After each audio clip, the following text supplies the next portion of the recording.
I better take a shower and get dressed before I go downstairs.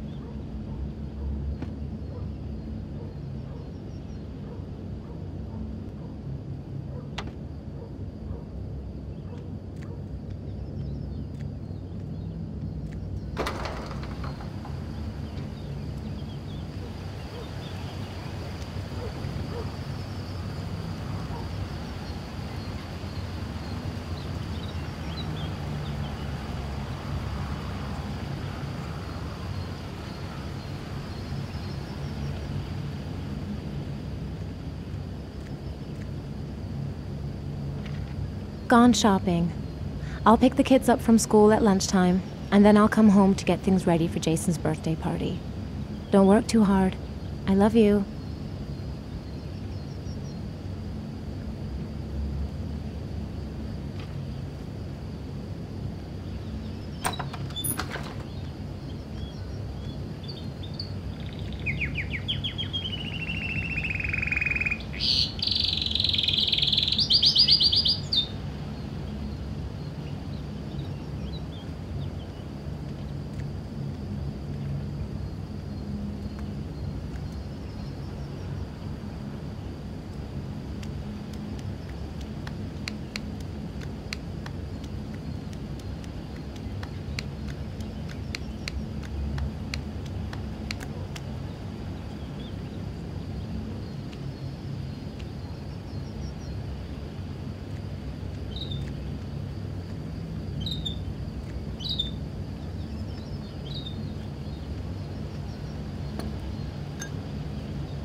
I'm as clean as a whistle.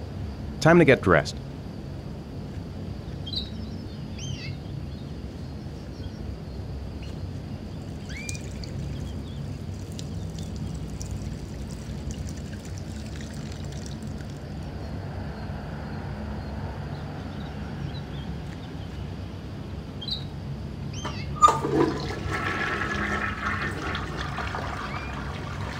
Nothing like a refreshing shower. I almost feel awake.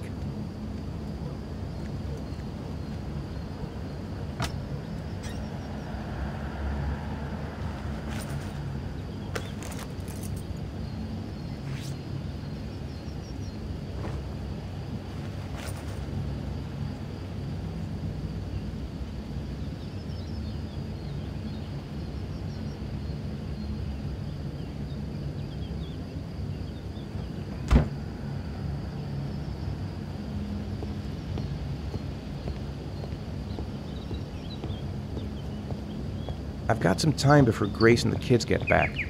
Better get some work done.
Hey, take it easy, you're gonna knock me over.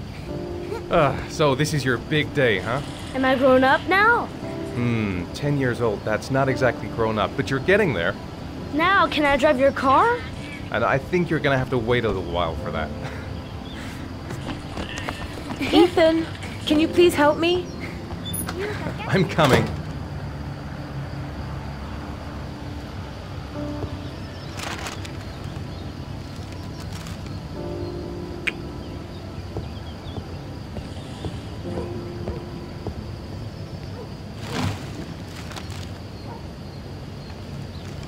They've been so excited since this morning. I could hardly keep them in line in the supermarket.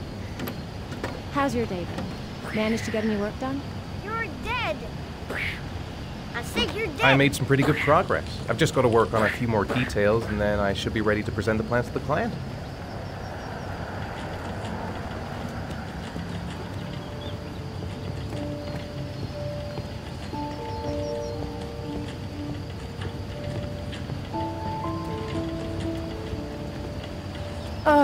I've got a billion things to do.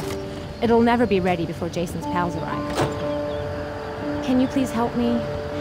There should be plates in the living room cupboard.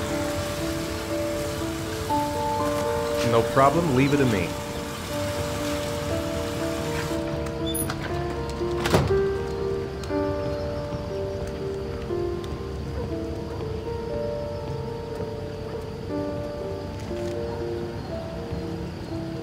Hey, Ethan, I thought I asked you to take care of the plates. I forgot, they're in the living room cupboard, right? Yeah, they haven't moved since last time I asked.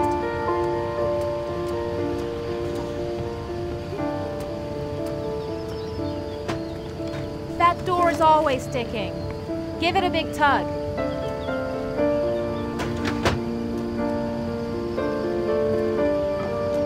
That's the set my mother gave us. Be careful, okay? Don't worry, I wouldn't want to be responsible for a diplomatic incident with your mother.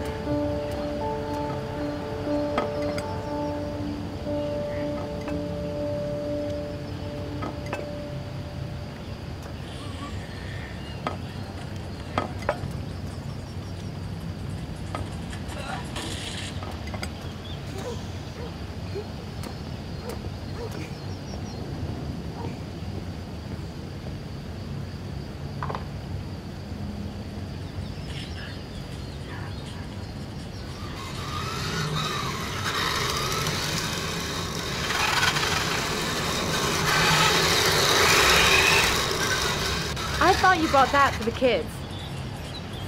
Of course, I'm just checking that it still works. Yeah, sure.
Me first! Me first! No, me first! I want to do the helicopter. It's my turn now. It's my turn. All right, Jason, let's do the helicopter.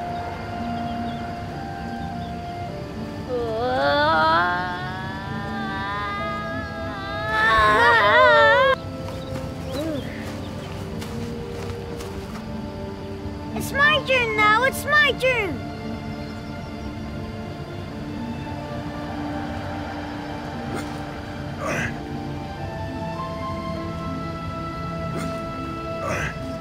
Okay, Sean, get ready. Here we go.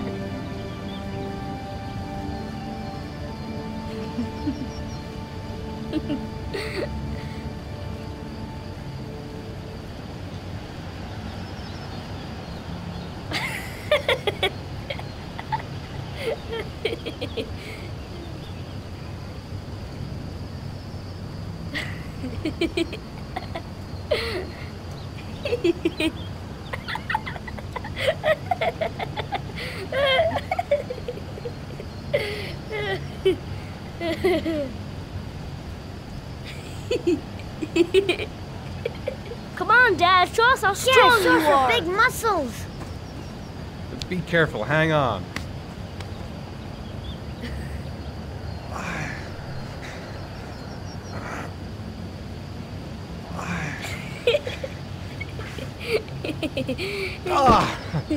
Oh. Whew.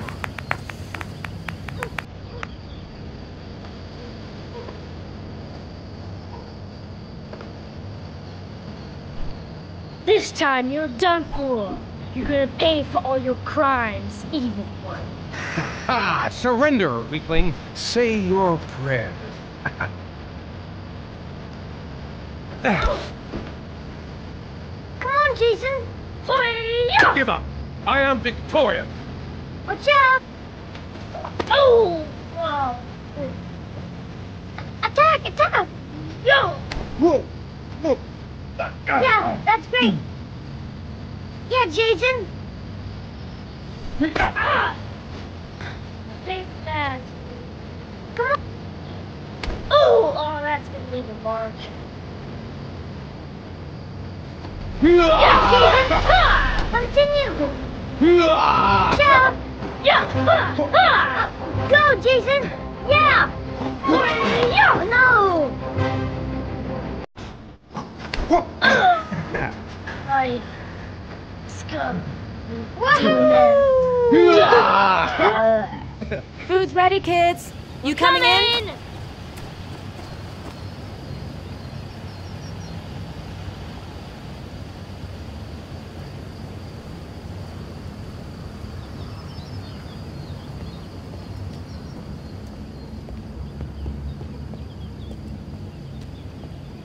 Sean? Lunch is ready. I'll go get him.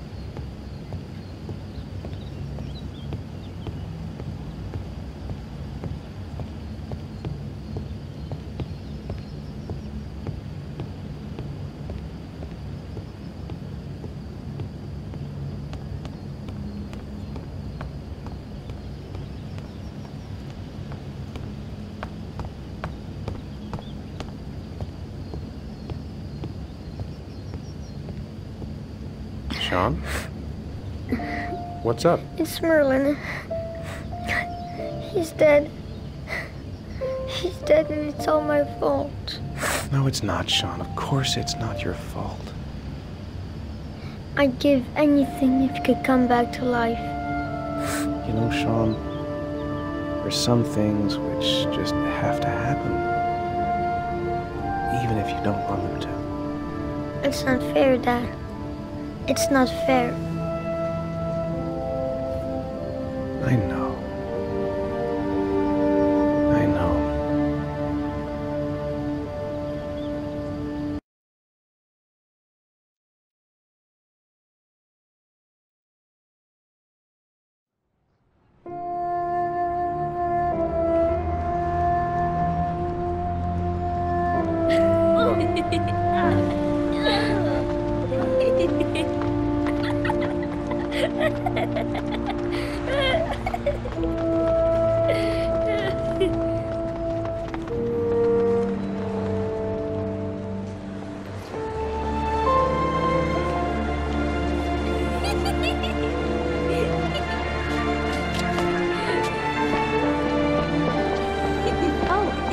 I'd like to have a quick look at some shoes for Sean. Can you watch Jason for a minute? I promise, we won't be long. Sure, no problem. We're not going anywhere, are we, Jason? Come on, honey.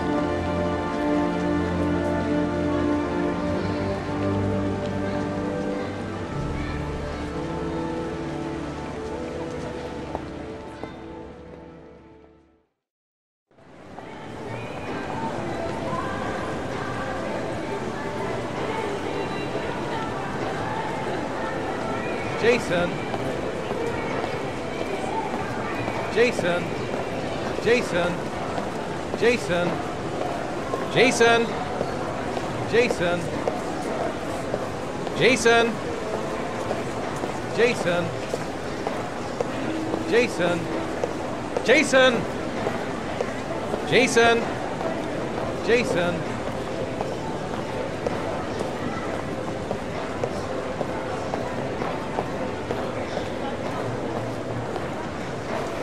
Jason, you really shouldn't run her off like that, you know?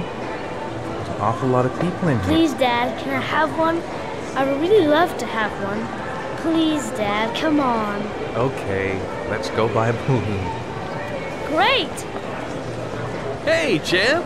What's your name? Jason, Which balloon would you like, Jason? the red one. Here you go.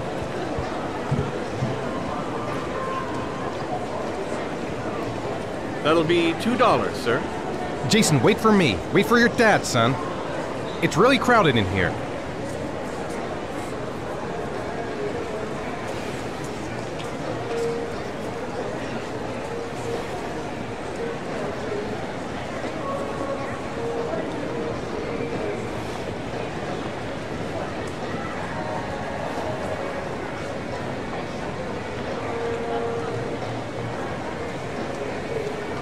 Keep the change.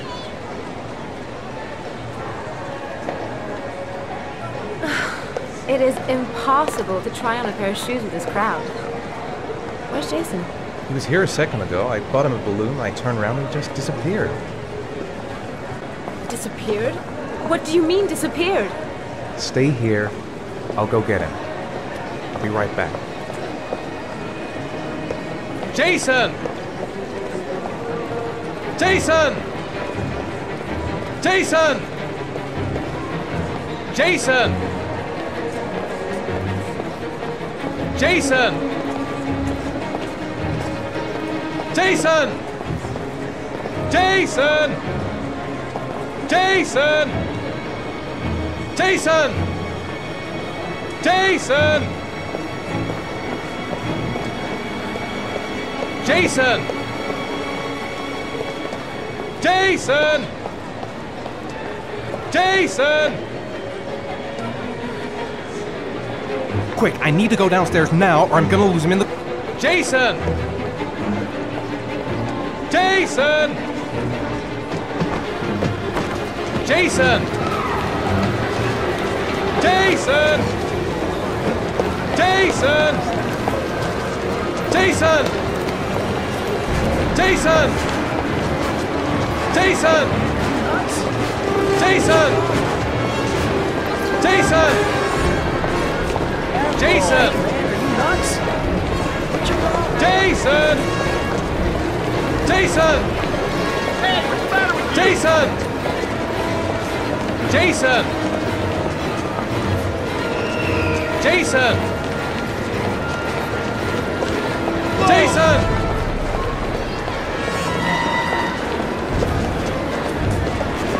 Jason!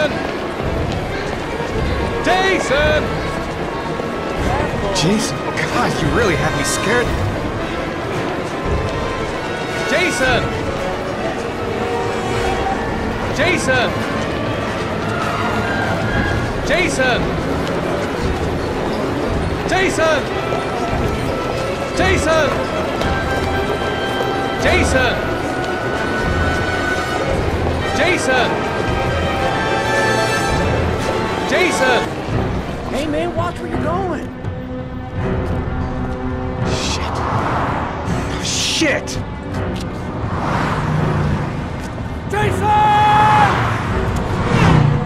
Dad!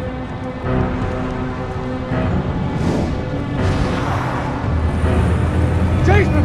No!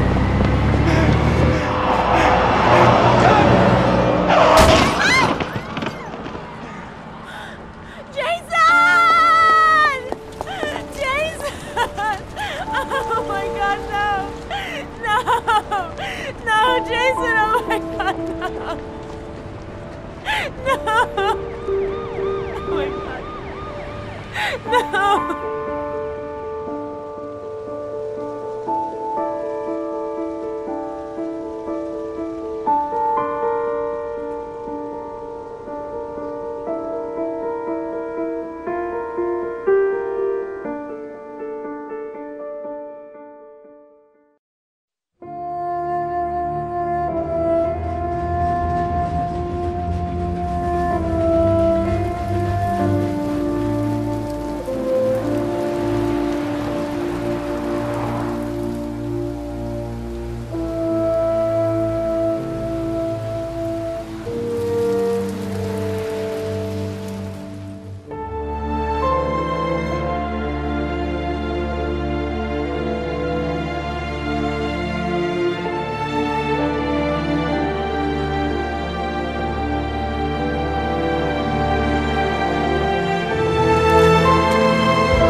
Hi, Sean. Hi, Dad.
What do you say we play together for a while? I'd rather watch TV.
How are things at school? Is your teacher nice? Everything's fine, Dad. Sean, do you want to do your homework now? Please, Dad, let me watch TV a little while longer. We'll do it later, okay? I think we should just get right to it. Then it's done and out of the way. Now, get your bag and get set up in the kitchen. I'll help you.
Dad, I'm finished. Can I go watch TV?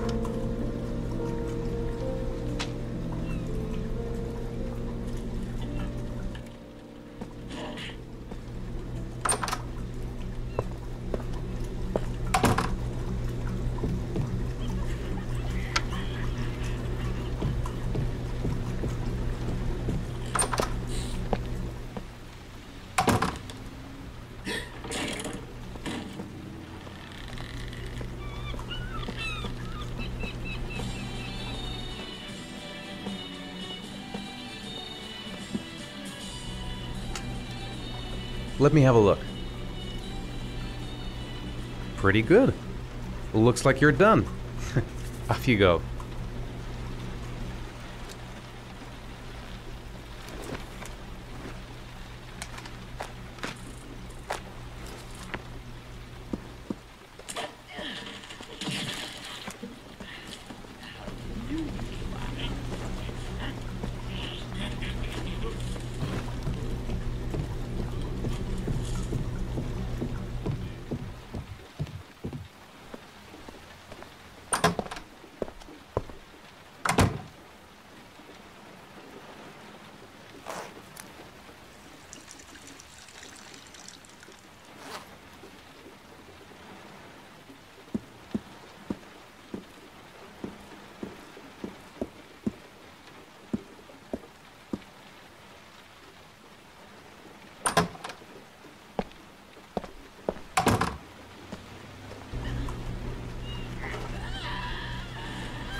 stop messing around or I'll never be able to film you.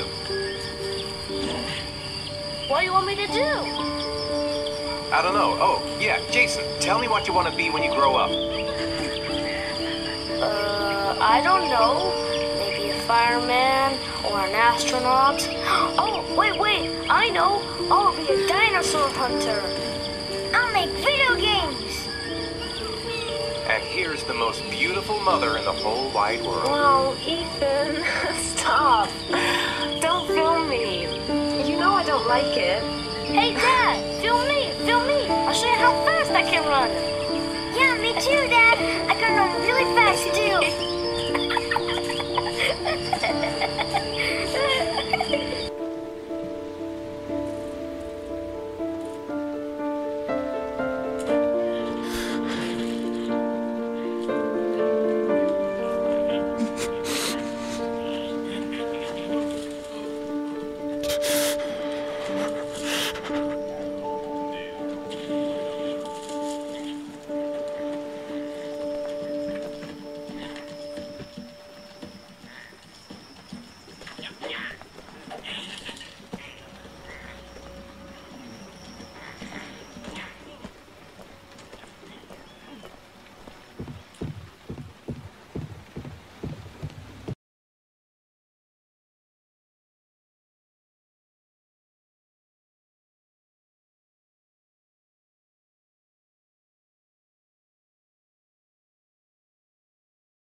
Good night, Sean.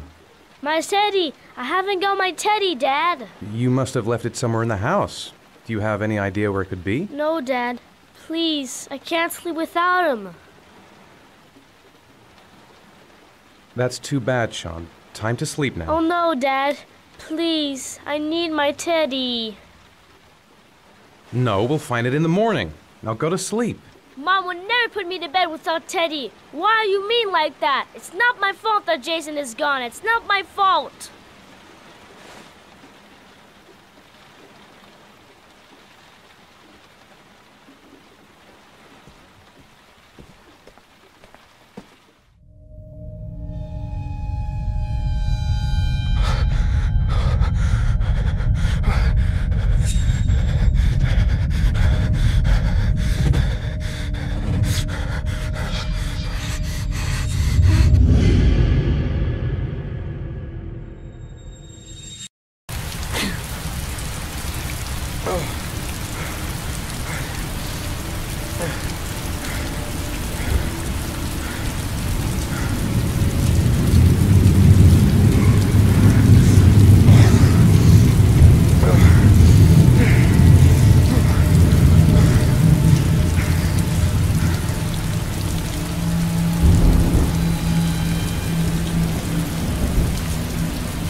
Lauren Winter.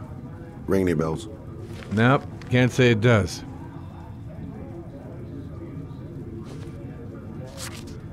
Oh, that Lauren Winter.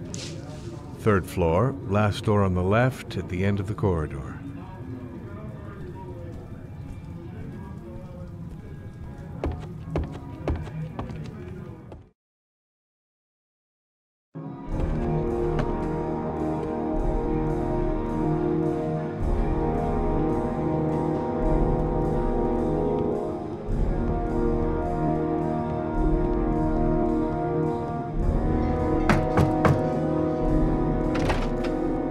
Lauren Winter? Sorry, I only see clients by appointment. Wait.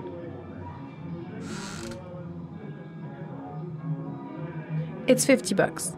I don't kiss and I don't do any weird shit. Fine by me.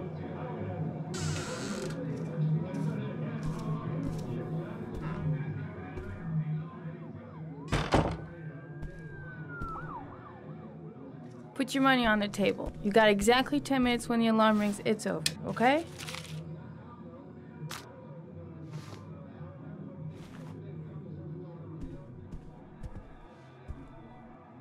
You should take your clothes off. We ain't got all day. Actually, I'm not a customer. Shit, a cop. I should have known. What do you want, a freebie? Is that it? My name is Scott Shelby. I'm a private detective. The families of the victims of the Origami killer asked me to investigate the murders. I came here just to ask you some questions about Johnny. I already told the police all I know and I have nothing to add. Leave me alone.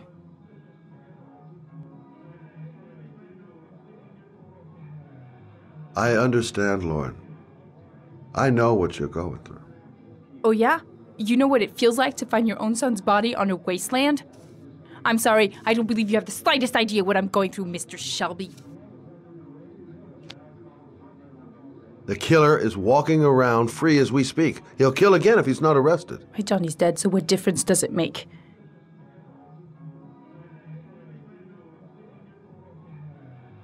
If we don't find the killer, there'll be other mothers who find their son's body on a deserted wasteland. But you're right. Why should you care? It's not your problem anymore, right?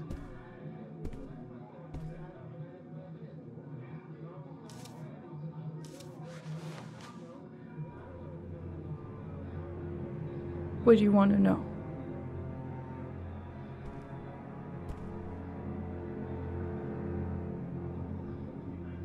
Did Johnny live with you? Yes. Of course, I made sure he never met any of my clients. I wanted to stop, you know. But we needed the money. I was trying to earn enough to get us out of here.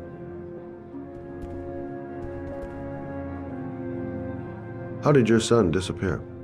He used to go play with the neighborhood kids after school. It was pouring down something awful that day. I'll never forget it. All his friends came home around 5. All except him.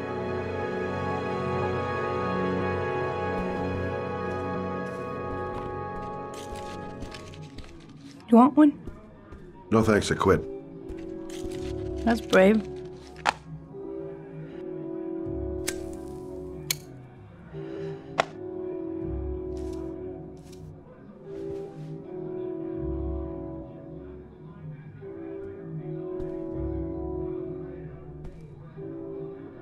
When did you sound the alarm?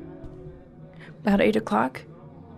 I began to get worried. I went all around the neighborhood. I went to the wasteland where they like to play. I went to see his friends. I called the cops about 10 o'clock. Tell me about Johnny. What kind of kid was he? Johnny was really a good boy. Sometimes he fought with other kids who called me you know. In his own way, I think he understood what was going on.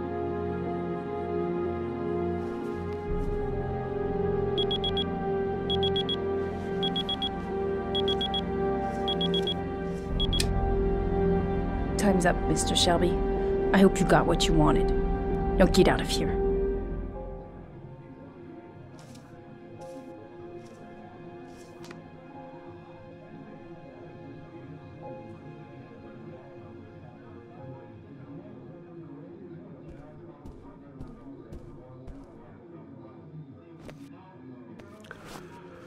Well, if you remember anything, the smallest detail, give me a call.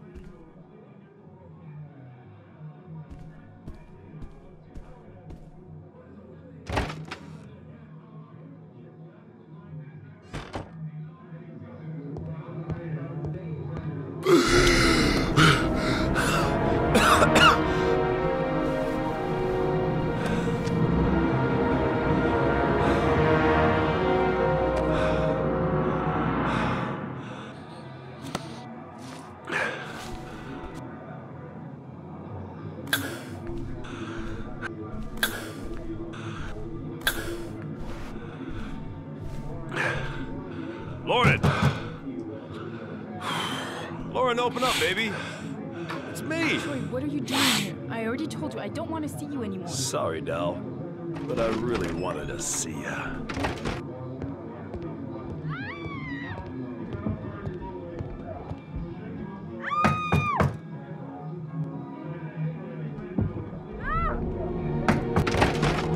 What do you want, asshole?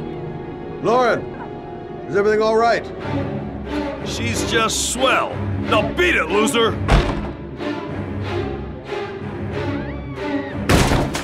You again? If you're looking for trouble, you found it. I'm gonna beat the shit out of you. Oh!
I'll see you again, asshole.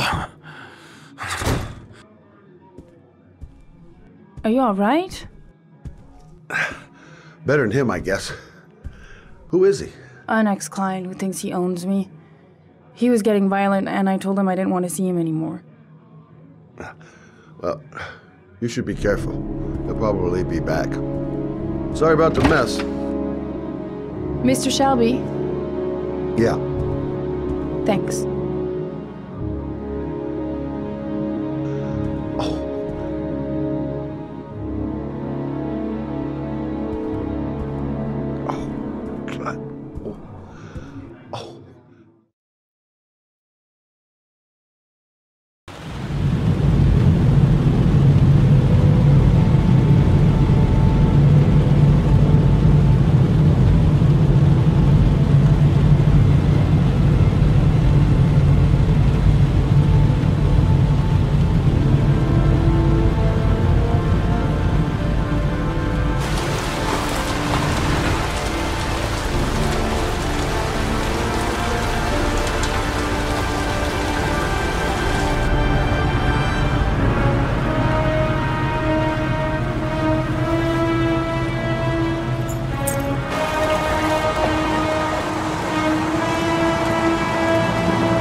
Yes, Jill. A body was found here on this patch of wasteland earlier. The zone is sectioned off, sir. Please step back. Agent Norman Jaden, FBI. You got a badge or something, Mr. Jaden? Yeah. Yeah, of course.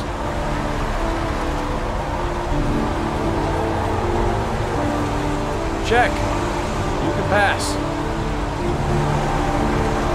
I'm looking for Lieutenant Blake. Is he around? I saw him arrive earlier. He's here somewhere. Thanks.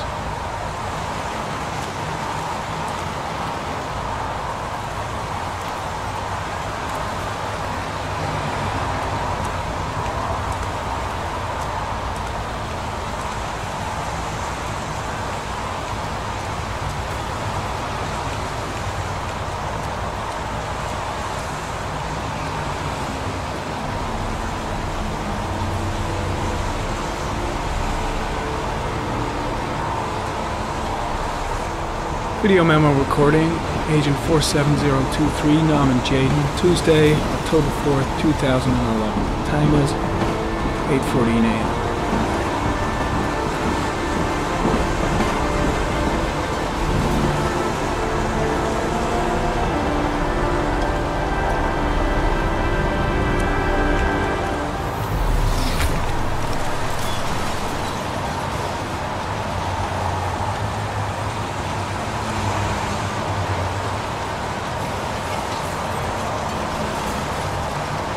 Unrelated to the investigation.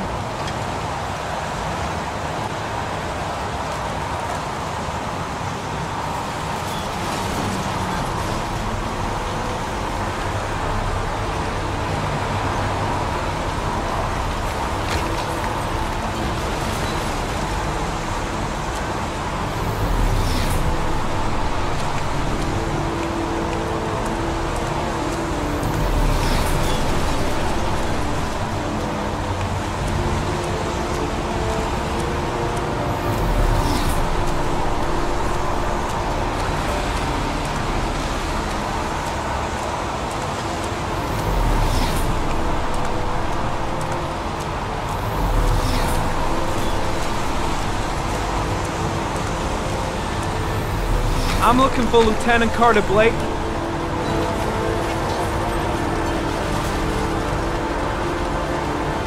Thanks.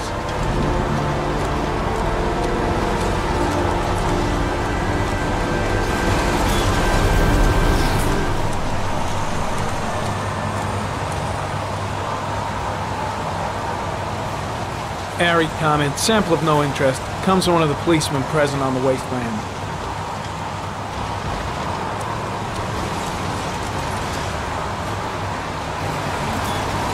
Hey, you there! What are you doing?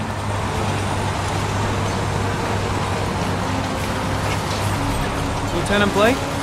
I'm Agent Norman Jaden from the FBI. I went by your office this morning, they told me you'd be here. Now, if you're looking for rain, dead bodies, and highways, you come to the right place. Mike, will you tell that asshole with the bulldozer to stop for 5 minutes? I can't hear myself think here. Right away, Lieutenant. Well, are you coming, Jaden? So, what happened? Some guy taking his dog for a piss found a body about 6 o'clock this morning. We don't know much more right now. Based on what we've seen, looks like the work of the Origami killer. Any news on the coroner? He's on his way, Lieutenant. We've been waiting for an hour, for fuck's sake. Any witnesses? None yet. Given the neighborhood, I'd be surprised if anybody saw anything. Do we know the cause of death? There are no marks on the body. Chances are he was drowned, like the others. Has the time of death been established? Based on the rigor mortis, must be less than 6 hours ago. We should know more once the coroner has had a look. Tony, I don't want to see a single shit-stirring journalist within a mile of here. You got it? Yes, Lieutenant.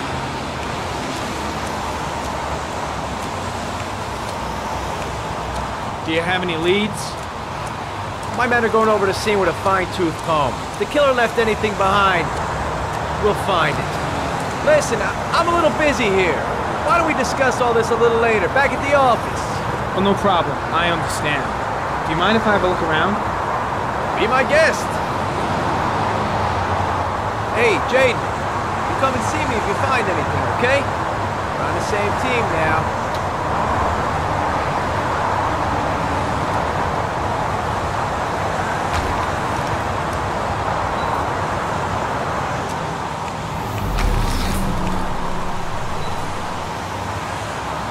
Harry Cameron, sample of no interest. Comes from one of the policemen present on the wasteland.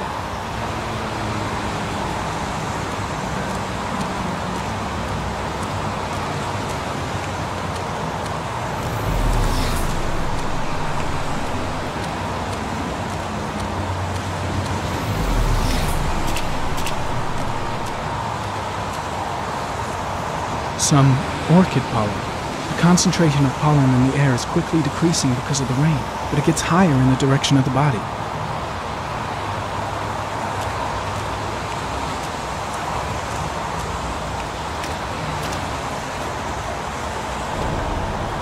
Harry comment, the victim is lying on his back. No visible signs of violence.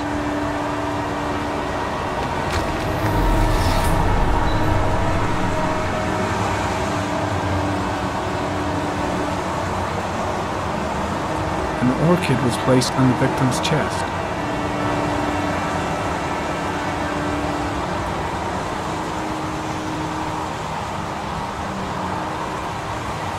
Superficial wound on the right thigh. Blood analysis suggests it could be post-mortem. Probably a scratch that occurred when the body was being moved. The blood report indicates an advanced and long-lasting state of exhaustion.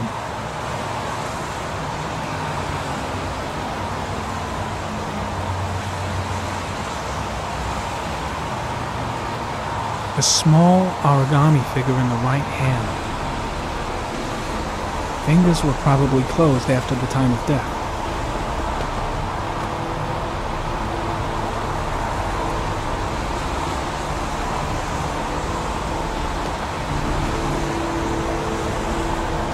His face is covered with mud, like the other victims.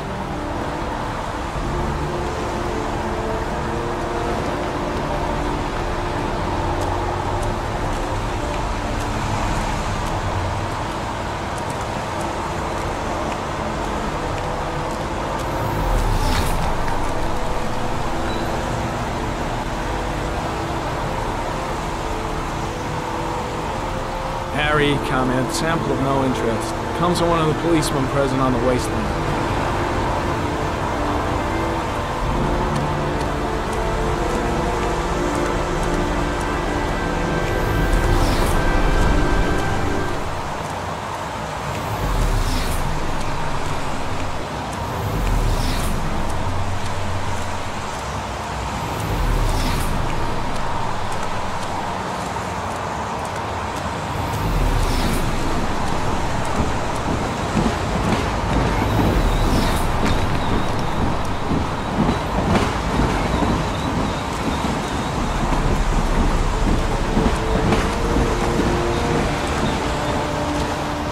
Comment. The pollen particles disappear in the tall grass.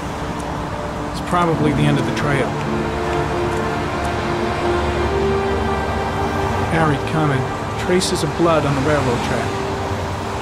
Analysis confirms it comes from the victim.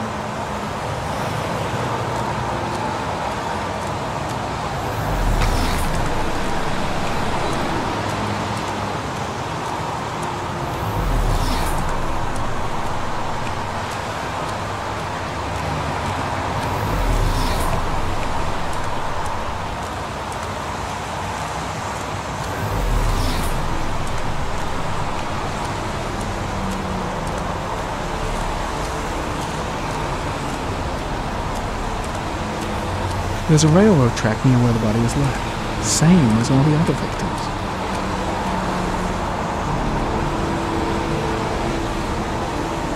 Footprints continue just after the pollen trail. There's a good chance that they're the killers.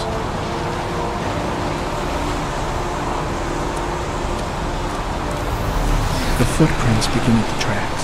The killer came this way. Harry, comment. There are traces of blood on the fence behind the railroad line. It comes from the victim. The killer came this way with the body and probably grazed it on his way through the fence. The trail leads to this ridge. The killer must have come down here with the body.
There's a good chance that they're the killers.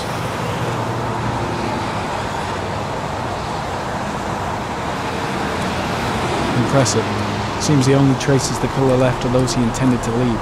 He knew exactly what he was doing, right down to the tiniest detail. Harry, comment. Tire tracks on the side of the road behind the railroad line. It may be the killer's car. I think I've seen all there is to see.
Think I seen enough. Better get back to the station before I catch pneumonia.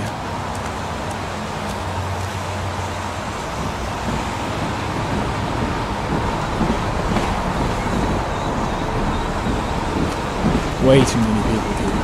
They're trampling all over the crime scene. I'm heading back to the office. You staying? No, I've seen enough. I'm leaving too.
A butterfly, a wolf's head, a crab,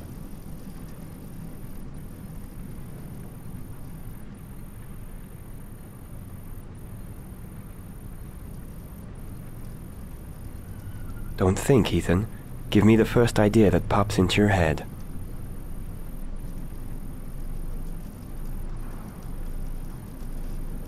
a shadow, a threatening shadow.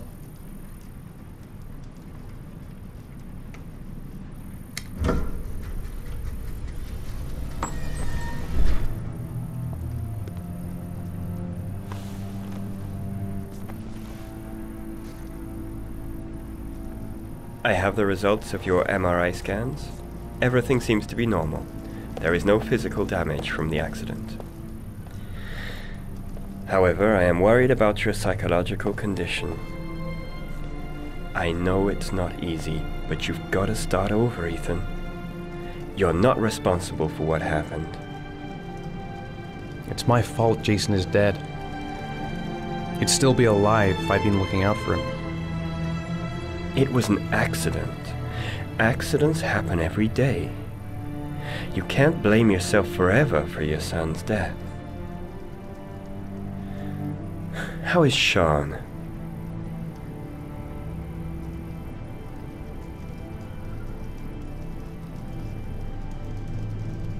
I know he's disappointed in me. I'm not the father I used to be. He's a great kid, you know. He deserves better. And what about you, Ethan? What do you feel?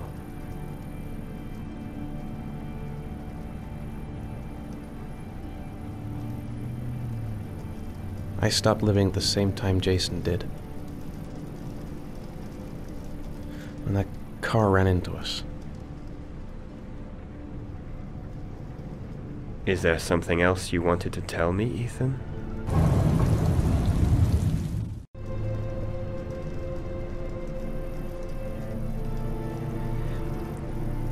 I sometimes have these blackouts. Times when I don't know what I'm doing. I recover consciousness sometime later, but I'm someplace else. And I have no idea how I got there. Do you think this could be related to the accident? You suffered a massive concussion and were in a coma for 6 months. We really don't know what effect a shock like that can have on the brain.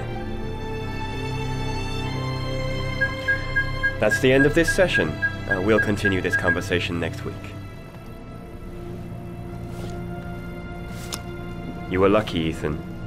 It's very rare to survive such a traumatic accident. I don't exactly feel lucky, Doctor.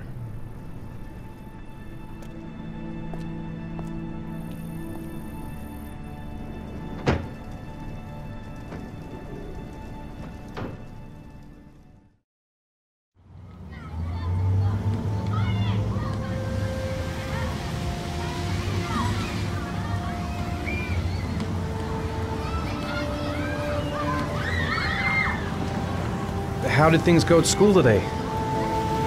The teacher yelled at me for being late again. She's gonna send me home the next time it happens. I'm sorry about that, Sean. Next time, we'll really pull it together, okay? Is something the matter, Sean?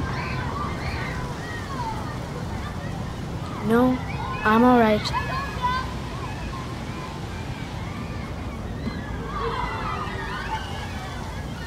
Aren't you gonna go play with the other kids? I don't feel like it.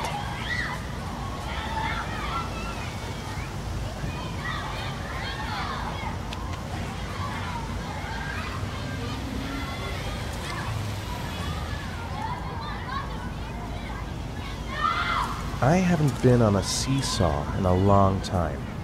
What do you think? Yeah!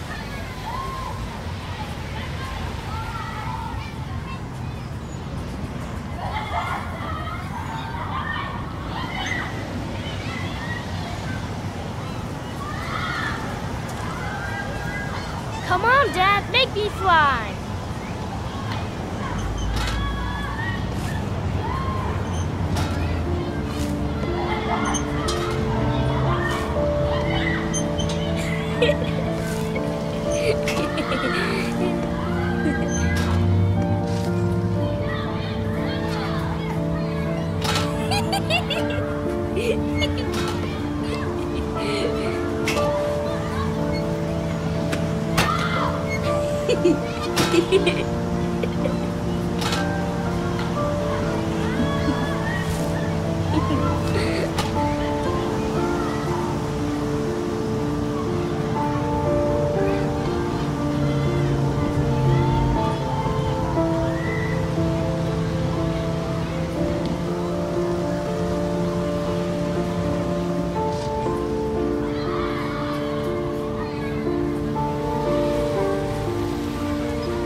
What about that merry-go-round?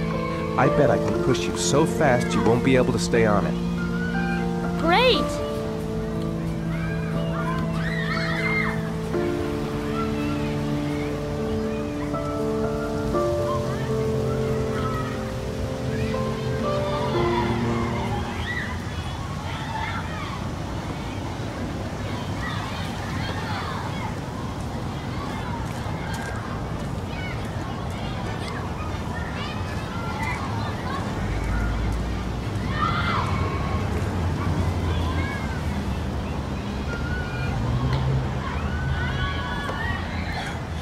Dad, as fast as you can. Faster! Faster! Come on! Faster, faster!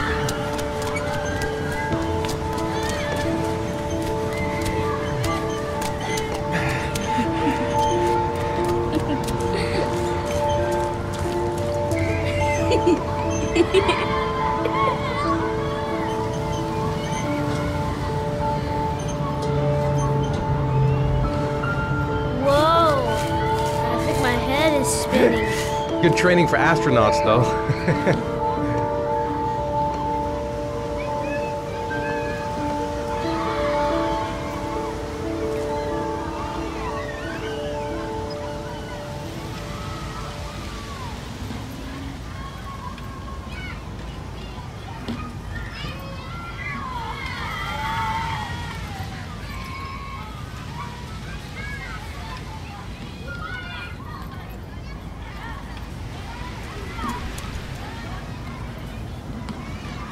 You want to go play on the swing? I'll push you. Okay.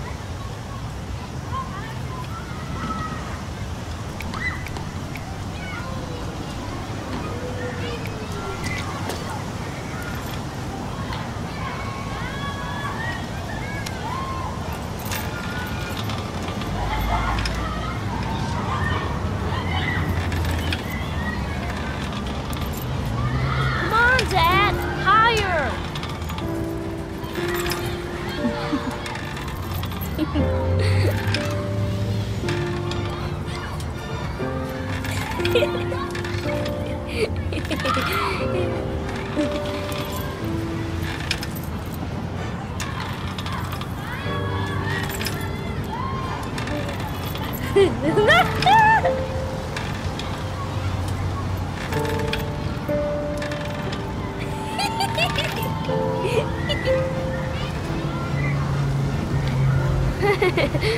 That was cool.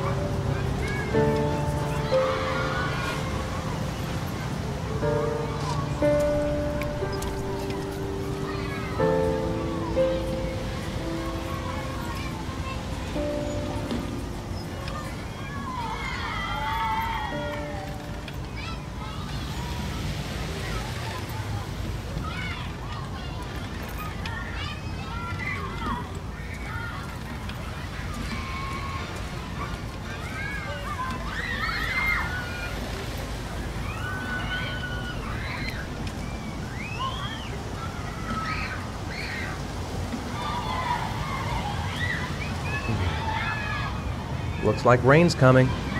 I think we better go. Okay. You know, I didn't mean what I said before. I was just angry. You were right to be angry. I wasn't very nice to you either.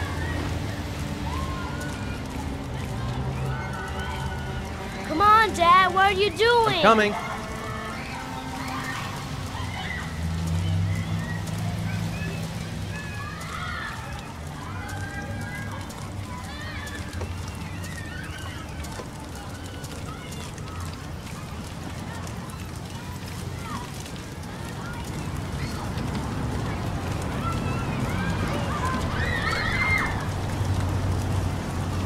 Hey, Dad, can I have a ride on the carousel? Can I?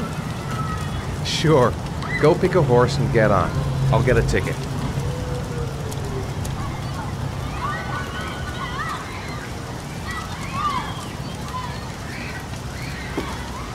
One, please. That's $1.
Do you think it's gonna take long?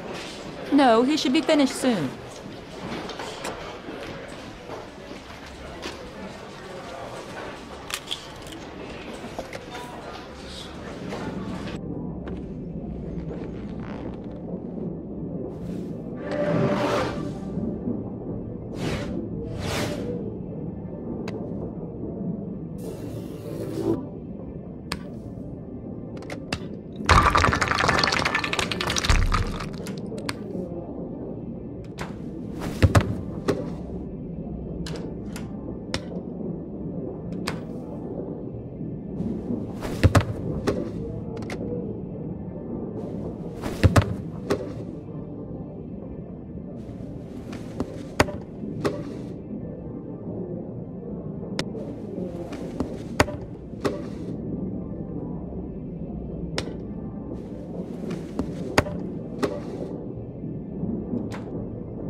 I'm off, Charlene. I'll look at the reports later. Oh, cancel all appointments for this afternoon. Okay. Oh, Captain. Agent Norman Jaden from the FBI is here. Jaden, of course. We've been expecting you. I'm in a bit of a hurry. Do you mind tagging along? We can talk as we walk. Yeah, of course. I wanted to introduce myself before getting started, but perhaps there's a better time. No, it's fine. I just have to get to the press conference. We have them every day now. Believe me, it's not always easy finding something to tell them. Fortunately, today we have some news. Have you met Lieutenant Blake yet? Yeah, we met this morning. He has his own methods, but he's a good cop. I'm sure you'll get them well together. Do you know how to tie a knot in a necktie? I guess. To be frank with you, I could have done without the FBI on this one, but the press are all over us. This Origami killer case crept up on us, and it's fast becoming a national concern. There are hundreds of killers in this country, but what do you know? This guy is exotic. He leaves flowers and origami figures. Work that one out. Then the press get onto it, and we suddenly become the center of the universe. I'm here to arrest a serial killer. With all due respect, sir, the rest of it, it's none of my business. No, of course not. All I'm asking is that you make progress, and fast. The press want a perpetrator, and we're gonna have to serve him up on a silver platter. Not bad. Oh, go see Charlene. She'll show you to your office. Yeah, check in on the press conference if you're interested. It'll give you an idea of the political climate around here. Thank you, sir. Welcome to the club, Jaden.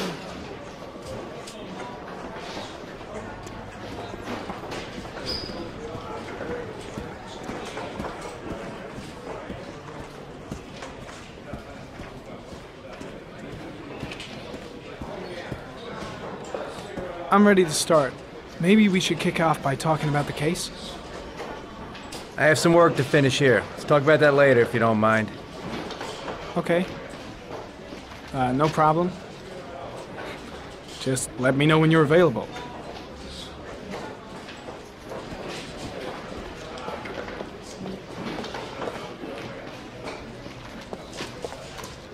Nice watch. Oh, it's the present we offer to our new lieutenants. We bought the same model each year for the past 20 years for each promotion. It optimizes everybody's time, and it's the kind of thing that always goes down well. You can contribute to our fund if you like. We're still a few dollars short. Congratulate Larry on my behalf. I'll be sure to do that, sir. Captain Perry said you could show me to my office? Yes, of course. Follow me.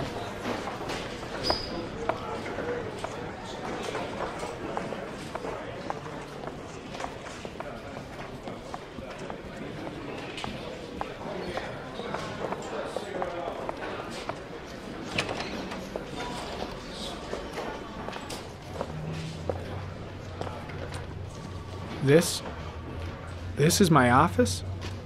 That's where I was told to take you. If you need anything, you know where to find me.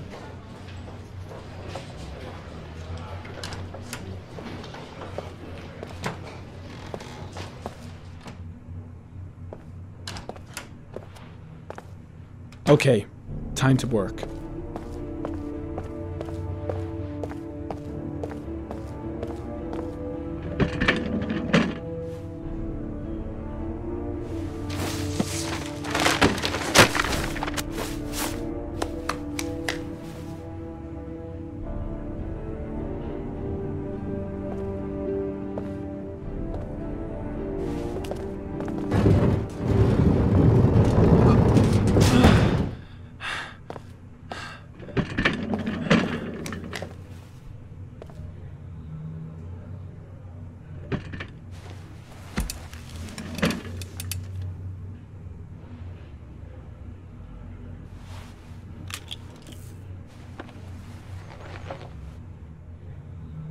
Step 1. Change the office.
No prints or specific clues.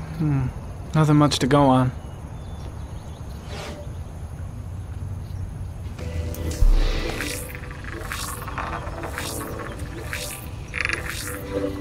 The killer's car is probably a Chevrolet Malibu 83.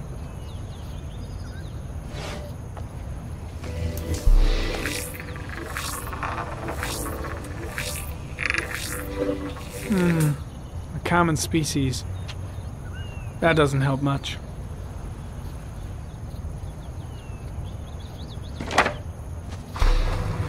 The orchid is a common species. It can be found at any flower shop.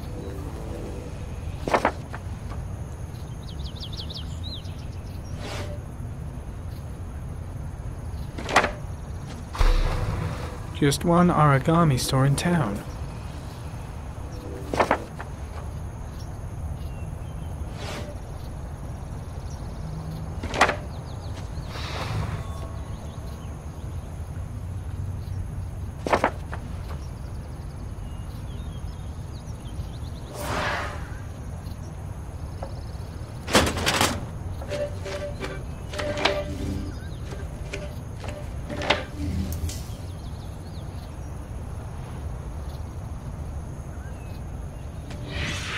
Eight victims in the last 3 years. All boys, aged between 9 and 13. No signs of violence. The victims disappear from public places in broad daylight. No one notices anything. Bodies are found 3 to 5 days later, drowned in rainwater.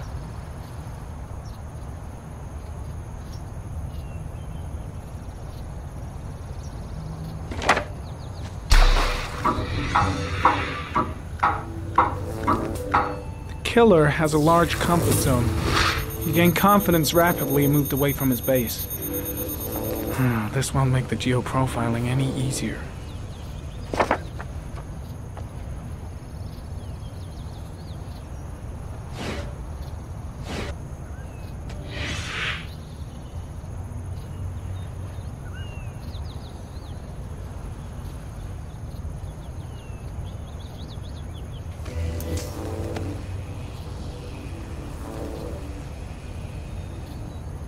There is always a railroad line adjacent to where the bodies are found.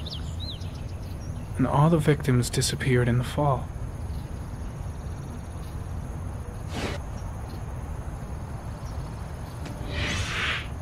Always the same ritual. An origami in the hand, an orchid on the chest. The victims have always been dead for less than 6 hours when they were found, which means they remained alive for several days before being drowned. Over 3,500 people questioned. Over 100 suspects interrogated. Not a single lead to go on.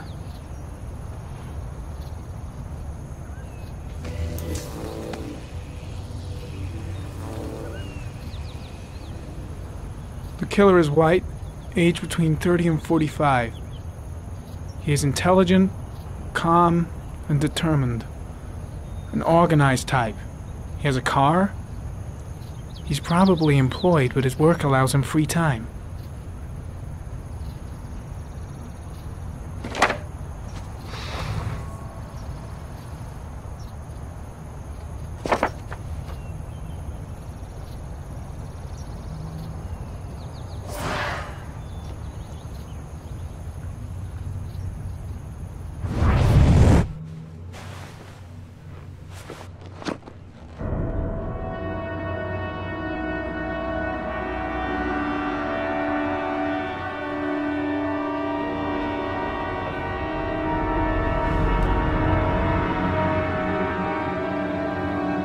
Here we go again. I better go wash my face.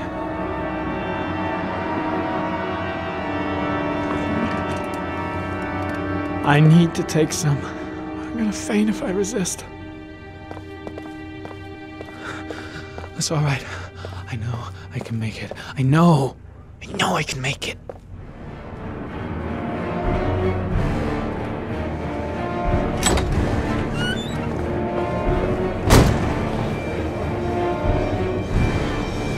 Is everything all right, sir?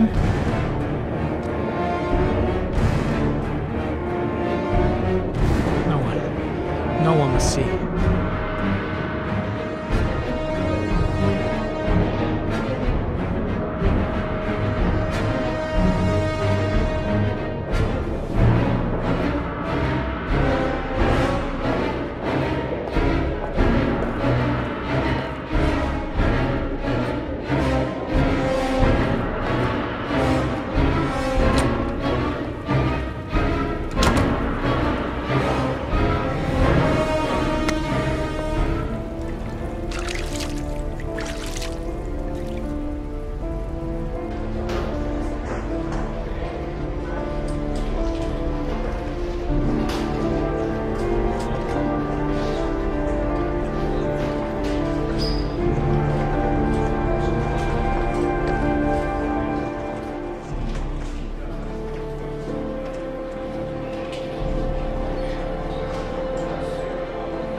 This is Lieutenant Blake, Mr. Mars. Could you please tell him what happened? It was this afternoon. I went to the park with my son, Sean. We played together for a while, and then he wanted to go on the carousel, so I put him on one of the wooden horses, and when I turned back, Sean had disappeared. Exactly what time did you arrive at the park? Try to remember exactly, Mr. Mars. Every detail can be important. It must have been about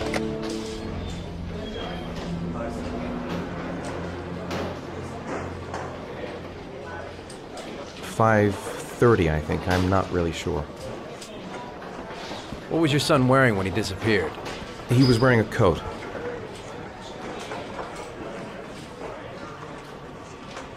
A beige coat. And a pair of pants.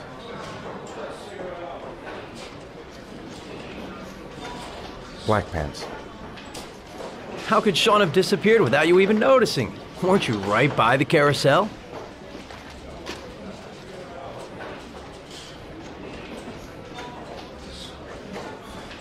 I went for a short walk around the park, just for a few minutes. When I got back, the carousel had stopped, and Sean wasn't there. You say you took your son to the park after school, but you didn't report him missing until 8:15. Why did it take you so long to contact the police? I don't know. I panicked. I didn't know what to do. Did Sean have any particular difficulties, Mr. Mars? Anything that might have caused him to run away? Sean is a sensitive child. Our relationship has been a little difficult recently. Everything okay at school? Any particular problems between you and your wife? My wife and I have been separated for the last 6 months. But Sean would not have gone off without telling his mother or me. All right.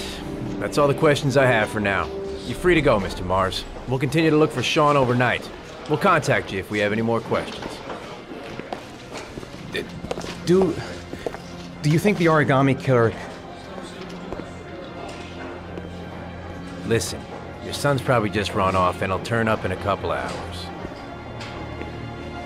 But what if it is the Origami killer? Well, then we have about 4 days to find him alive.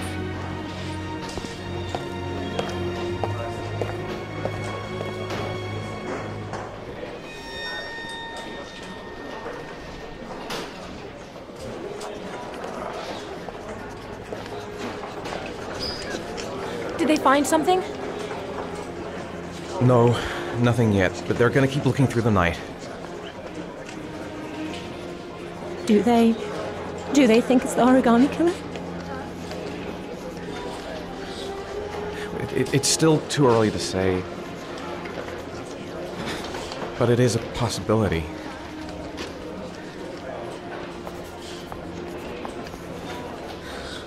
What happened, Ethan? How could you lose Sean like that? You should never have taken your eyes off him. I mean, for God's sake, how hard is it to keep your eye on a child in the park? Why did you leave him, Ethan? Why? Wasn't it enough losing Jason? I'm sorry. It's not what I meant to say.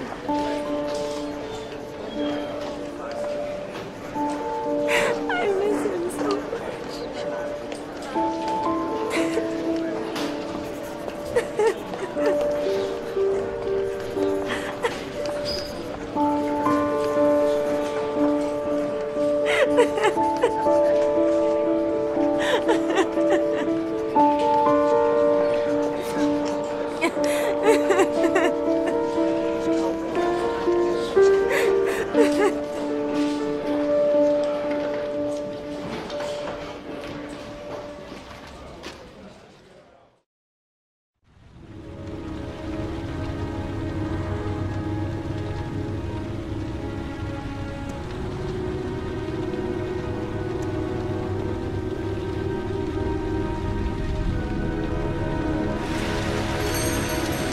Good evening.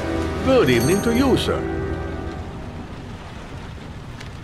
Can I help you, sir? Well, I hope so. My name's Scott Shelby. I'm a private detective. I'm investigating the case of the Origami killer. I'd like to ask you a few questions. My son is dead, Mr. Shelby. I have nothing more to say.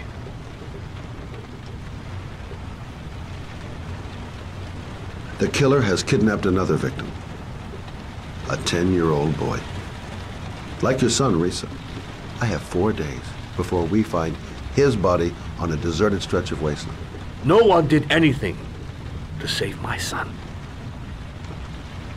Now, you would please to move along, sir. I also lost someone I loved. I know what you're feeling. Then you will understand that I do not wish to talk about it. Oh, do you sell inhalers? I'm all out, and at least I won't go away completely empty-handed. In the back of this store, to the right. Thanks.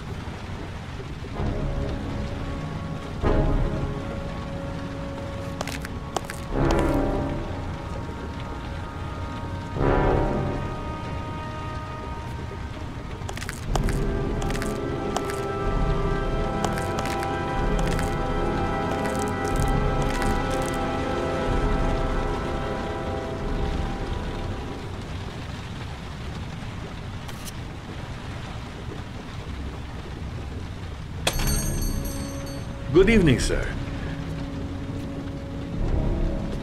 Are you looking for something in particular? Give me what you got in the register. Don't fucking try anything. Open the register, you dumb fuck. Put the money on the counter. Shit, are you deaf or what? Are you gonna open that fucking register or not? No, sir. You do not have the right to steal that money from me. I have worked very hard to earn it. You cannot have it. What did you say? You're out of your fucking mind, man. You don't get it, do you? I'm gonna put the fucking bullet right between your eyes if you don't do what I say now. Fuck! Drop it! Now! Don't move! Hands up! Put your fucking hands up or I'll shoot!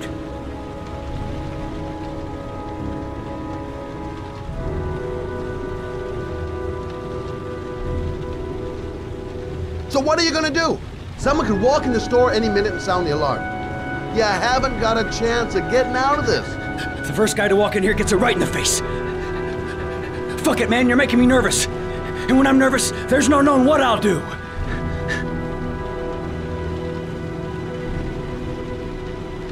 Look, it's not worth it. Put the gun down and just walk away. You giving me advice? I'll give you some fucking advice. Don't panic, let's just stay calm. Nobody here wants to hurt you. We're all just gonna be cool and everything will be all right. Yeah, I'm cool, man. Everything's gonna be all fucking right.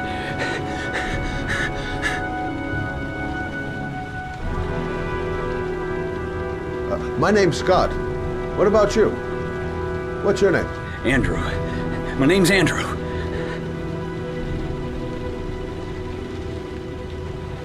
You don't really want to shoot anybody, do you? I'm sure we can find a way out of this mess, right? Do you have anyone you care for in your life? A girlfriend, maybe? A family? Yeah. A little girl. I got a little girl. Her name's Jessica. What would Jessica think if she saw you here? Ask yourself, what would happen to her if things go wrong? Nice try. For a second there, you almost had me believing all your shit. And now...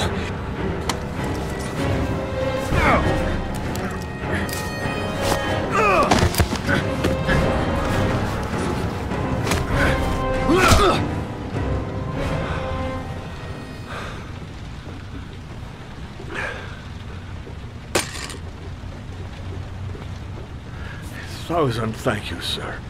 I don't know what would have happened if you had not been here. At least I didn't come by for nothing. Have a nice day. When my boy, Reza, disappeared, I received a letter with a locker ticket inside.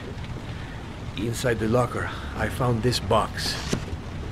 I do not understand what it means, but I think it must be a sort of message from the man who took my son from me. Can I?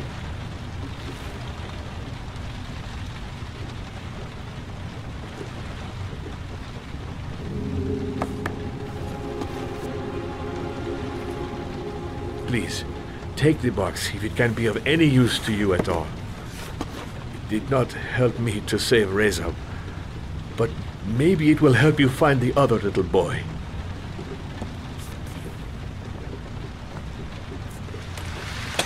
Mr. Shelby, I was beginning to think that there was no good to be found in this place. I can see now that I was wrong.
A hot drink is what I need. Goddamn insomnia. I'm totally exhausted, but I just can't sleep.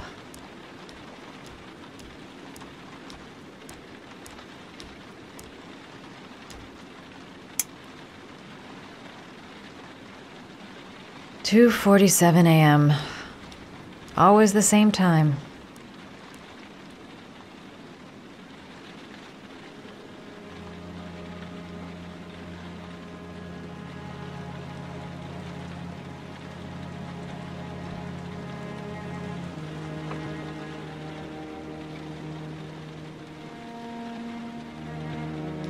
I shouldn't take those damn pills again.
Maybe I'll go to bed and give the sleep thing one more shot.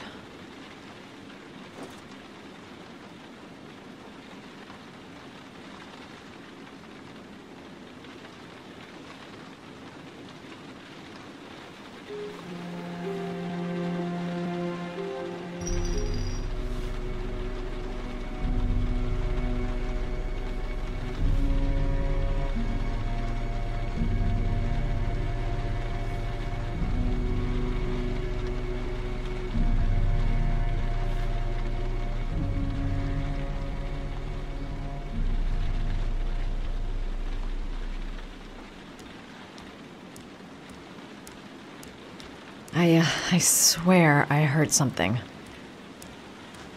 Good job, Madison. I think you're starting to lose it. A hot shower. That'll create the magic of sleep.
There's someone here. There's someone in the apartment. The phone on the desk.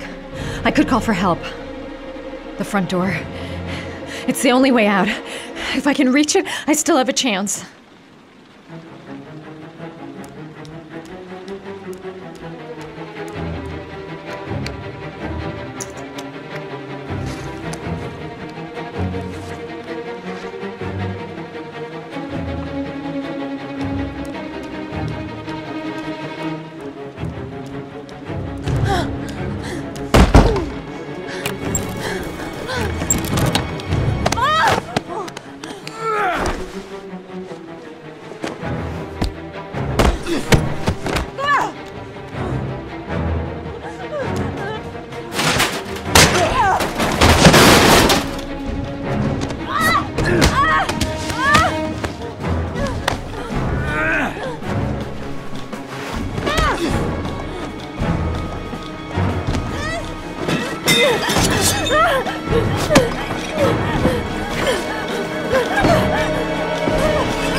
I have to get out of here and find out what this ticket is about.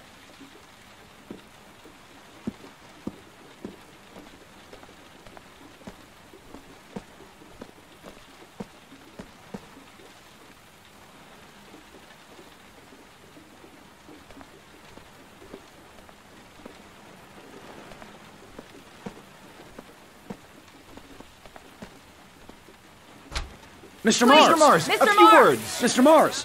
Goddamn reporters. They've been camped outside my house all day.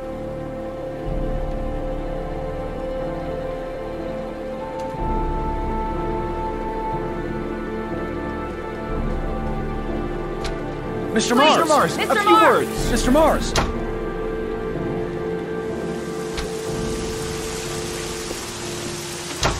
Mr. Mars, can you confirm that your son has disappeared? Do you think the Origami Mr. killer Mars, kidnapped him? get another car. Mr. Mars, I'm going to walk straight to that car without stopping on the way. Are you worried your son might Mr. be dead? Mars! Do you suspect anyone, Mr. Mars? Do you know if the investigators have any leads? You lost your son in the park. How do you feel about Going. that? Please, Whatever you do, Mr. Mars. don't Mr. stop. Mars, a few words. Are you going to make an appeal to the killer, Mr. Mars? Mr. Mars! Do you think your son is still alive? Mr. Mars, can you confirm that your son has disappeared? Do you think the Origami Mr. killer Mars. kidnapped him? Mr. Mars, can you confirm that your son has disappeared? Do you think your son is still alive?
Gonna have to make it through the crowd.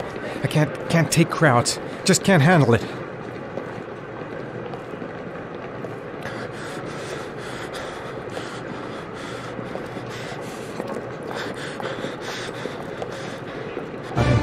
I can't make it. Too many people. Too many people.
Jason! Dad! Jason!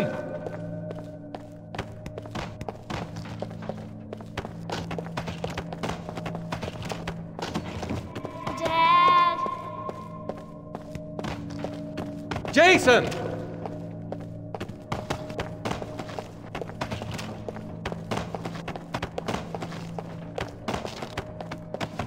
Dad!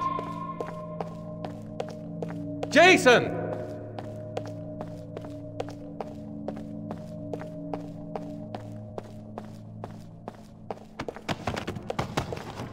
Dad!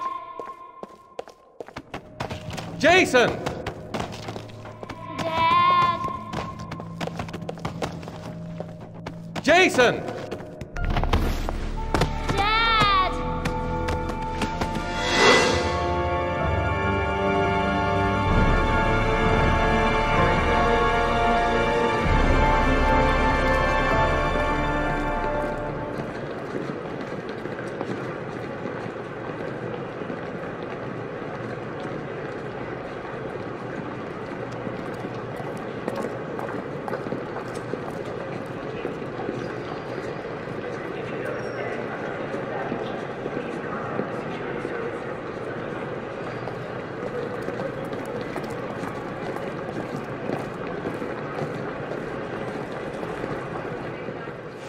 Line 18, box number 3.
Dad? Sean. Where are you? I'm so cold. Dad! Dad!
The killer is white, aged between 30 and 45. He doesn't act on impulse, but plans his crimes in a very meticulous fashion. He doesn't have anything personal against the victims. That's why he covers their faces with mud, to make them anonymous. Why does he kill them if he doesn't have anything against them? For him, they're more of an image, a symbol. That's probably why he gives them an origami figure and an orchid as gifts to apologize for what he's done to them. Very interesting. And where does all that get us? The best way of tracking a predator is to be familiar with his behavior. That may be true in novels, but there's a child's life at stake here. Continue, Jaden.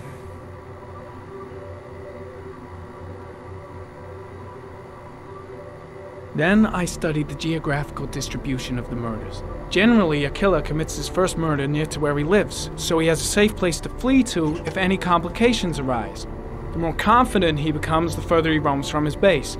By analyzing the locations where the victims disappeared, I was able to isolate a zone where the killer might live. And what size is this, zone? For the moment, about 10 square miles. Oh, great. There must be 10,000 people live in that sort of area. You gonna question them one by one? The more clues we get, the more we can reduce the zone. We can then cross-check it with our list of suspects and identify the killer. One detail attracted my attention. The interval between the time when a victim disappears and the time when the body is found ranges from 3 to 5 days. But the rainfall is always at 6 inches, give or take 10%. What on earth does that mean? All the victims were drowned in rainwater. The killer kills only in the fall when there is plenty of rain. It could be that he puts them in some sort of well or tank that is open to the skies and that fills up with rainwater. The more it rains, the less time the victim has to live. So what's next? There are 2 suspects whose psychological profile might fit and can be connected to the comfort zone. I'd like to question them. God damn it. We're wasting our time with this bullshit. The killer's out there somewhere, and we gotta get off our asses and find him. The killer is no ordinary murderer. He is intelligent, organized, and methodical. You won't find him by patrolling the streets. Tell me, Agent Jaden, did you get your vast experience on the job, or did you just fucking read about it in some school book? I came here to find a killer. And that is exactly what I'm gonna do. With or without your help. Fucking asshole! That's enough! You said it took 6 inches of rainfall before the victim died. How much time do we have left? If the weather forecasts are right, less than 72 hours.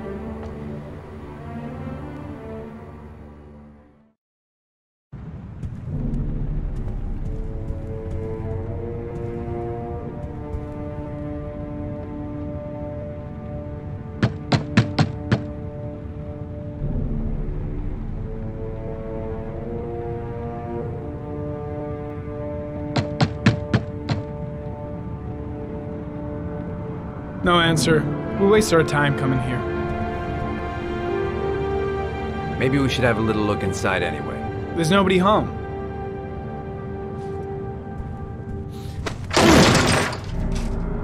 There is now. I'm not sure that's entirely legal.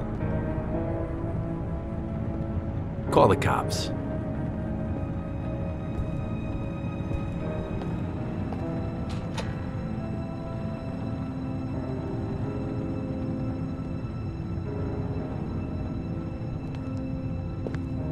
Looks like Nathaniel Williams is a pretty religious guy. He's a God-fearing idiot, waiting for the end of the world. We questioned him a few months back because he was causing a disturbance in the park. He was ranting and raving. Said he heard voices. Had this idea in his sick little head that I was the Antichrist. I'd come to Earth to persecute him. Real twisted.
All the signs of a mystical obsessive neurosis compounded by a persecution complex.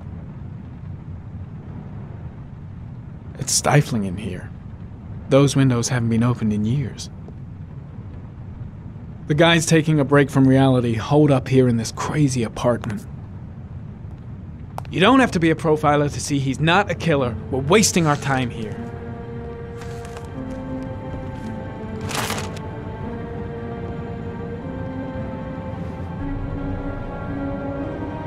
Good timing, Nathaniel. Just the man we're looking for. Angels and ministers of grace defend us. I'm Agent Norman Jaden, FBI. I'd like to ask you a few questions. As God is my witness, I haven't done anything. I'm innocent. Relax. Nobody's accusing you of anything. We just want to talk.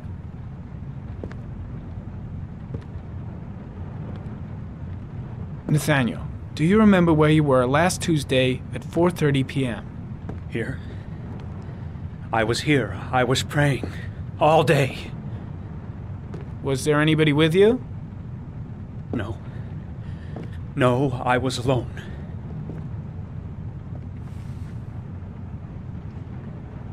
Where do you work, Nathaniel? Do you have a job? My sole occupation is praying to the all-merciful Lord for the salvation of humanity. Why all the crucifixes? You afraid of something? The hour is nigh, and the wrath of God shall strike men down. I'm preparing for the end of the world. What about the voices, Nathaniel? Do you still hear the voices? We know who talks to you, don't we, Nathaniel? Or we both know who talks to you. Don't speak that name. What does he say to you, Nathaniel? I can't talk about it. You mustn't talk about it. He orders you to go and find Blake, new prey, what are you doesn't doing? he? He needs more and more. No! You mustn't mention him. You'll bring him here. He told you to go and find that kid in the park. The voices. I guess Blake's trying to break you, but what good is a confession if he You wanted does? them to stop, didn't you, Nathaniel? I've got to do something. Stop! Stop! I gotta stop Blake. He's going too far. So you obeyed them to make them What's stop. Blake looking You for? took that boy with you Why and is he you pushing him drowned over the edge? Isn't that right? That's enough. Leave him alone. Stop! You killed them, didn't you, Nathaniel? Are you gonna confess, you bastard? You are the Antichrist. Put down the gun, I shall Nathaniel. dispatch you to your father in hell. He is the son of Satan. He was sent to earth to destroy us. For Christ's sake, shoot! Calm down, Nathaniel. Nobody here wants to hurt you. Put the gun down. Lieutenant Blake is going to leave our planet right now and return to the realm of shadows. Creature of darkness, I do beseech you to return to the realm of shadows and leave our Nathaniel in peace. Demon, you shall regret confronting the emissary of the Lord. You shall know divine power. Now gently put the gun down on the floor. Christ all powerful, defend us in our battle with the forces of evil. Protect us from the cunning and wiles of the demon. May God Almighty manifest the power of His empire, and may divine power cast Satan and all the other spirits that prowl the world in search of souls into the darkest depths of hell. I shot him. Yep. Looks like you did. Can't say I'll miss him. Come on, let's go.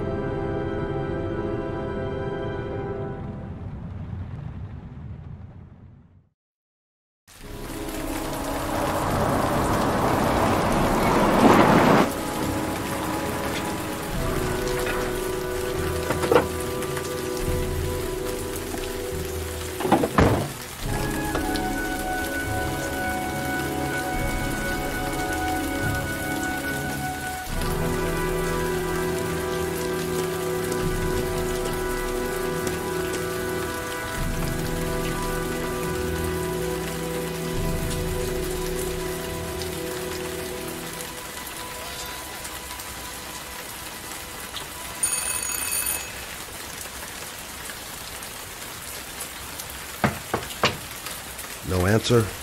Baby screaming inside. Not a promising start.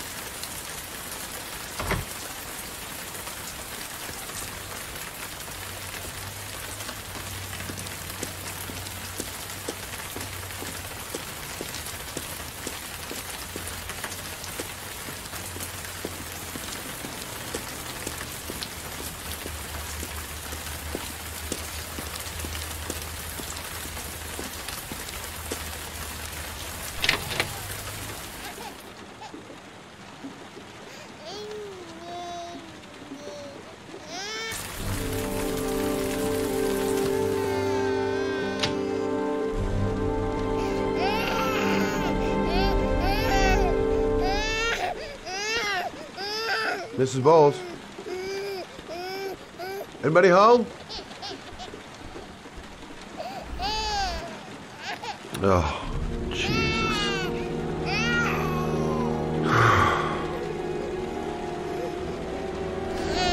Wait a minute.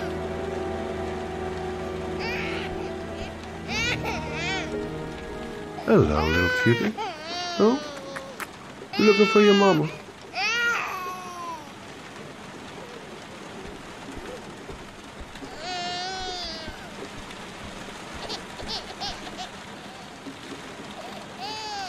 Hang on, baby. First, I gotta find Mama. This letter. Holy fuck. I hope she hasn't...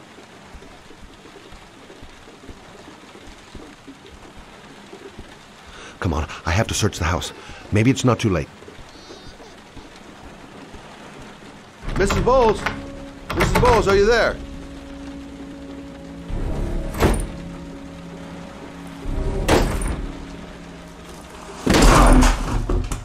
Oh, shit.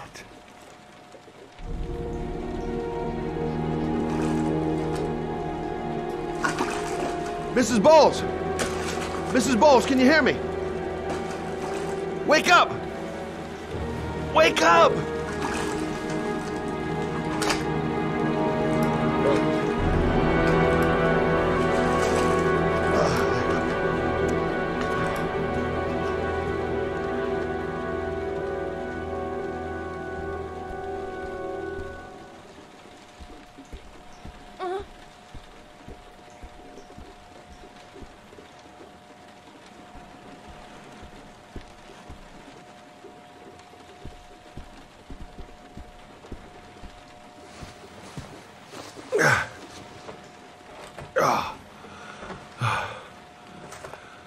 I'm gonna call an ambulance. No, I don't want to go to the hospital. Please. Okay. You got something around here I can dress this wound with? Yeah, I think so. Okay, don't move. I'll be right back.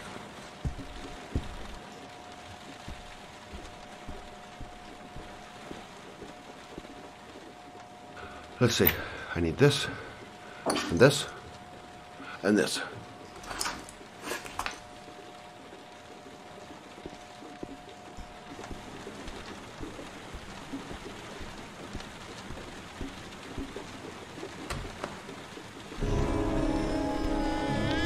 I'm here for you, Susan. You'll be all right. I'll take care of you.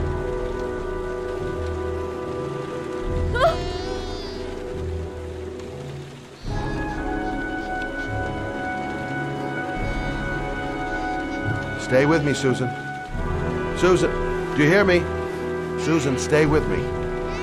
Can you hear me? Stay with me. Okay, come on.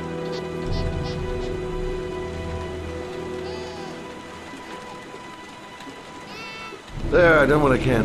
That should stop the bleeding. Well, luckily the wounds aren't too deep. Hey, how are you feeling? You okay? My baby. My baby needs me. Right. You stay there. I'll take care of the baby. Okay? Do you know what to do? With a baby, I mean. I'm a private eye. There's nothing I can't do. Her name is Emily. Gotcha. I was a private eye when I walked in here, and now I'm a babysitter. Go figure.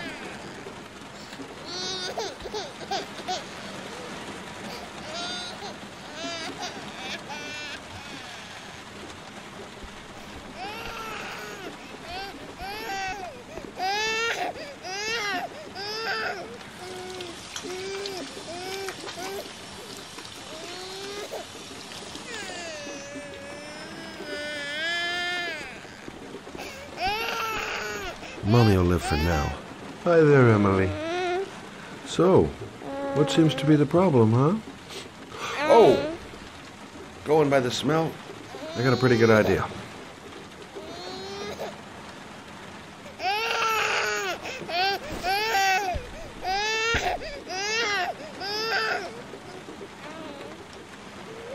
Okay. How do you do this again?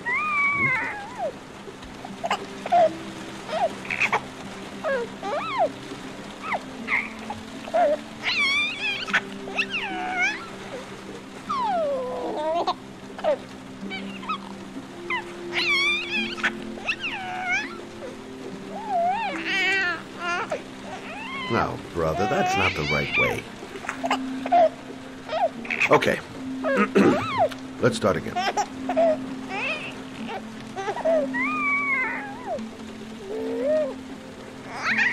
There you go, fresh new baby. That should feel better. Right, Emily?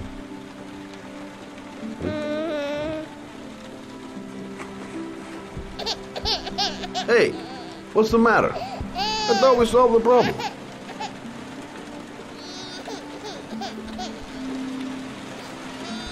Why is she crying? I'll ask Susan. She'll know what to do. Maybe she's hungry. Susan, I changed her diaper, but she's still crying. She's hungry. There's a bottle in the kitchen. Gotcha. Baby's bottle. Susan said it was in the kitchen.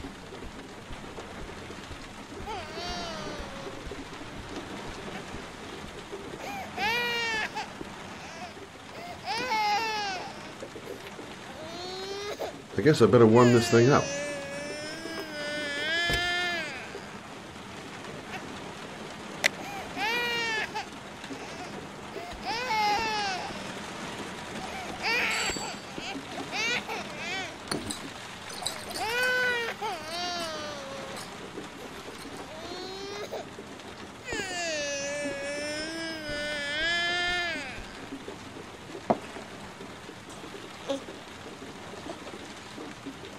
Oh, Emily, are you hungry?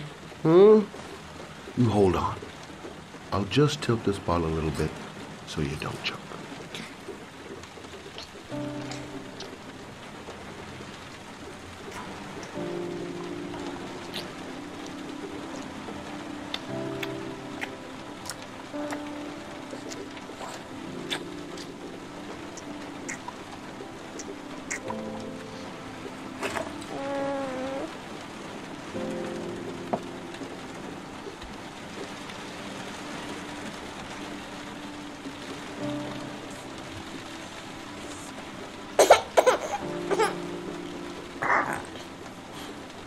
Oh, good job, Emily. You're feeling good now, right? Now, I'm gonna rock you very gently so you can have a nice little snooze. Okay, all right.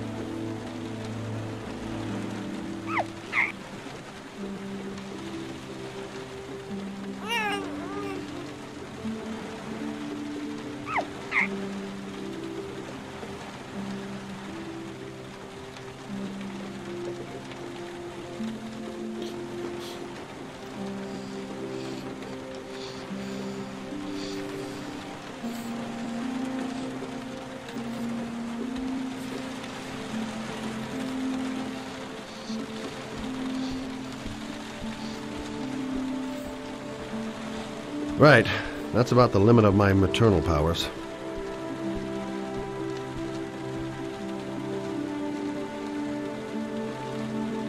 Thanks for looking after my baby. I didn't want to leave her. I just couldn't cope anymore. Just not having Jeremy around. He was such a good boy. Can't understand why anyone would want to hurt him. Do you take care of this baby on your own? Doesn't Jeremy's father live with you anymore? He disappeared. The day after Jeremy. I don't know what happened to him.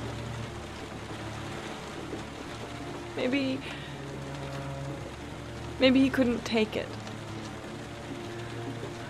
Ever since I've had to look after Emily all on my own and I couldn't do it anymore. I understand. Did your husband say anything before he disappeared? Did he leave a note or something? No. He left the house without a word, and there was just the cell phone. A cell phone? Yeah, I found a cell phone in his dresser. I'm sure it wasn't his. I'd never seen it before. I tried to turn it on, but it didn't work. Do you still have it? Yeah, It's in a drawer in the living room.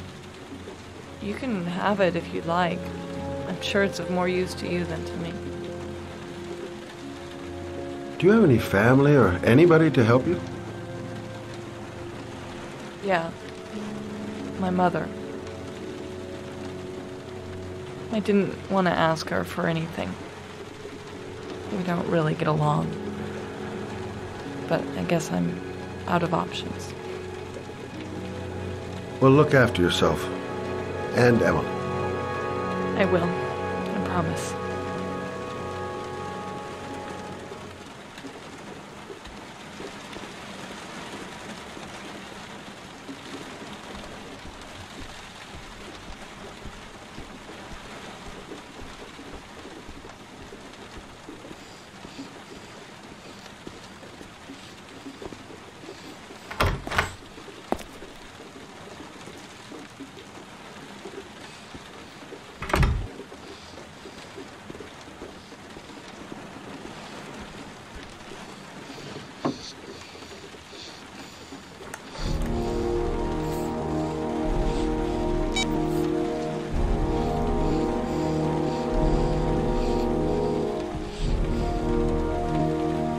Good luck, Emily.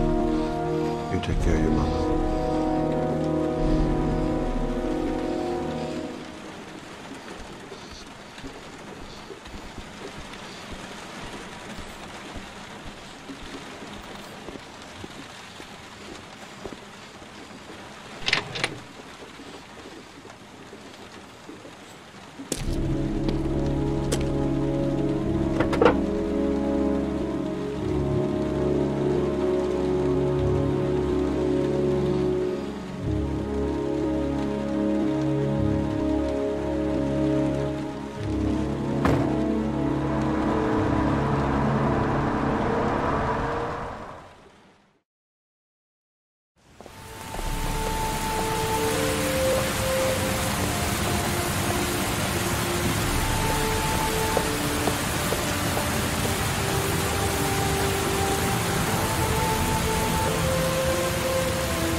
Excuse me?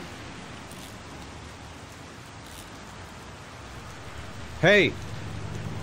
Oh, huh. Sorry. Didn't see you. What can I do you for?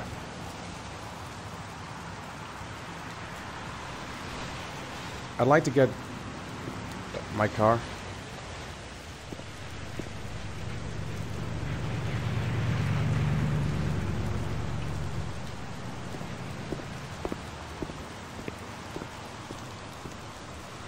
Hey, you're a pretty patient guy, you are. That car's been there for 2 years. We took it out for a drive every month and checked the tires and batteries, just like you said. Here, it's the 3rd floor Thanks. down. The service elevator is at... Ah, you have yourself a good one, Chief.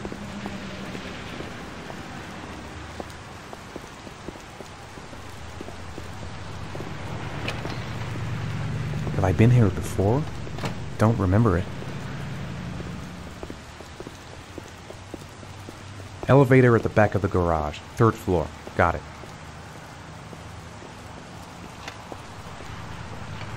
Car's been here for 2 years. What does that mean?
Your destination is 4 miles from here. Leave the parking lot and take the first right.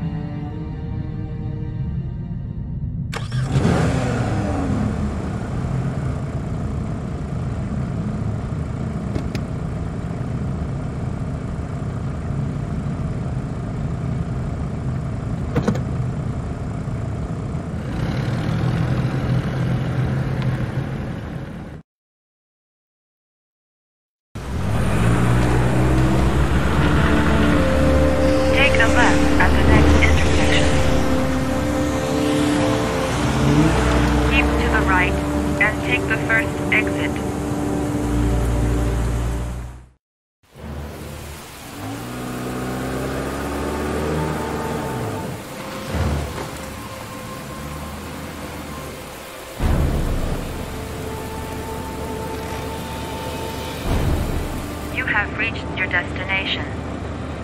Are you ready to show your courage in order to save your son? Listen carefully. Take the highway and drive against the traffic for 5 miles. If you haven't reached your destination in 5 minutes, you will have failed.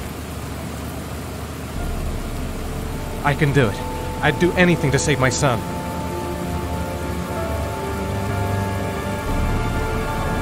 If I succeed, I'll get more letters for the hangar. It's my only lead. No turning back now.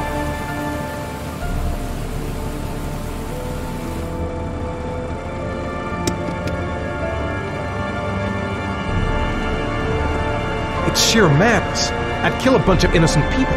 What gives me the right to play God, even to save my son?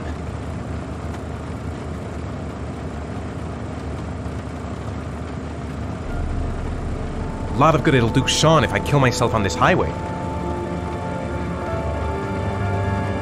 Go the wrong way on the highway for 5 miles? Am I willing to take that risk in order to save my son?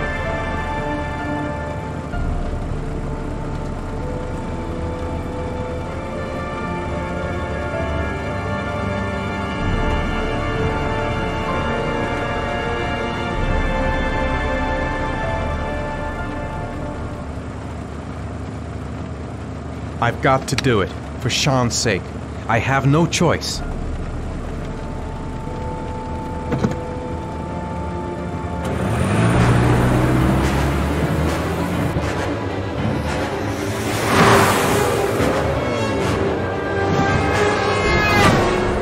Come on!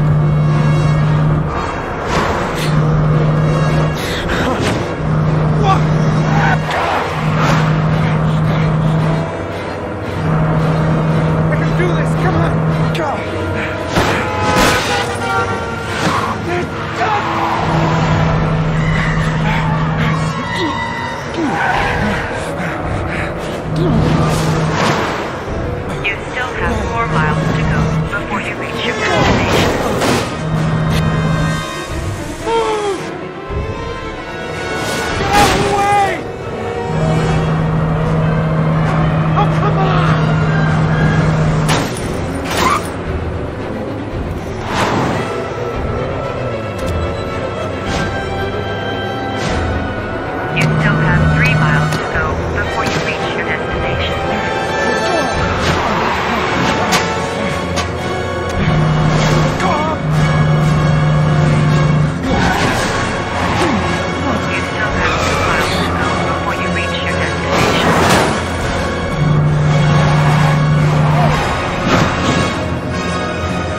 screen. Destination reached. Please press the screen. Destination reached. Please press the screen. Destination reached. Please press the screen. Destination reached. Please press the screen. Destination reached. Please press the screen. Destination reached. Please press. Your reward is in the glove compartment. The key is inside the GPS. Your reward is in the glove compartment. The key is inside the GPS. Your reward is in the glove compartment. The key is inside the GPS. Your reward is in the...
The atmosphere here is one of concern, as there is still no news of 10-year-old Sean Mars, who disappeared yesterday. Police are now treating this as another kidnapping by the Origami killer. If this information is confirmed, he may still be alive. Hello there, sweetheart. What can I do for you? I'd like a room. For you? Anything. Feeling the register.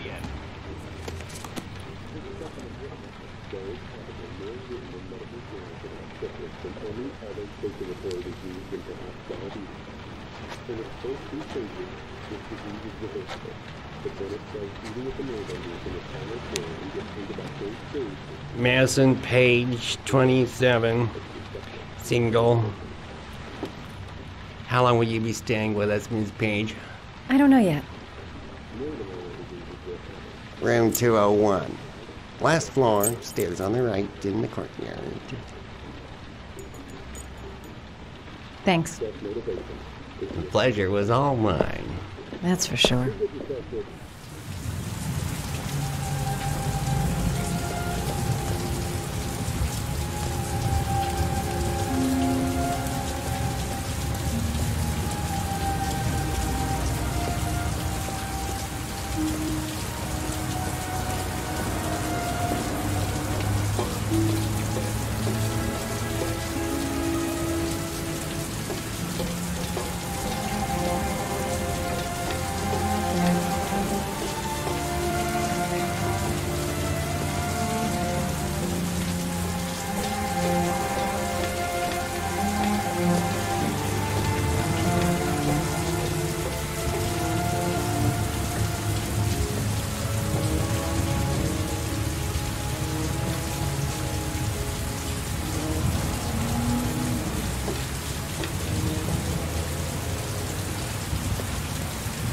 That obnoxious receptionist better not have a spare key to my room. The thought of it leaves me in a cold sweat.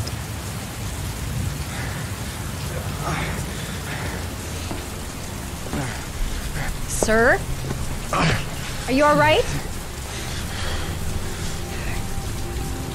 I'll call an ambulance. No ambulance. You're badly hurt. You need a doctor. Please, just help me to my room. It's number 207.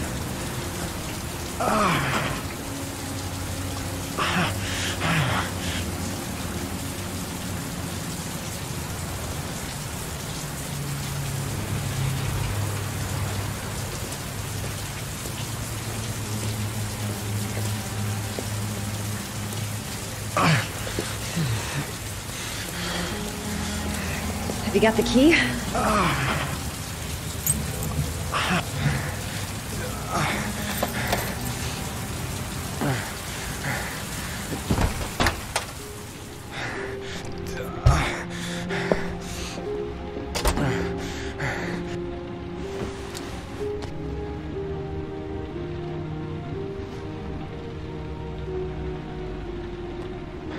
You're really in bad shape. You should see a doctor. Must have one, maybe two broken ribs. It's not fatal. But it's sore as hell. Your head is bleeding. It looks deep.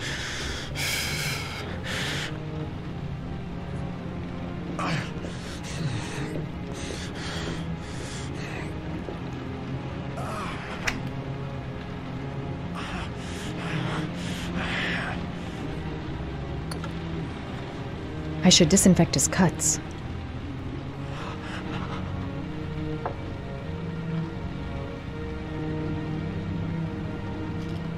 Paracetamol painkiller. Administer in cases of intense pain. Do not take more than one pill every 24 hours.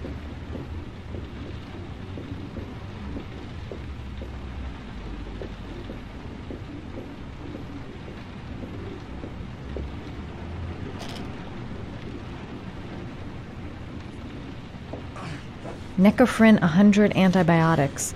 Administer to combat infection.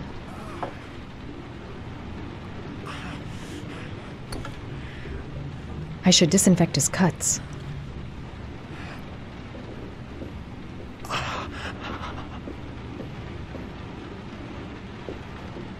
I'm going to disinfect your wound. This might hurt a little.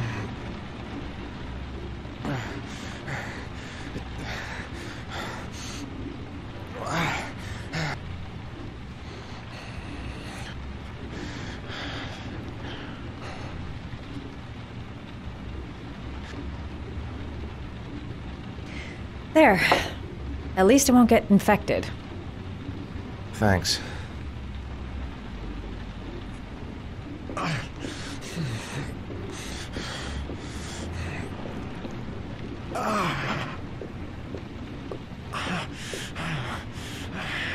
Paracetamol painkiller. Administer in cases of intense pain. Do not take more than one pill every 24 hours. Here. Take this. It should do you some good. It's a painkiller. It'll help reduce the pain. It says on the box to take one every 24 hours. I don't think it's a good idea to exceed the dose. I can't afford to wait. I wouldn't move around for a few days if I were you. I'm gonna take a shower. All right, let me help you.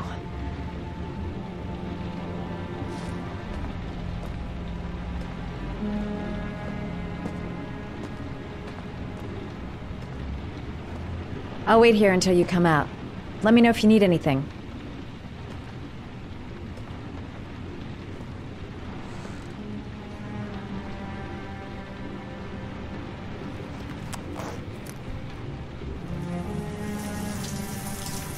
Talk to me. That way I'll know if you pass out. What's your name? Madison. Are you staying in the hotel? No, I live in town. I suffer from chronic insomnia. I seem to only be able to sleep in motels. Don't ask me why.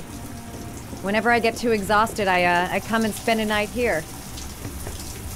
I'm just passing through. And what else do you do, Madison? Apart from fixing up strangers. I'm a photographer. I take pictures of furniture for fashionable design magazines. And you? I'm an architect.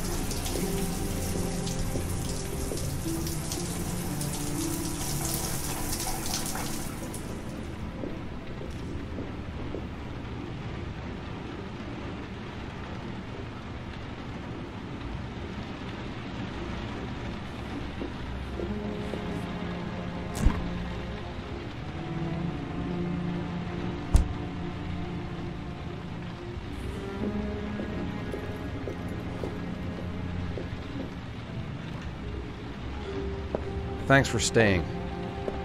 I feel a lot better now. Okay. I better get going then.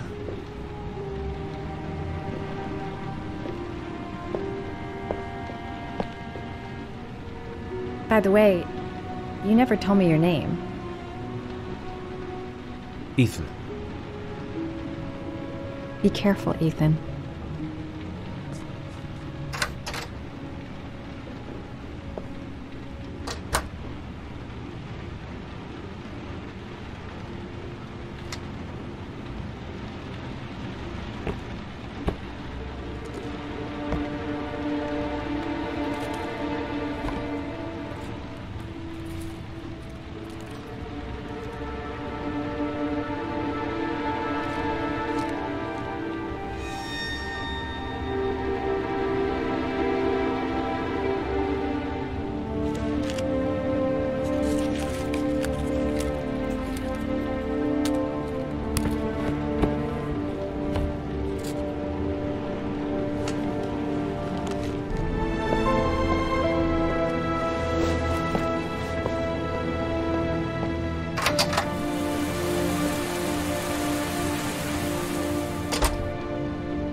Was that the first time?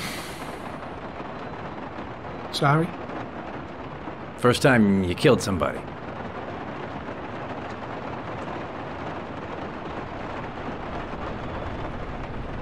It always does something to you the first time.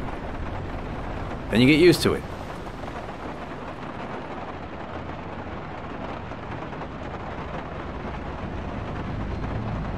I'm not sure I want to get used to it.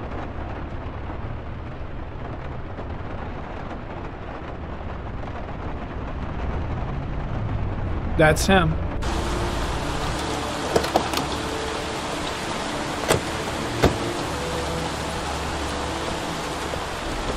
Miroslav Korda? Yeah? Lieutenant Carter Blake, I'd like to ask you some questions.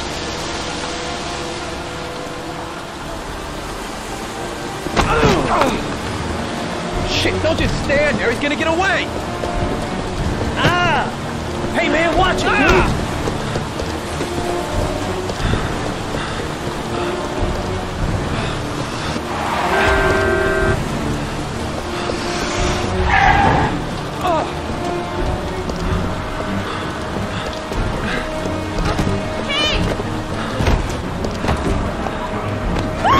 Hey, watch it, man! Whoa!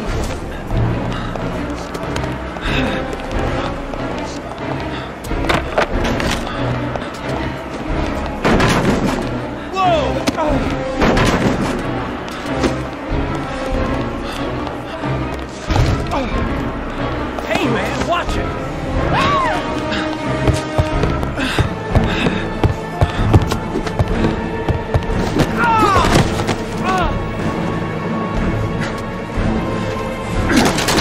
Hey, man, what's your problem?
This time it looks like we got our origami killer.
You said I could contact you if I remembered anything. Can I come in? Sure.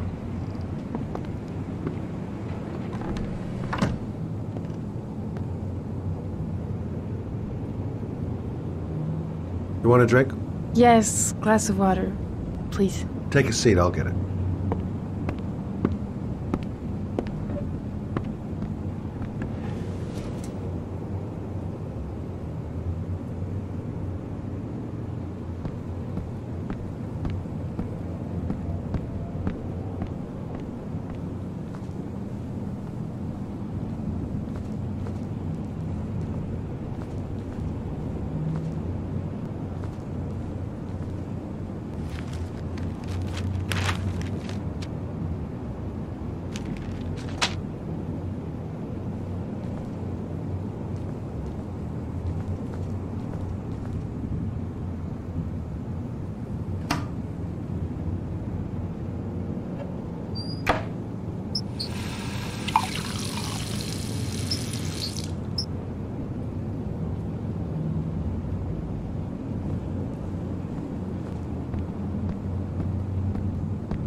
Thanks.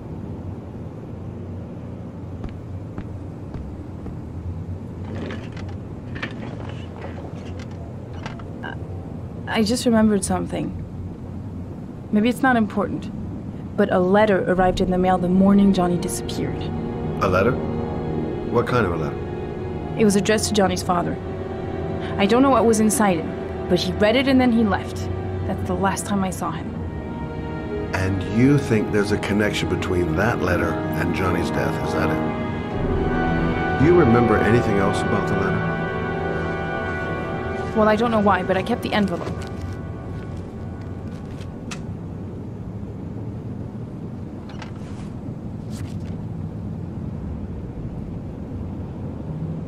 It was mailed in the Carnaby district, the day before Johnny disappeared. No sender. Nothing particular. Except the address. The address? It was typed with an old typewriter. Could be a lead, you never know. Well, thanks for your help, Lauren. I'll let you know if it leads to anything. Wait, I can't just sit around and do nothing while you're out there looking for the man who killed my son. Ever since you came around, I've been thinking, and I want to come with you. Help you in your investigation?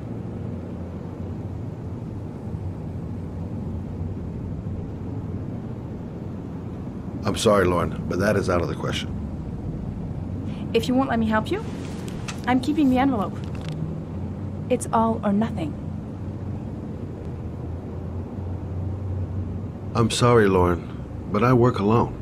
How many clues have you got, Mr. Shelby? This envelope.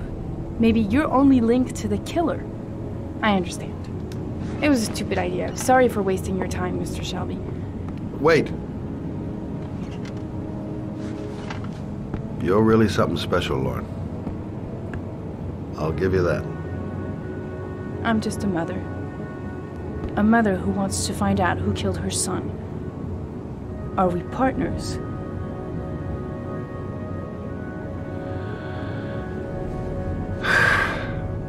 We're partners.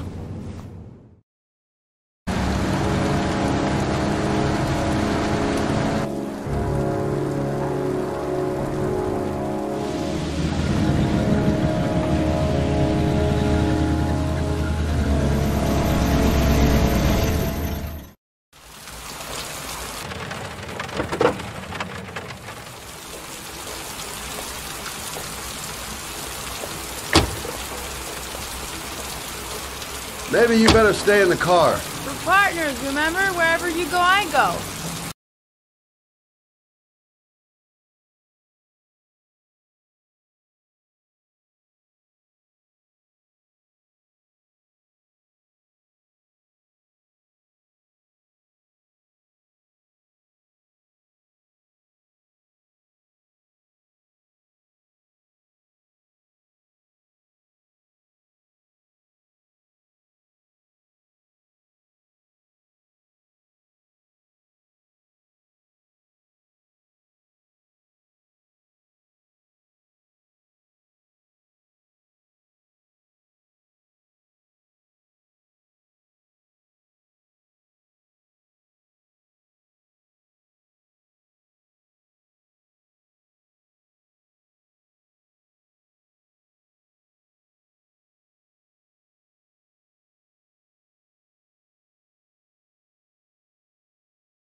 Mr. Kramer? Shh! This is the best part.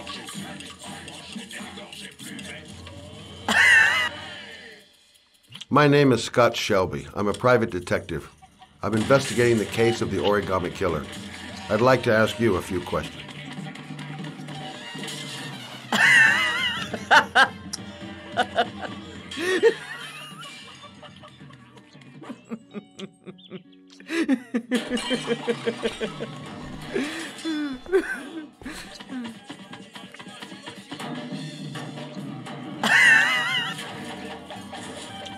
I'd like to know exactly what happened to little Joseph Brown.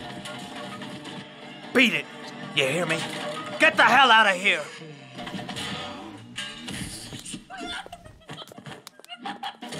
What do you want? A witness saw little Joseph Brown get in the back of your limousine. That was the last time anybody ever saw it. Now, I know you've been arrested and interrogated until your father made a little phone call and the file was closed. I'd like to hear your version of the facts. The kid was lost. I just offered to drive him home. The police arrived, I explained the misunderstanding, and I was released. End of story. Nothing to get excited about, right?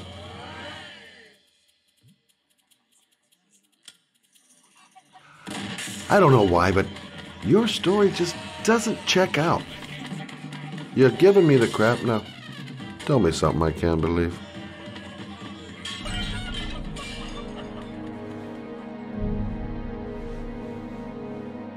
Very well.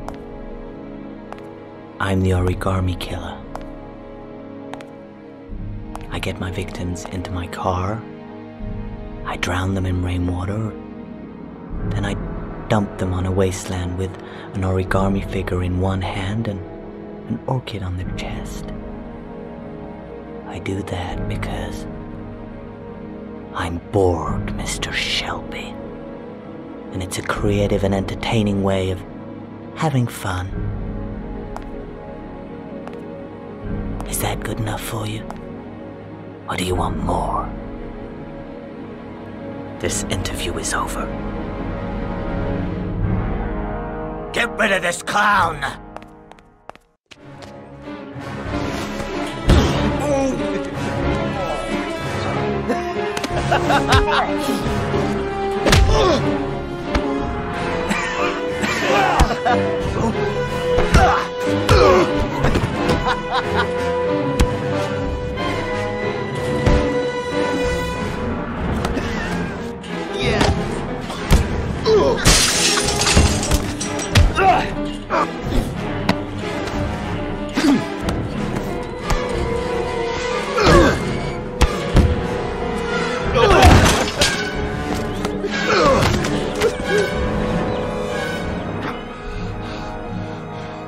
It's a dangerous game you're playing, Kramer. Do you know who my father is? He only has to lift one finger and you won't wake up tomorrow morning. You're the one that should be afraid, Mr. Shelby, not me.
Glass. Broken glass. Sharp as a razor. Impossible to go back. I'm gonna have to crawl through it, slowly, so I don't tear up my arms.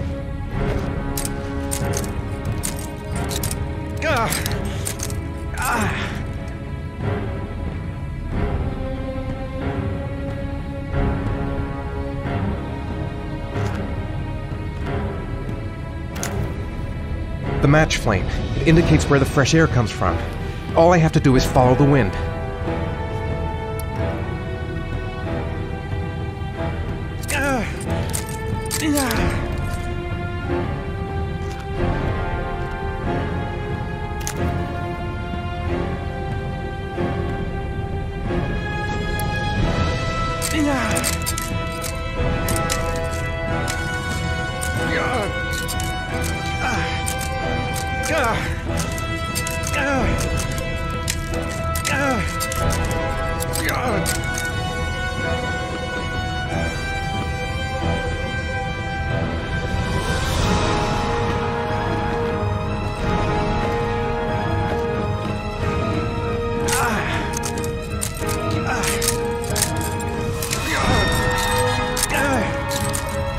My vision's getting blurry. Easy does it. I've got to move slowly, or I'm gonna faint.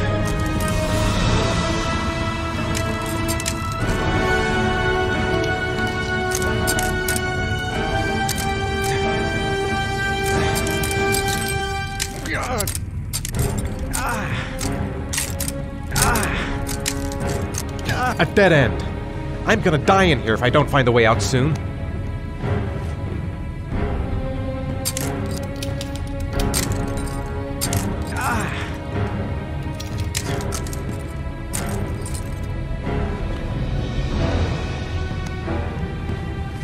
The match flame. It indicates where the fresh air comes from. All I have to do is follow the wind.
Guess I don't really have any choice.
It's over for me.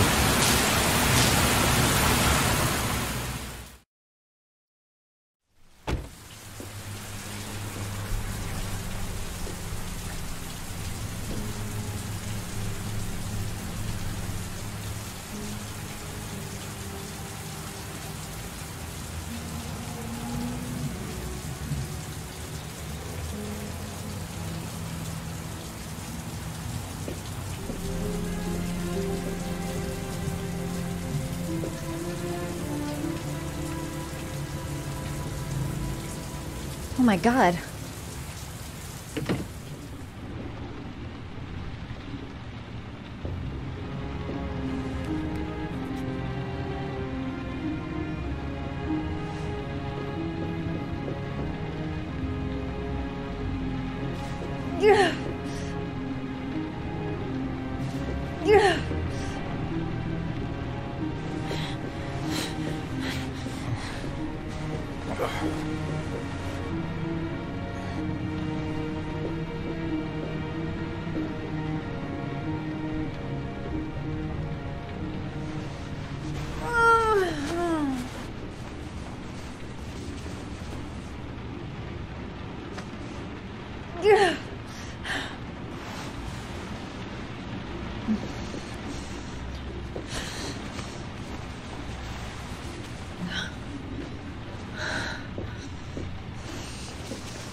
Ethan.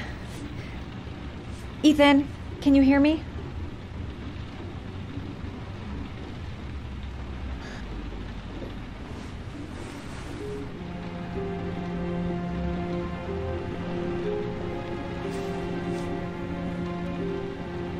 You've got a hell of a fever.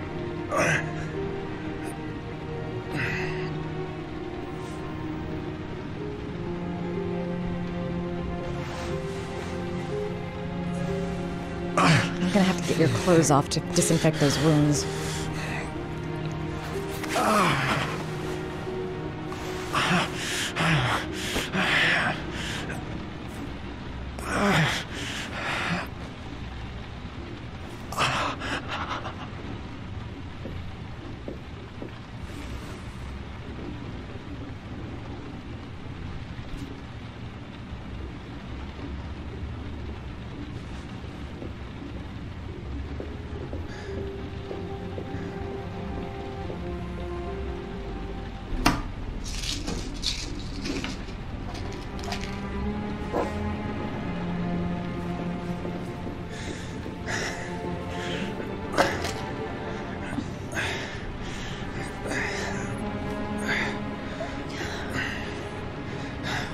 I'm no doctor, but I'll do what I can.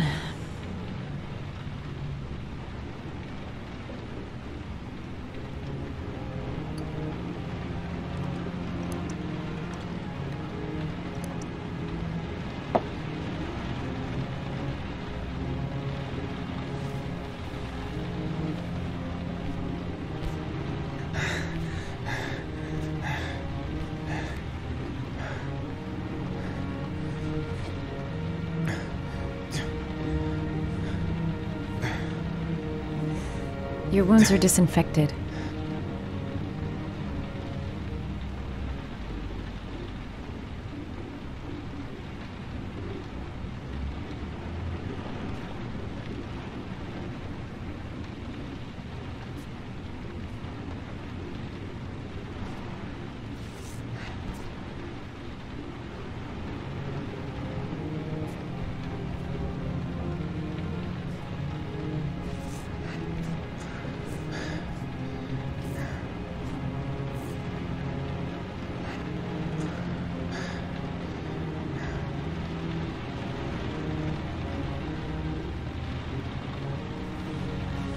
He's unconscious.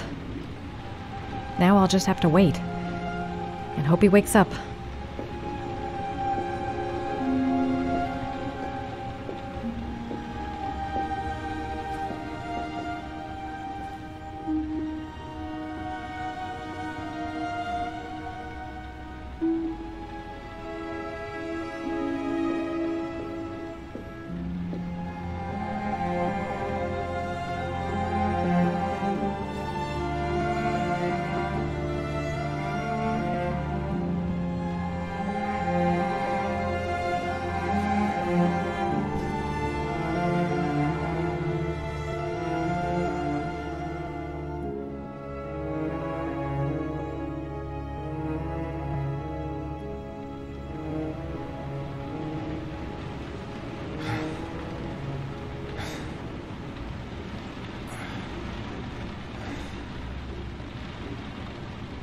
How do you feel?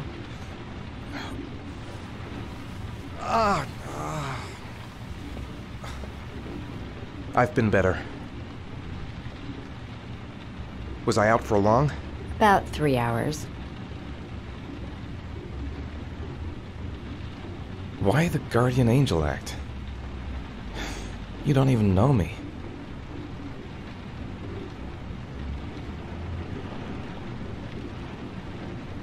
You didn't really leave me any choice. I couldn't just leave you like that.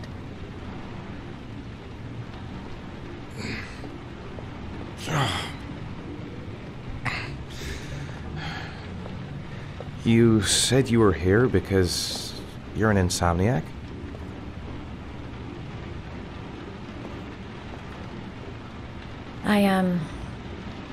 I've been going through a bit of a tough patch the last few months. It's the kind of stuff you prefer to forget. I do what I can to live with it, but it's not easy.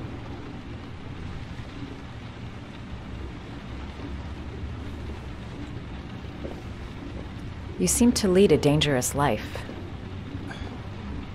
It's not the one I chose.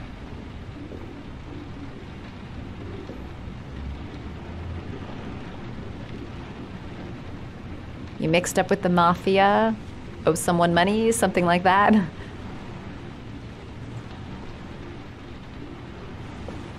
Listen, I'm truly grateful for your help, but for your own sake, I think it's better if you don't ask any questions. Maybe I could help you. No one can help me. You've already done a lot, Madison. Right. I'm gonna go. Take care.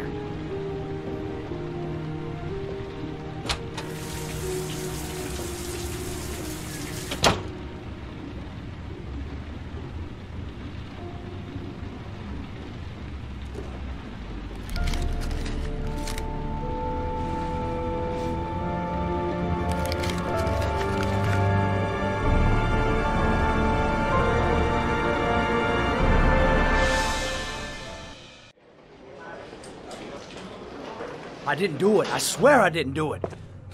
I've got nothing to do with that business. I never killed nobody. Oh, no? Then why did you run away when they came to question you? I already told you I forgot to report to my parole officer. I didn't want to go back to prison. When I saw the cops, I just bolted. I wasn't thinking straight. We checked out his statement. He has an alibi for at least 3 of the murders. Fuck, that bastard was a perfect fit. Shit!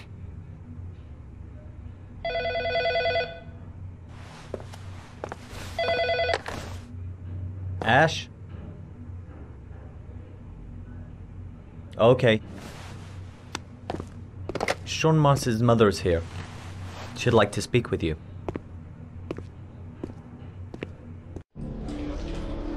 It was a few months back. The middle of the night. It was pouring down. Ethan came home completely drenched at about 3. I asked him where he'd been. He spoke about drowning, the rain. He didn't make any sense. There was something in his eyes. As if it wasn't really him. There may be no connection, but the next day there was that announcement about another victim of the Origami killer. Find my son. I'm begging you.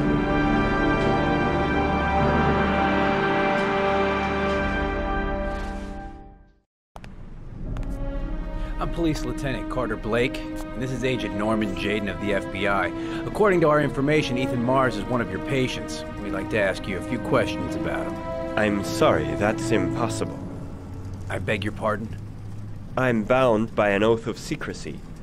Under no circumstances may I discuss my patients. My job is to find Sean Mars alive, and I don't give a damn about any bullshit oath. It's your duty to inform the police if you suspect one of your patients, Doctor. I'm sorry, I can't help you. And now I must ask you to leave. You need to cooperate, for your own sake. Doctor, a child's life is at stake. You may know something that could help us save him. Are you threatening me? I'm just giving you some free advice, Doc. I suggest you take it. I know you don't want to protect a murderer. If you know anything, you must tell us, Doctor. I am going to call the police and make a complaint about your behavior. Doctor, you are really pushing my buttons. The only thing I'm interested in is saving that kid's life. So, you're gonna be a good boy and tell me what I want to know, or I am really gonna lose my temper. Sean Mars's life may depend on what you know. Tell us what you know, Let Doctor. go of me. You have no right.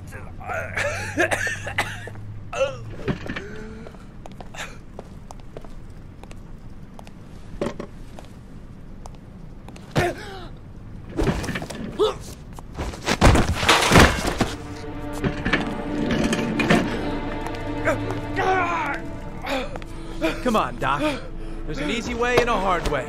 It's your fucking choice.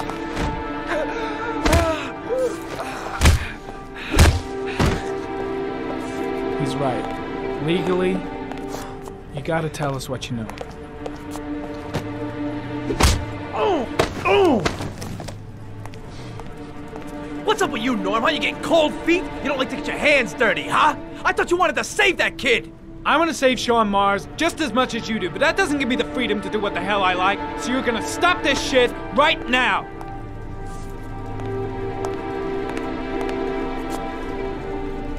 I'll get you for this, Jaden. Don't worry. I will not forget. Ethan Mars has had psychological problems since his first son died. Feels responsible for his death. A sort of morbid neurosis. He is haunted by visions of drowning bodies. A few weeks ago, after one of our usual sessions, I found this on the floor. It must have fallen out of his pocket.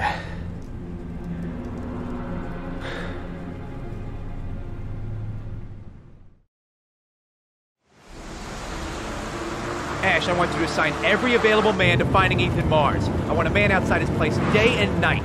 Notify all agencies to start looking for him. I want you to keep an eye on the train stations, the airports, the bus terminals. I want every cop in the city on his ass, so that if he moves, we know about it. Yes, Ethan Mars is the Origami Killer.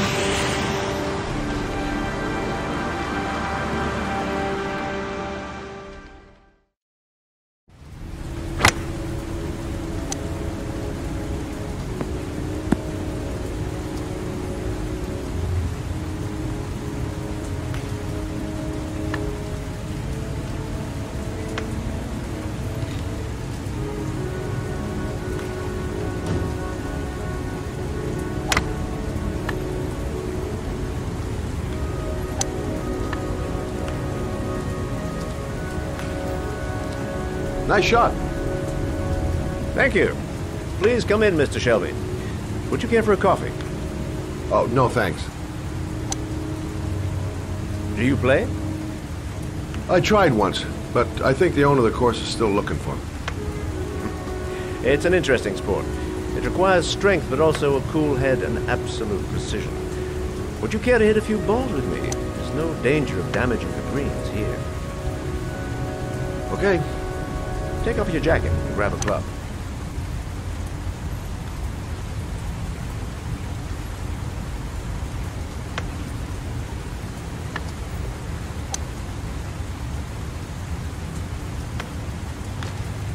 The balls are in that basket.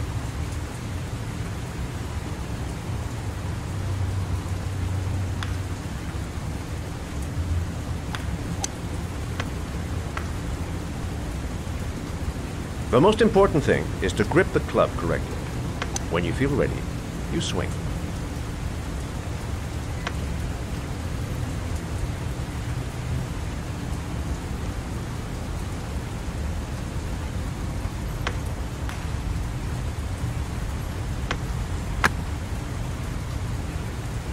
Well, it's only your first ball.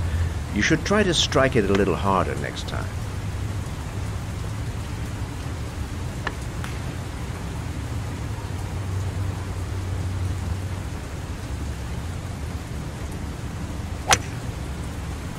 I'm assuming you didn't invite me here just to play golf, Mr. Kramer. I hear you've been asking questions about my son. That's right. I want to know if Gordy is linked to the Origami Killer case in any way.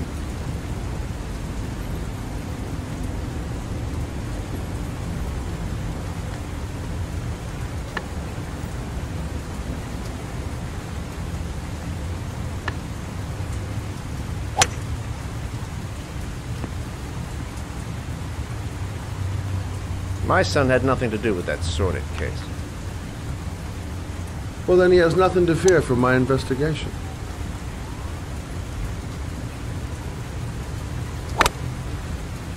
You have no business investigating my son. I told you, he had nothing to do with it.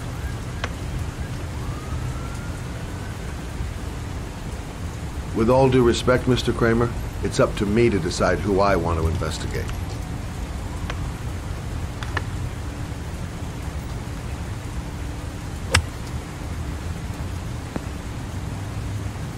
I'm an influential man, Mr. Shelby, and I pay very well for loyalty. Are you trying to buy me? Let's just say I'm trying to show you where your interest lies. How much do you want to leave my son alone? I think you misunderstood me. I don't play that game. Don't go near my son, Mr. Shelby. If you do, you'll regret it. Have a nice day, Mr. Kramer.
porcelain lizards? They look new, out of place with the rest of this old beat-up stuff.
Are you prepared to suffer to save your son? You have 5 minutes to cut off the last section of one of your fingers in front of the camera. If you succeed, you will get your reward.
You have 4 minutes and 30 seconds left.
Under the desk.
That's affirmative, Lieutenant. We're in position.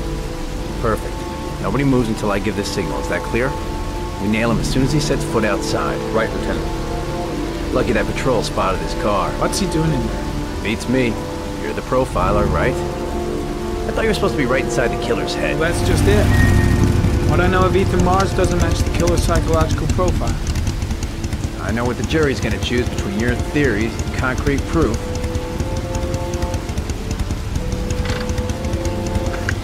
What the fuck is that girl doing there? If Mars comes out now, she's gonna be in trouble. What do we do, Lieutenant? Want to get her out? No, stand down.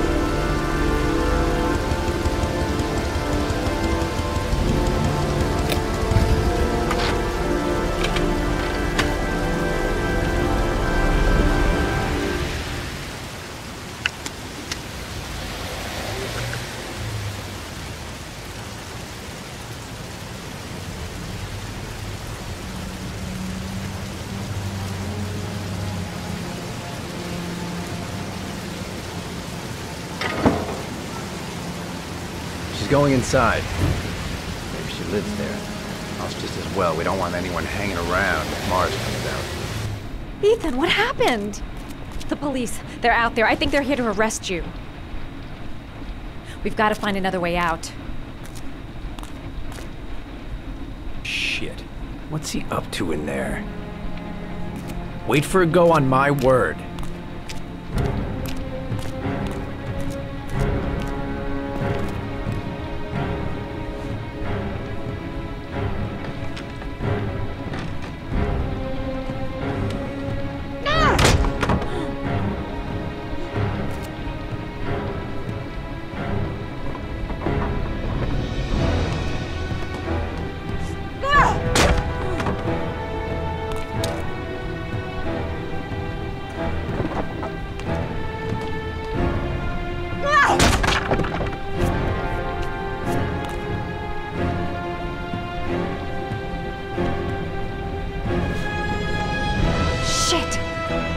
Too high.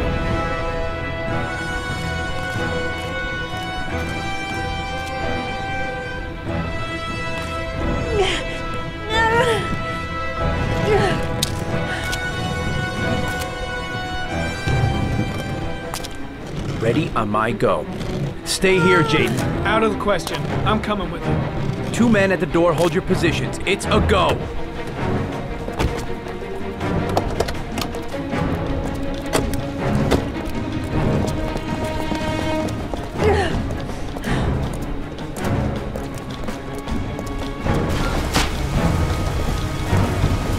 Come on, let's go this way.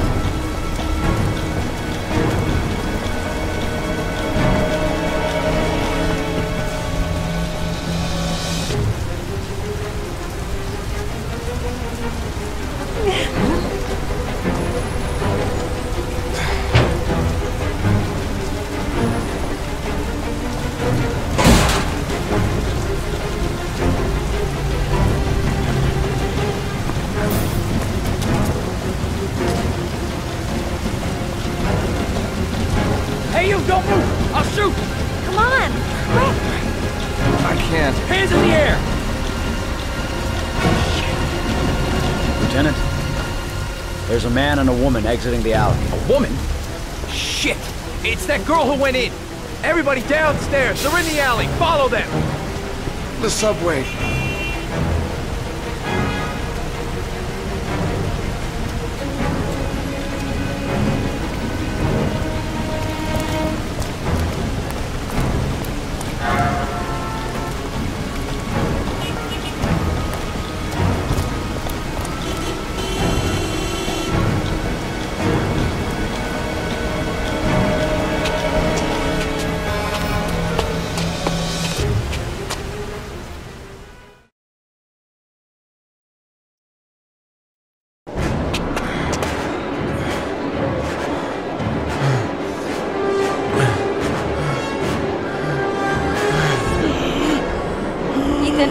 Ethan, what's the matter?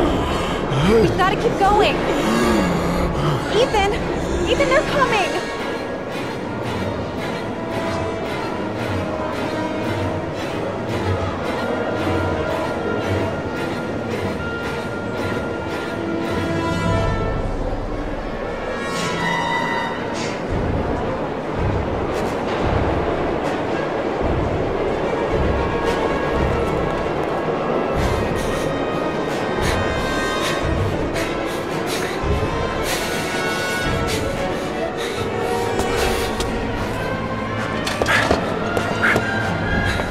fall. Hey! God damn it, watch where you're going, motherfucker! Ow! Hey, watch it, man! Police! Stop or I'll shoot!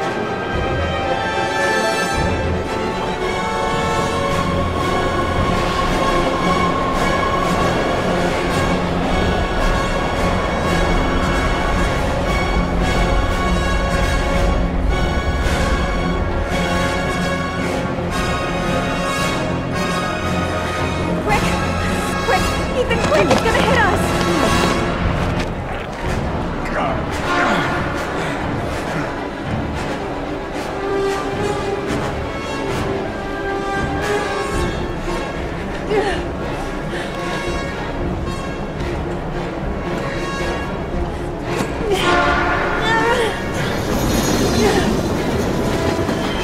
We've got to get on that train, Ethan. It's our only chance.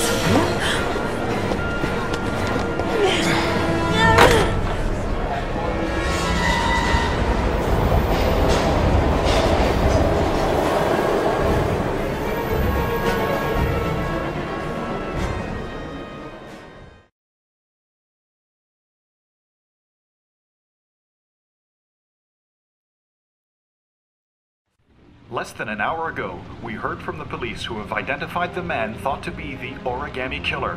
Ethan Mars, father of the kidnapped victim Sean Mars, is on the run and should be considered armed and dangerous. A police manhunt is now underway, and they hope that they will soon be able to announce the apprehension of this dangerous lunatic.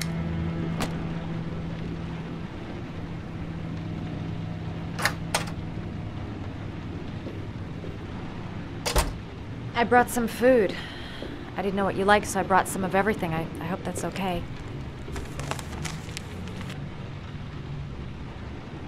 Any cops? No, I think we lost them. The guy at the desk, though, he gives me the creeps. I don't trust him.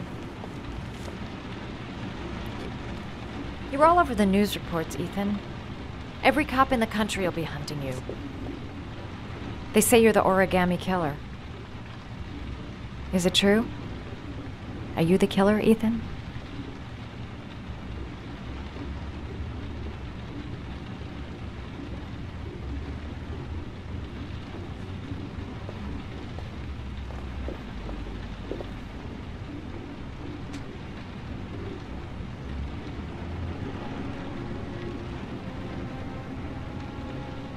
I sometimes have these blackouts. Times where I don't know what I'm doing. As if I'm someone completely different. The only thing I remember afterwards is the bodies. The bodies in the water. Why are you hurt, Ethan? Why were you in that apartment? I think my other self is testing me, testing my love for Sean. He wants to know if I love my son enough to save him. That means there's some part of me that knows where Sean is. But the only way to find him is to go through these trials. Why can't you tell that to the police? And tell them what? That I'm a schizophrenic who drowned his victims and has kidnapped his own son? They'd never let me go, and I have to stay free to save Sean. I have no choice. I'm his only chance. When Sean is out of danger, I'll turn myself in, but not until then.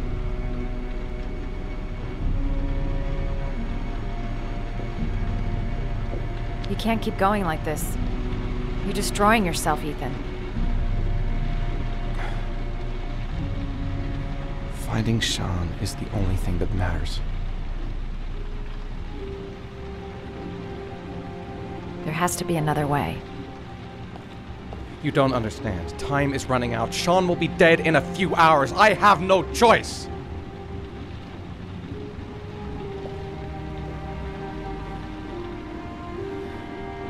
Please, Madison, leave. Forget everything that's happened. There is nothing more you can do for me. If you want to help me, leave. Leave me to do this on my own.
Your vodka, sir. Thanks. You look preoccupied, if you don't mind my saying so. Problems with the investigation? Blake is convinced that Mars is the killer. Not you. I thought there was some evidence to that effect. That's true. But it just doesn't make sense. His psychological profile doesn't fit. Neither does the geolocalization. I can't see this father drowning 8 victims before kidnapping his own kid. Mars is not the Origami killer. I'd stake my life on it. Then who is? I haven't the faintest fucking idea. Maybe you should review the evidence in your possession. That's just what I was thinking of doing. Oh, one last thing, sir. You should be careful not to overindulge in you-know-what. It can be dangerous. Very dangerous. I'm trying to keep a handle on it, but that's difficult. It gets more and more difficult. It'll end up killing you if you're not careful. That would be most unfortunate, sir.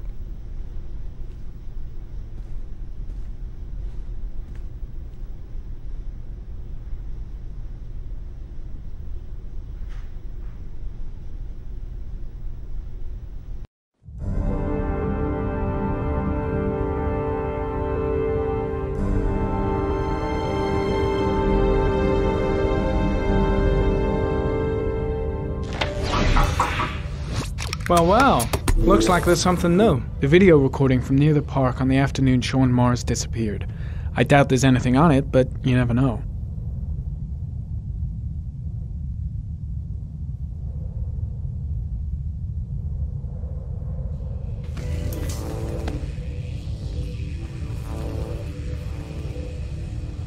A Chevrolet model corresponding to the tire prints passed at 1602 heading for the park, when in the opposite direction at 1637, That could fit the time that Sean Mars disappeared.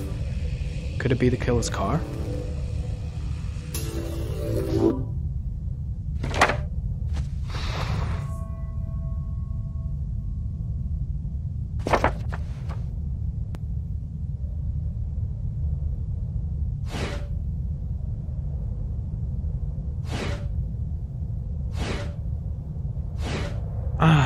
Pity we can't see the driver's face.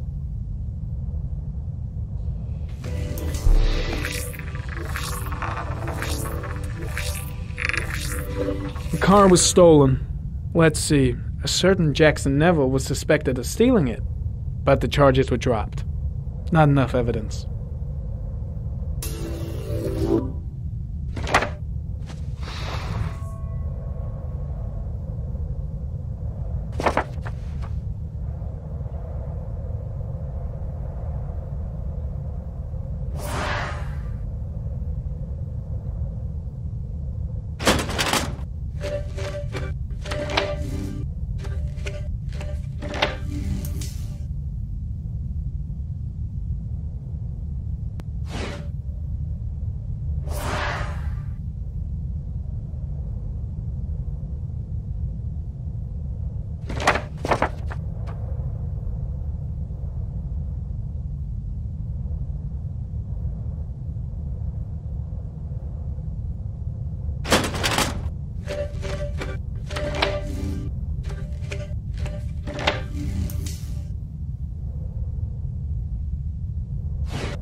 There is always a railroad line adjacent to where the bodies are found.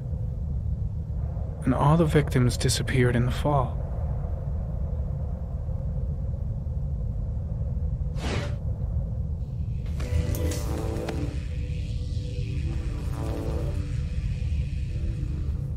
The killer is white, aged between 30 and 45. He is intelligent, calm, and determined. An organized type. He has a car.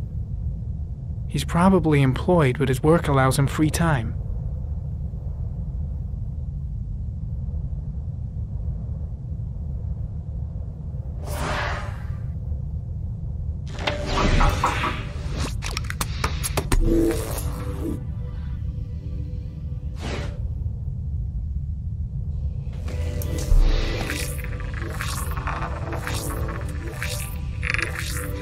Jackson Neville, aka Mad Jack, involved in several cases of buying and selling stolen vehicles.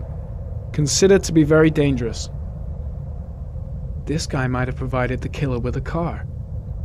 It's a pretty slim lead, but it's all I have right now.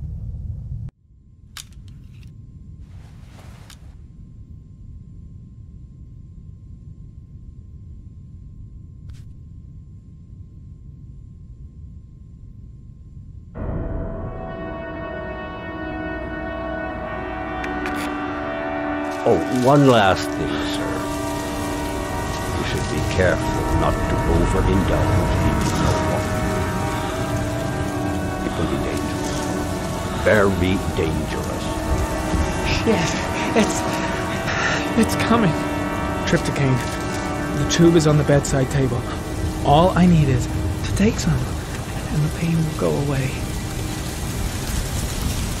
I should resist. This is gonna kill me. I know I can resist. I just need to stay in control and do something until it goes away.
Manfred!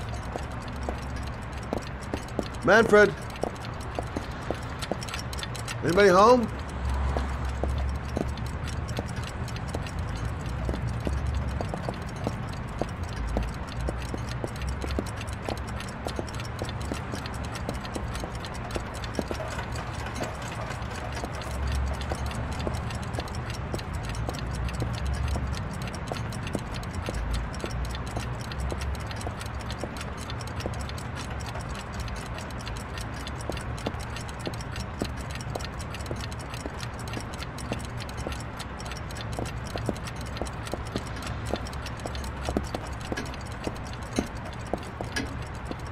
Hi there, Manfred.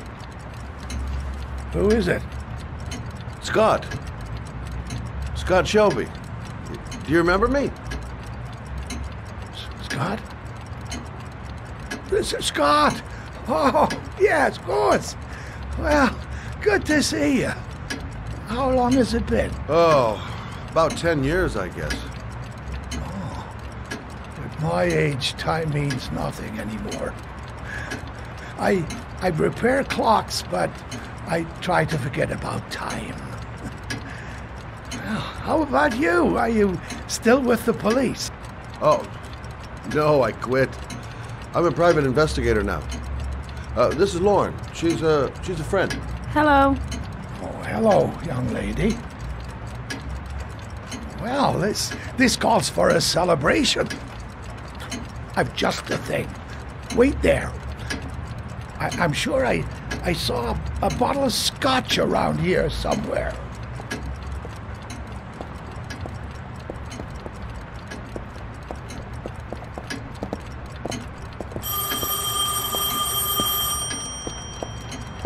Do an old man a favor, would you, Scott? Tell them to call back this afternoon. Sure, no problem. Hello? Yeah, this is Manfred's. He's not available right now. Could you call back later this afternoon? Thanks.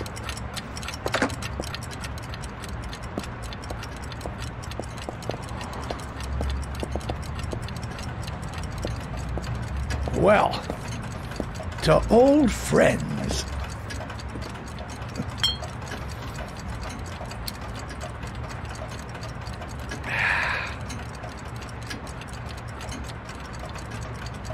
I'd like you to have a look at an envelope. I thought maybe you could tell me about the typewriter that was used to type the address on it. Oh, well, let's have a look. Could you pass me the magnifying glass from behind the counter, sure, please? I'll get it. My eyes are beginning to fail me.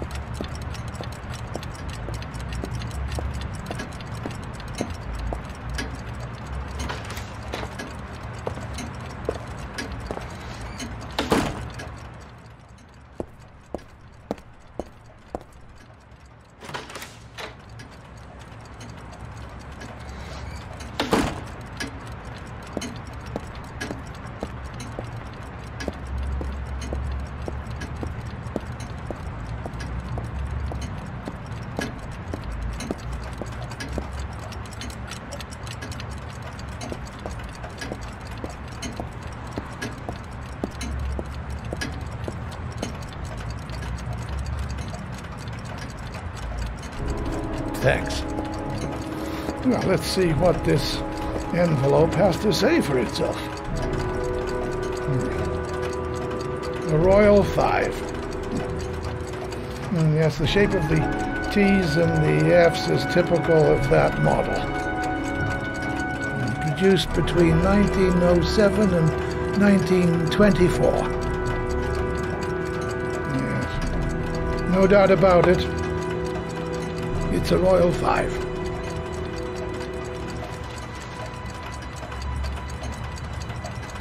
These typewriters, are they rare? No, they're fairly common. I'd say many folks have one gathering dust in an attic or in their cellar. Do you keep a record of all your clients? Oh, yes, indeed. At least the ones who pay. Any chance I could get a peek at that? Yes, of course. I keep my account books in the office. If you're not in a hurry, I have a list of all the clients who ever bought a Royal 5 or had one repaired. Yeah, that would really help us out. Delighted to help. Give me 2 minutes, and I'll be right back with the list.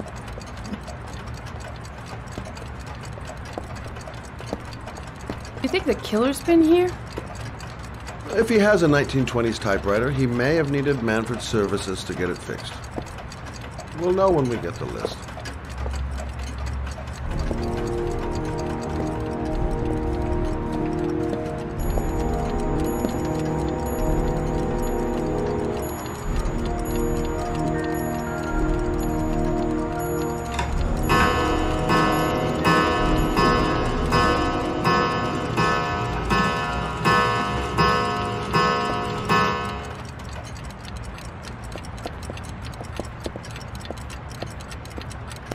Been a while since Manfred went into his office.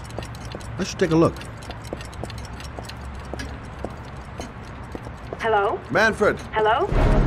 Your call is lodged, sir. A police car will be there in a few minutes. I need to know who you are, sir. Sir? Hello?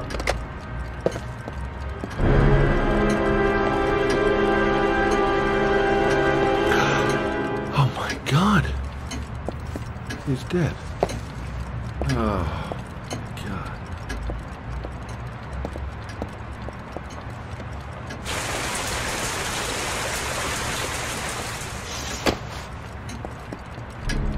Scott? Oh my God. What are you doing? I'm calling the police. The killer has already called the police. I think he wants us to be his scapegoats. We gotta get the hell out of here. What do you mean? We have nothing to do with his death. We were just here when it happened. Look, we're running out of time to find Sean Mars. The last thing we need is 24 hours in a police station explaining this whole thing. Well, so what do we do?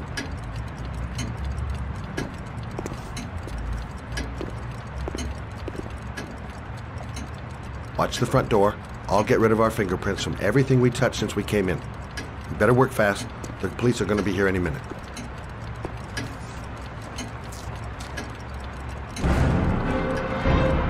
What are you doing, Lauren? If someone comes in, we're going to be in trouble. These are Manfred's account books. He must have been looking for owners of Royals when he was killed. Forget it. We got to get out of here fast.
Longer? The police will be here any second. I'm almost finished.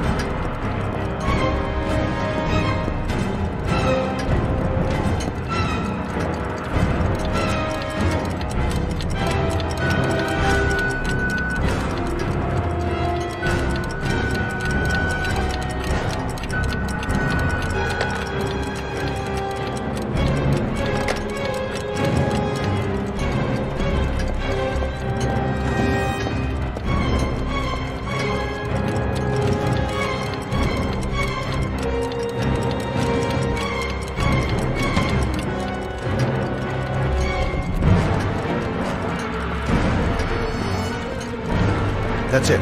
We're done. You get all the prints?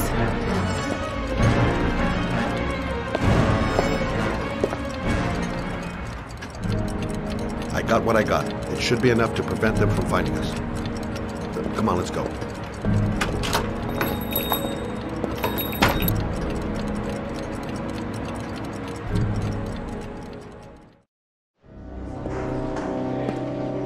So, you claim the victim was killed while you were in his shop, correct? Yes, he went to get something in his office. A few minutes later, I went in to see if he was okay.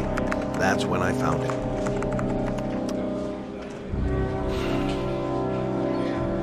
You should have called the police immediately, Mr. Shelby. Would have saved us dragging your ass down here. Listen, we had nothing to do with his murder. We were only there by coincidence. I just wanted to spare myself a few hours declaring I didn't see anything to a police officer. PI or not, Mr. Shelby, don't leave town. And if you end up next door to any more dead bodies, remember to call us. Okay?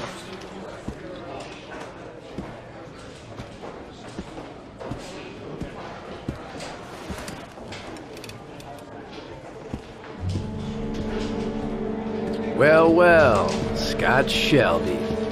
You in trouble again? Wrong time, wrong place. You know what it's like. Don't sweat it. I'll take care of it. For old time's sake. Thanks, Carter.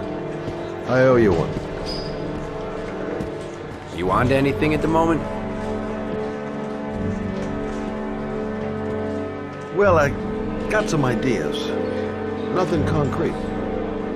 Well, if it goes beyond the idea stage, you'd tell me about it, wouldn't you, Scott? Sure.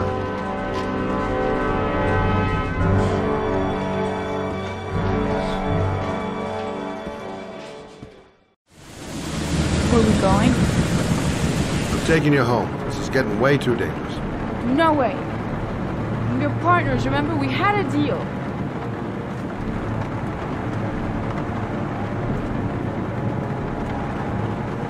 Listen, Lauren, I know you want to find the killer, but you're not helping me by putting yourself in danger. I'm not a child. I know what I have to do. I've got to find my son's killer. You're not going to stop me.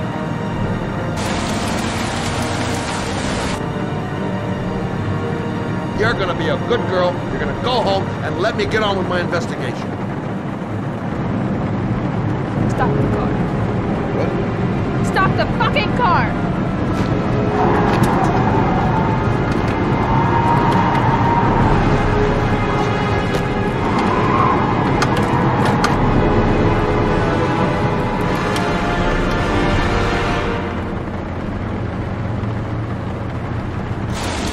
You're not gonna help me find this bastard and kill my Johnny. I'll do it on my own.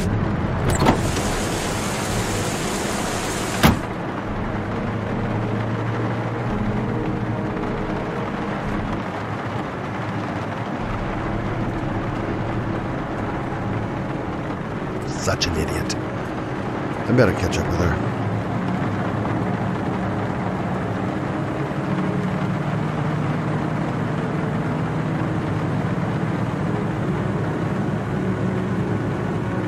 This girl's stubborn as a mule. She doesn't let up, with or without me.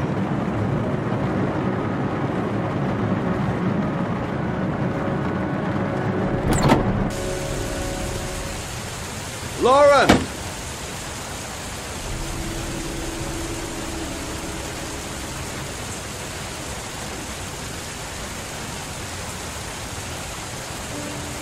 I miss him. Miss him so much. Do anything to hold him once again in my arms.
Yeah? What do you want? Ugh, fuck it. I said 1,000 times that I don't want any junkies at my door. If you want to score, man, you gotta fucking call first. Come on. Hey! Take it easy, man, huh? Keep cool. What do you want? Dope? Money?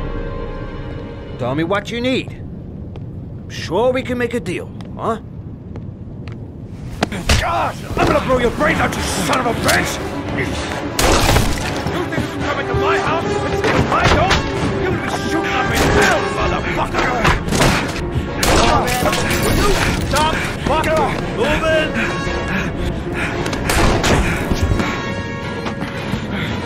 God!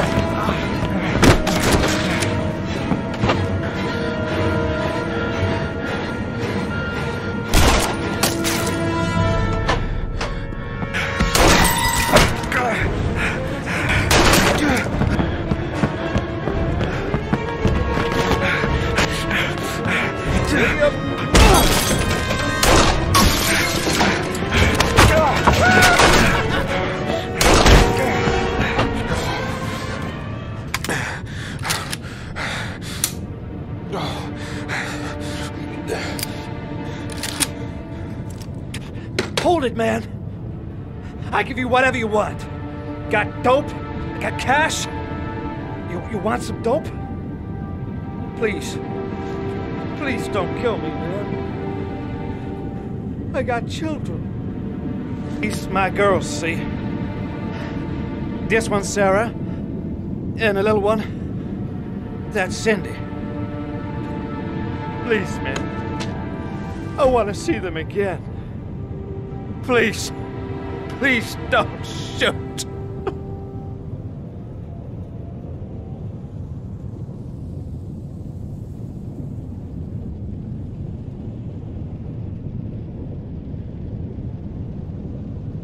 I'm a father too. But I have no choice.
Matt, it's Sam.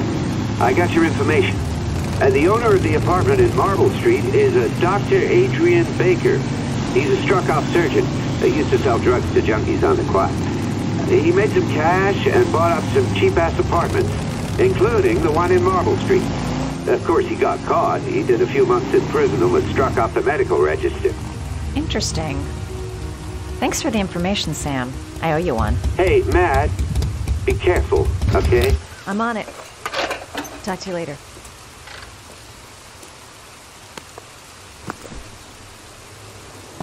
The owner of the apartment where Ethan cut off his finger lives here. It's not much of a lead, but it's all I've got.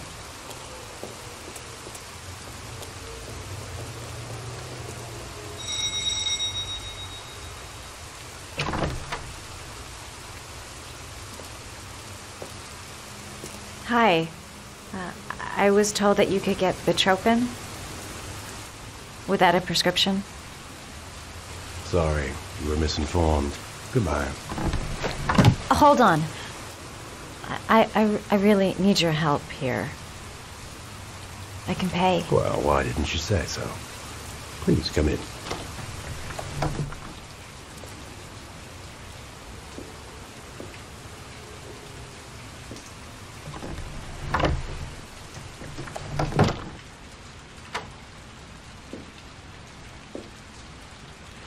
So, you're looking for Bitropin, my dear? Are you having trouble sleeping? How much do you need? I don't know, about 3-4 boxes. Well, no, that shouldn't be a problem. Would you like a drink? I was just about to have one. No, thanks. Well, alcohol helps take the edge off the pills, don't you think? Anyway, we should drink a toast to our first deal.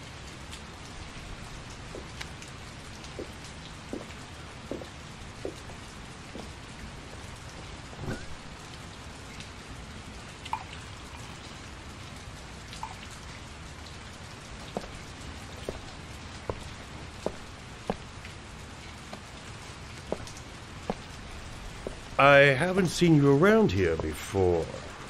Who told you about me?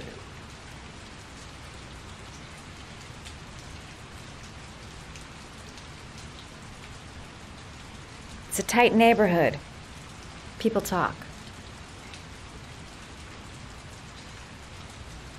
Do you have many clients? A few. I help to ease their anxiety. Get my handsmen off, thin enough, hard-working enough. I reassure those who find the system too difficult. I'm like a safety valve that keeps society from imploding.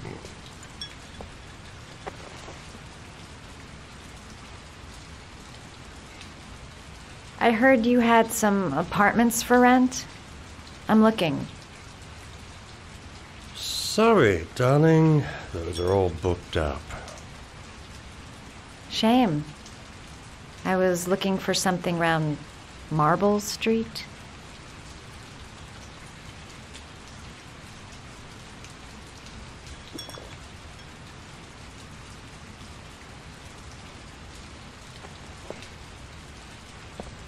You're not drinking? I'm not really thirsty.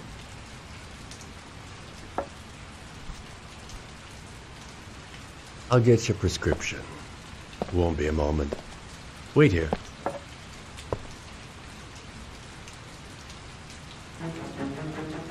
That guy gives me the creeps. I better take a look around to see if I can find anything before he gets back.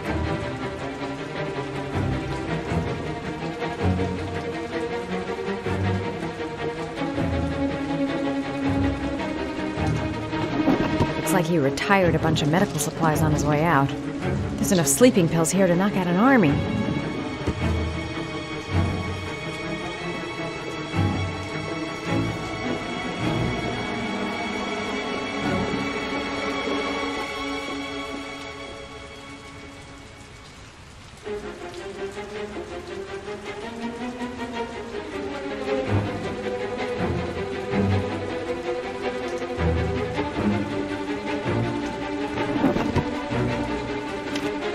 Doc seems to be interested in property, amongst other things.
We're gonna have some fun together, my darling. I promise.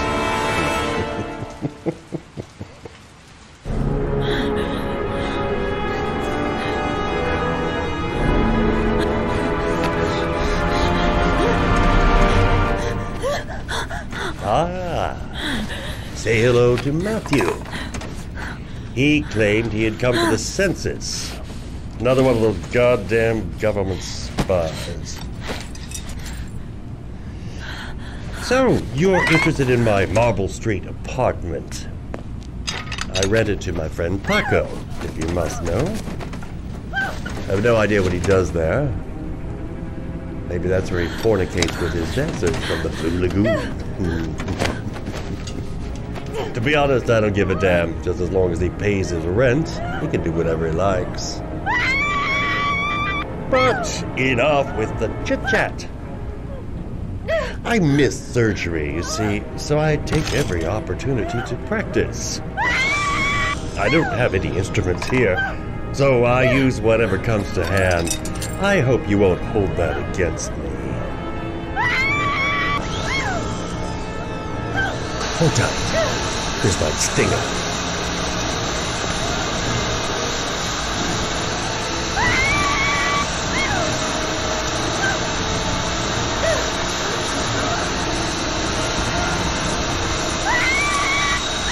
Have you ever noticed, as soon as you start to do a little housework, someone always comes calling?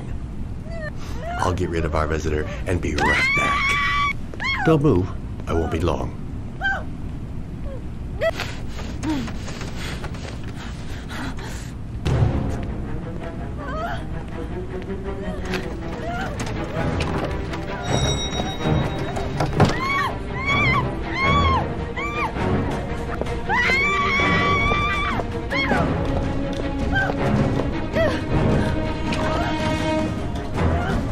Hello, sir. I've come to bring you the word of the Lord in the form of these magnificent Bibles, which I will gladly leave with you in return for a contribution of only $5. No thanks, Come now, brother. I cannot believe the word of the Lord is of no interest to you. We, this humble flock, should walk in his steps, for St. John has said. Thanks a lot, but I don't need anything. Who does not need a Bible in these times of violence and hatred? Holy Scripture will bring you peace and tranquility anytime you need it. All for mere $5.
Hey, Cracker! What you doing in there? Norman Jaden, FBI. Can we talk for a minute? Yeah? I'm looking for the owner of a blue Chevrolet Malibu 83. I don't give a damn how the car got here, or whether you stole it or not. I just want to know who bought it from you. Sorry, man. Don't ring a bell. I got a real bad memory for names. Perhaps I can help you to remember. If we find out that you sold the car to the man we're looking for, you're looking at some pretty solid time inside, Jackie boy. You trying to scare me with your big talk? I never saw your damn car. Now take a walk.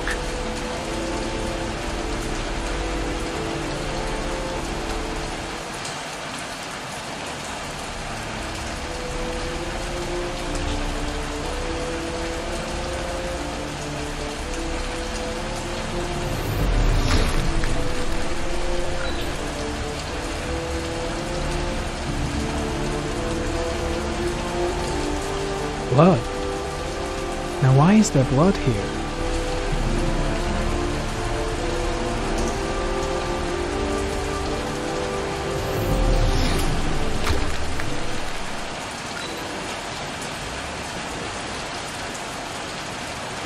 The blood tracks lead to the acid bath.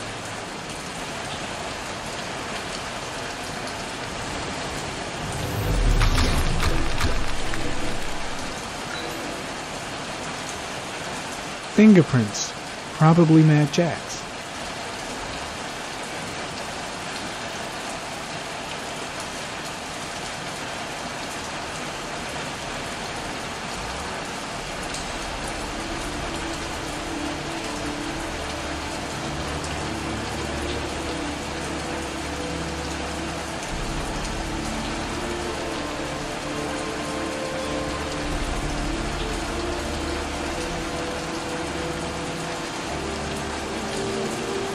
Size 10, most likely a visitor.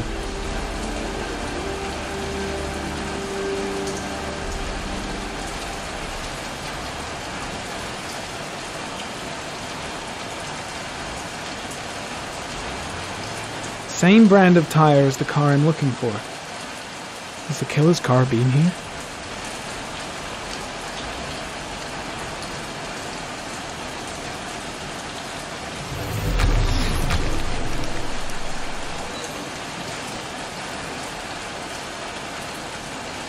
Size 13.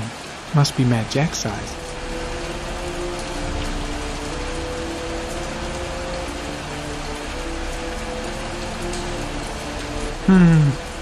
Not the car I'm looking for.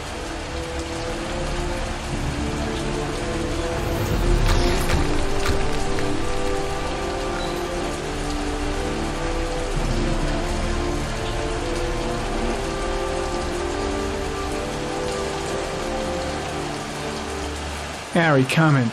Traces of orchid pollen in the air inside the garage.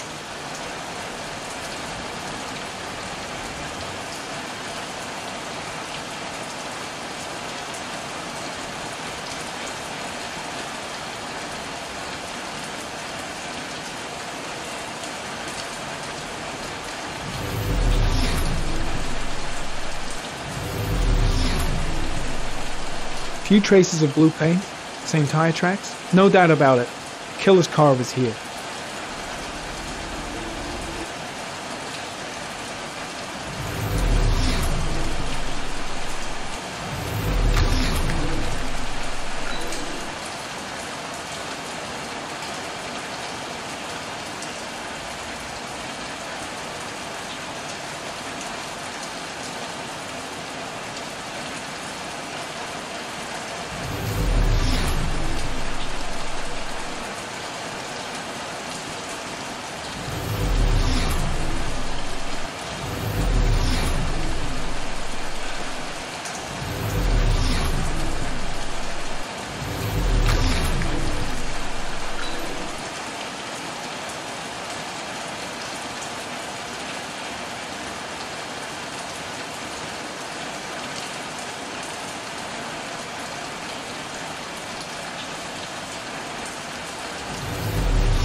Feeling sick, got the sweats, hands are shaking.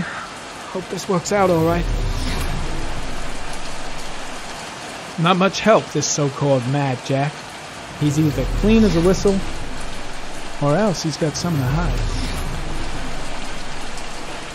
I don't trust this guy.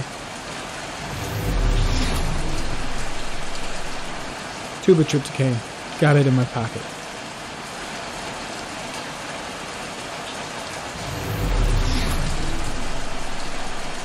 "24 hours. I've got less than 24 hours if I want to find Sean Mars still alive."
You got me, officer.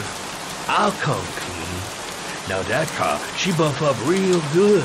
I painted her dangerous blue, in honor of the dangerous motherfucker that was driving her. Hands on your head, pig. I ain't got time to be playing around with you. Let's just get you out of sight and finish you off.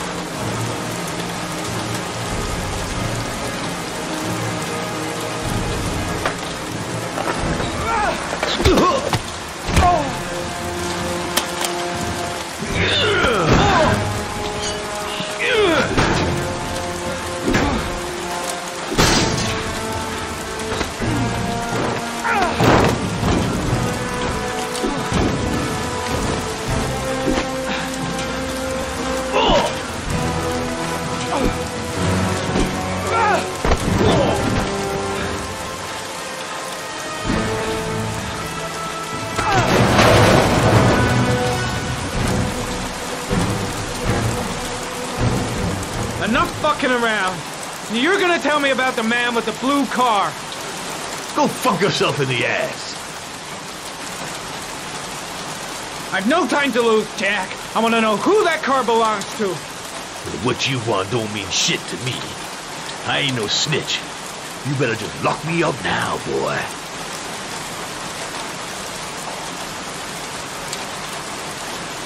Do you like fireworks, Jack? Because I bet them gas tanks are gonna blow up real nice. Shit, man, don't mess with the gasoline. Well, just say it was an accident. Or rather, I'll say it was an accident, because you won't really be able to talk, will you, Jack? You a crazy motherfucker. You out of your mind, man. Well, I don't know nothing about the guy. He wanted me to get rid of his dirty car, get him a new one with false plates. He paid cash, and I ain't the questioning kind. Said I was supposed to drop the word to a guy named Paco down at the Blue Lagoon when the car was done. Now that's all I know. We'll continue this discussion down at the station. You're under arrest. You have the right to remain silent. Anything... Shit, not now. Anything you say can and will be... Hey, you look like you got a problem, man.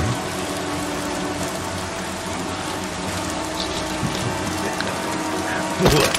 They letting you dope heads in the FBI now? God bless America. Now I'm gonna give you a little help with your drug problem, Mr. 5-0. Permanently.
So, you think the Origami killer killed Manfred?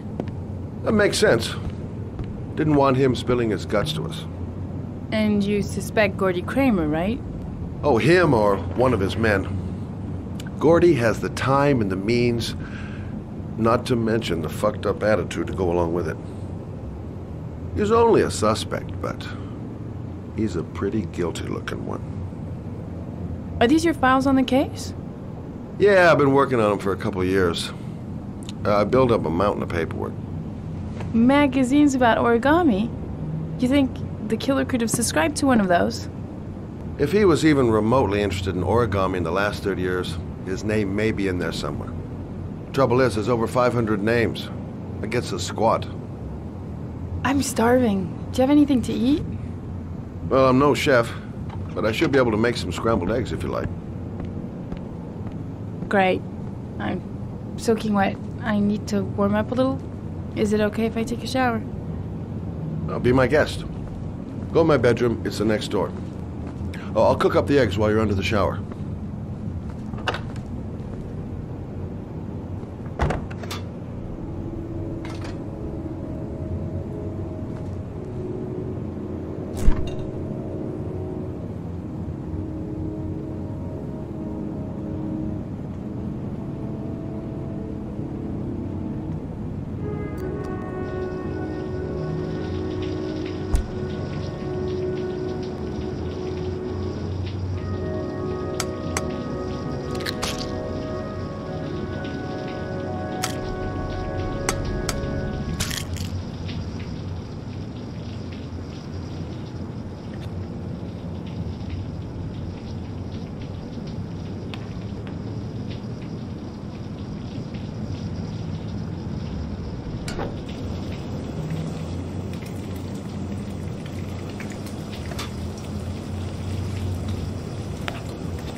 I took the liberty of borrowing your bathrobe. Looks better on you.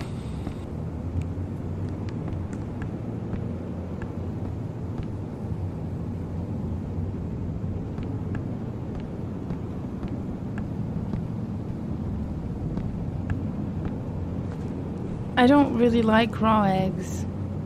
Maybe I should have told you. I'm sorry. I told you, I'm not a great chef. It's okay. What's that? The notebook I took from Manfred's place. According to this, about 30 clients bought spare parts for Royal machines in the last 10 years. The killer may be one of them. Oh, you know, checking out the alibi of 30 clients one by one, that's a lot of legwork. Except that if we cross-check them with the list. The list of subscribers to Origami magazines. You still got that, right? Yeah, of course. But Lauren, wait.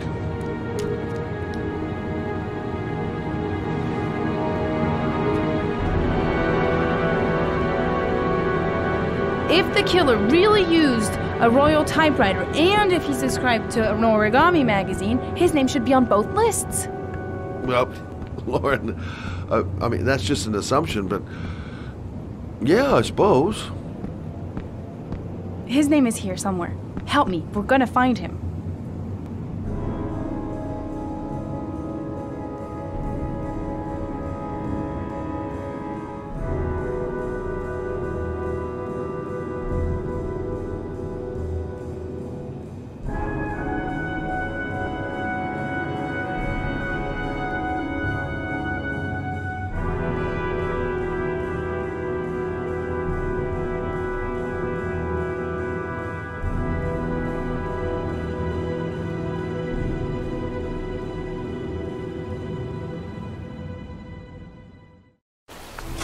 The only guy whose name is on both lists died when he was 10. What are you going to do now?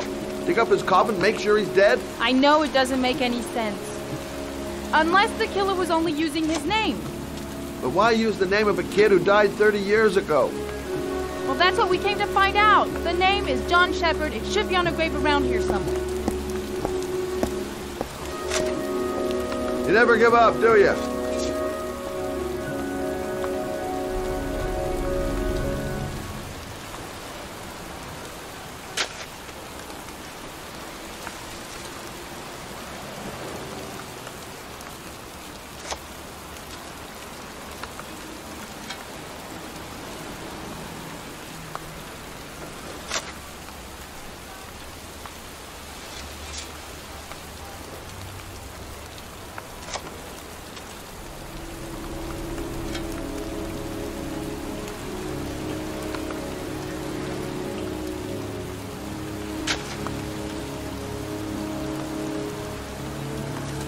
Excuse me. I'm looking for the grave of a young boy who died about 30 years ago. His name was John Shepard. You wouldn't know where it is by any chance. The children's graves are in the next plot. Thanks.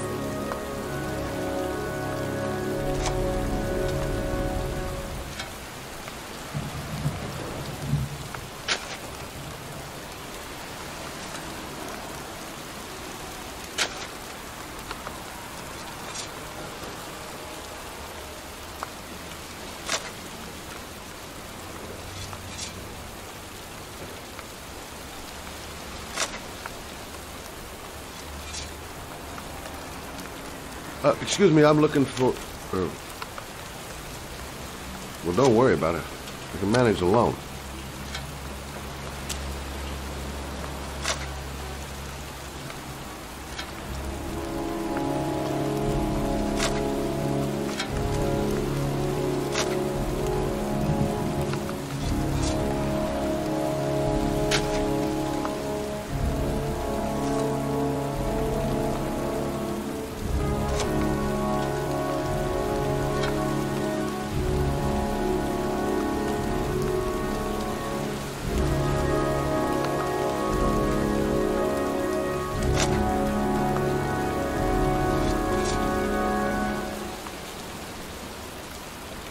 Excuse me.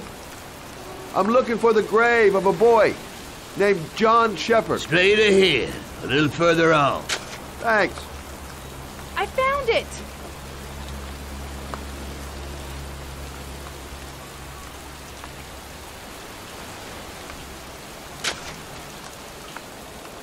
These flowers are fresh. Looks like someone's still tending the grave. Origami figures. That's one hell of a coincidence.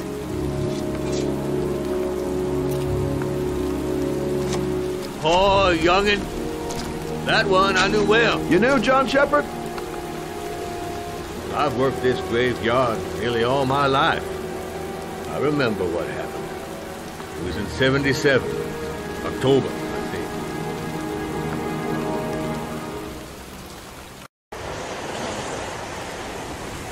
Yeah, good for nothing hoodlums. Get the hell out of here! God! Beat it! You lousy no good brats! Come back when your fucking mother comes home from work! He's drunk again. What are we gonna do? It's pouring rain.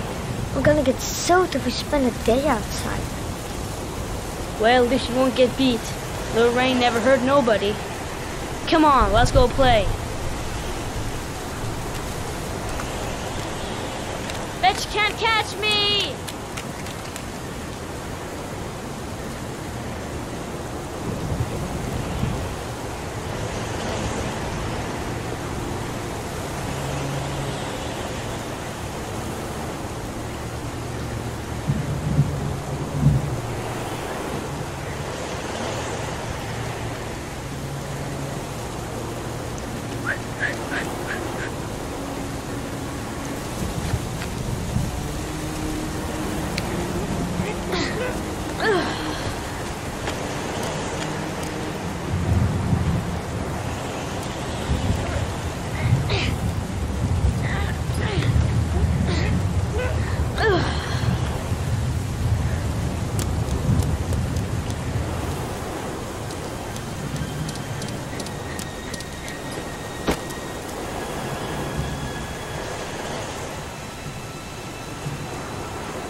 watch your head. You dumbass. Jeez, you're nothing but a slowpoke.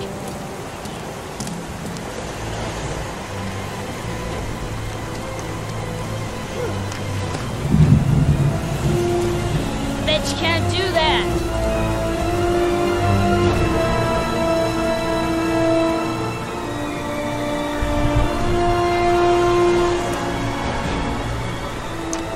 Move your ass, I'm waiting.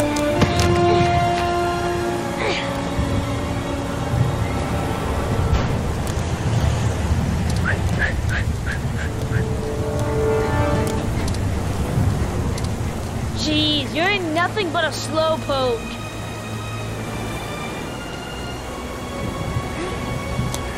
Come on, loser.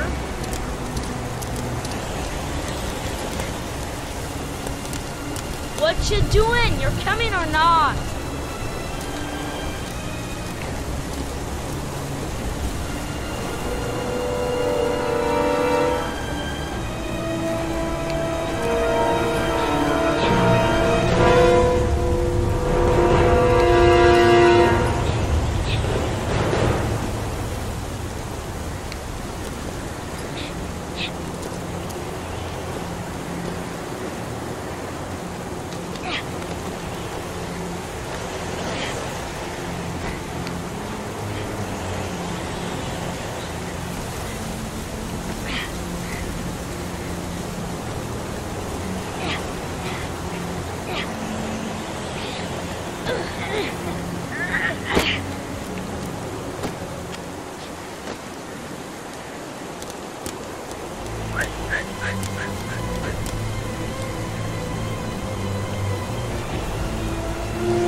You don't need to do this if it's too hard for you.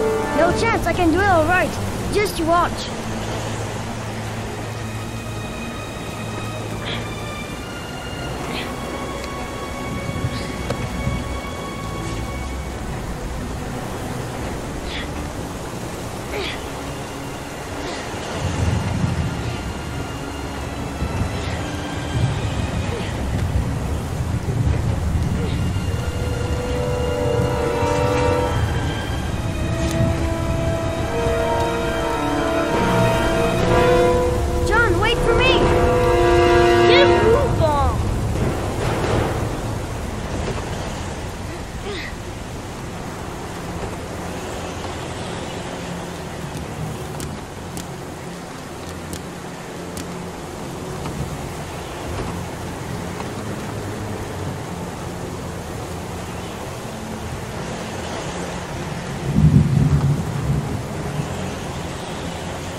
Come on, it's your turn.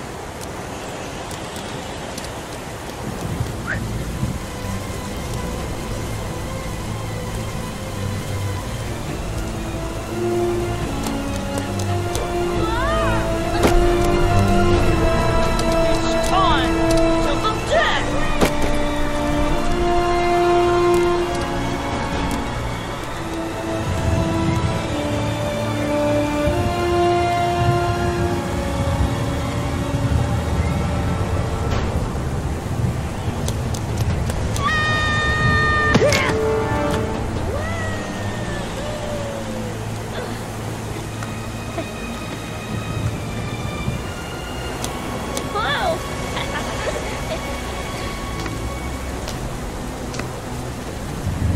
Let's play hide and seek. You go and count to 20 and try to find me, okay? 1, 2, 3, 4, 5, 6, 7, 8, 9, 10, 11, 12, 13, 14, 15, 16, 17, 18, 19, 20.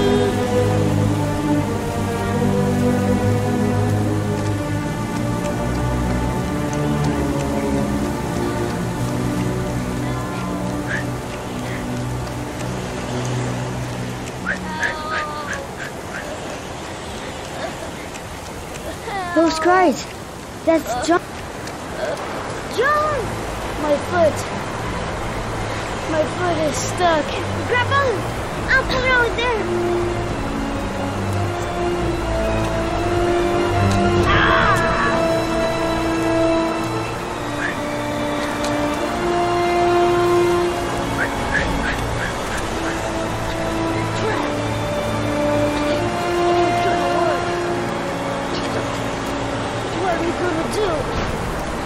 Hang on, John. I'll get help. Just hang on. Go on, hurry. I think the water's rising. I'm hurrying. I'll be right back. But the poor kid never did find any help. And his brother drowned in that pipe full of rainwater. The boy that lived, what happened to him? Well, all I know is he got separated from his parents. I think he got adopted. Well, looks like a storm's coming. I guess I better be getting home.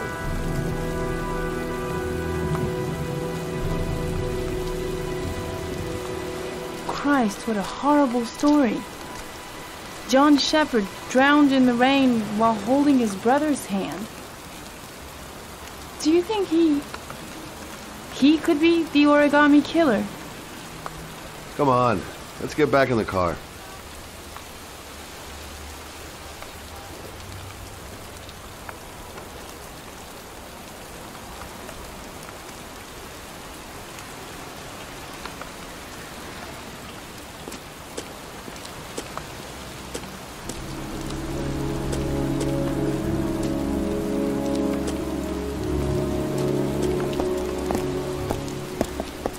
Wait, What's the matter? that man over there. Yeah? It's Charles Kramer. Gordy's father? What's he doing here?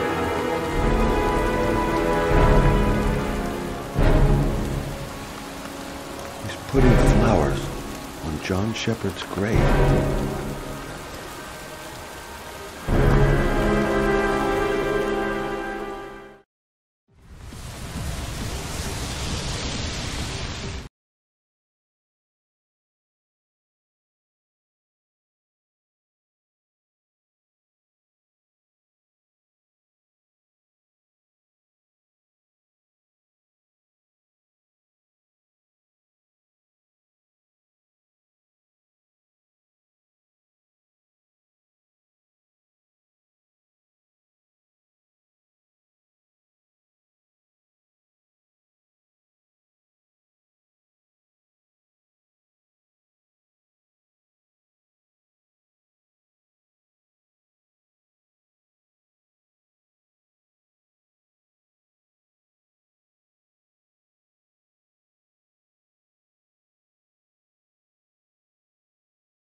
Guy came to see him. Sorry, I don't speak cop. What's my list, Paco? I got no time to translate. Does Paco know the guy? Yes or no? John. He said his name was John. Friend of Paco's. Always let him straight up.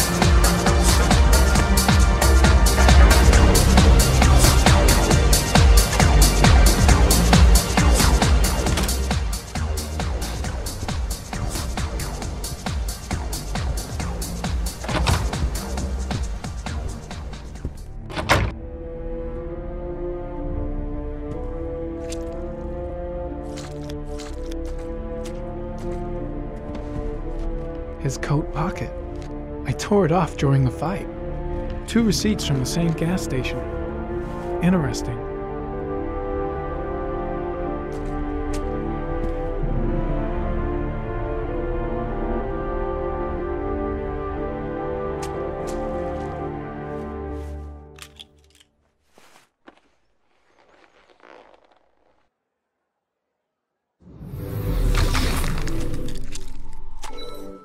Madison Page.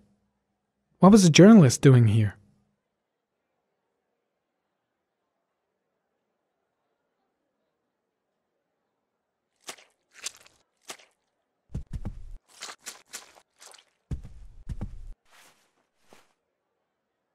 Paco Mendez was no saint. His rap sheet reads like the telephone book.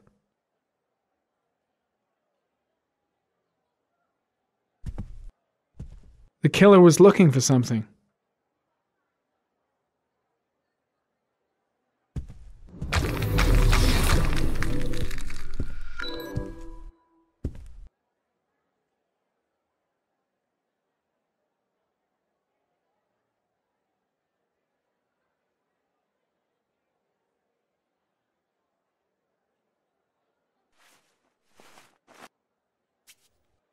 .45 caliber.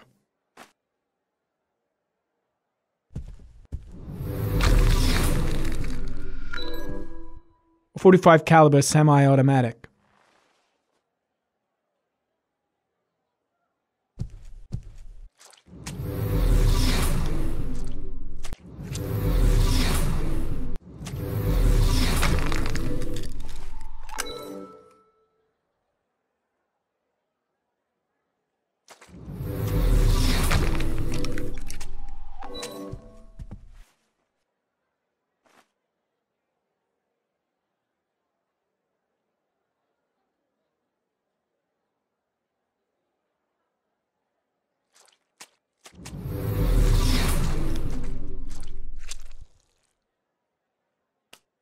Madison Page? She may be a witness.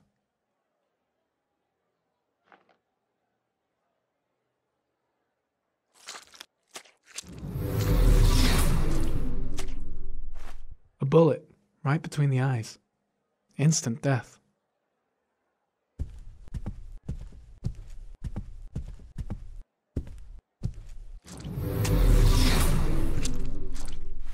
Orchid pheromones. The fucking origami killer.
Ethan, are you all right? I killed a man. I had no choice. I had no choice. You're not the origami killer, Ethan. You're not responsible for those murders. I can prove it. That changes nothing. Saving Sean is all that matters now.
should have guessed.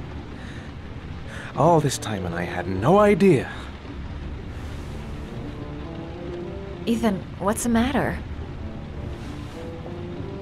I thought I meant something to you. Listen, You're a pretty good nurse for a fucking journalist!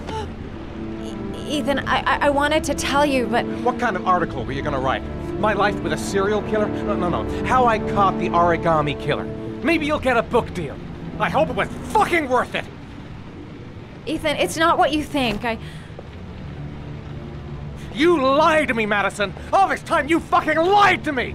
I thought you wanted to help me, but you're only thinking of writing a fucking book!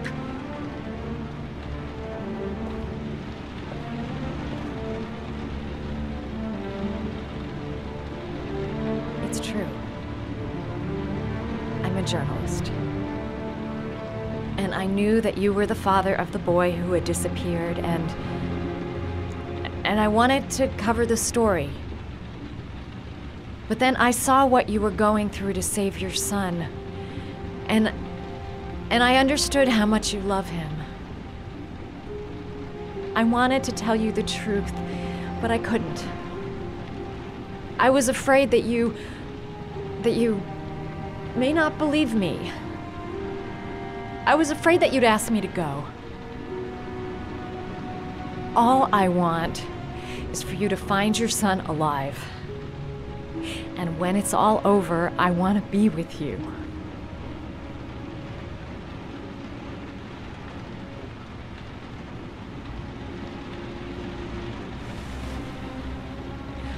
I'm sorry, Ethan.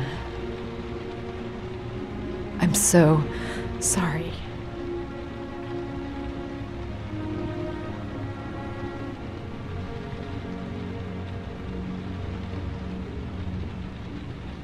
You're leaving, aren't you? It's the last Origami favor. The last letters, then I'll know where Sean is. Take care, Ethan. I can't lose you now.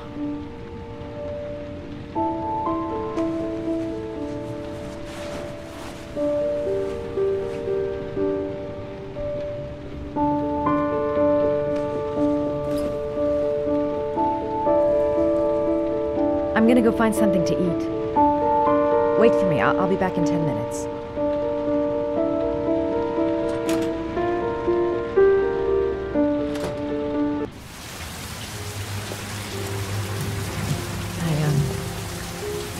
I think I'm starting to fall in love.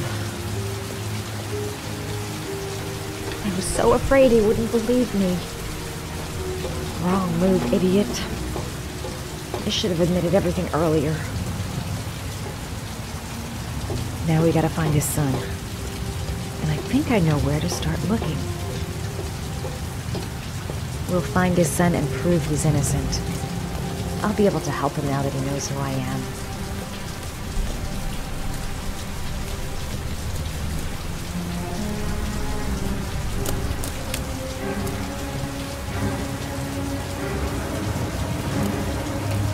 Cops. They're looking for Ethan. It looks like a raid.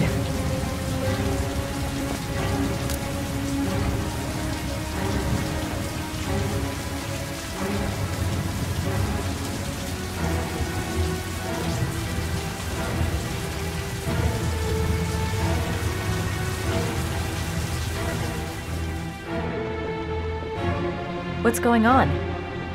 Isn't this great? Like being in a TV show. Who'd have thought it? The Origami killer renting a room here. He registered under a false name, but I recognized his face.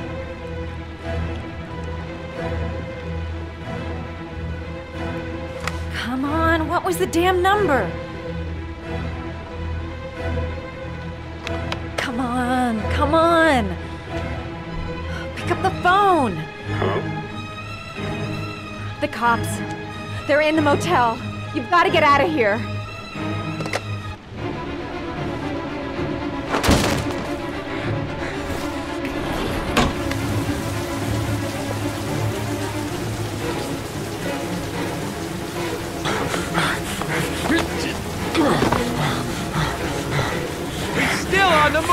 We get him!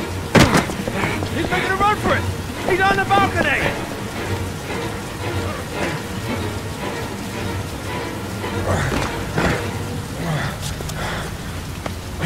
Whoa!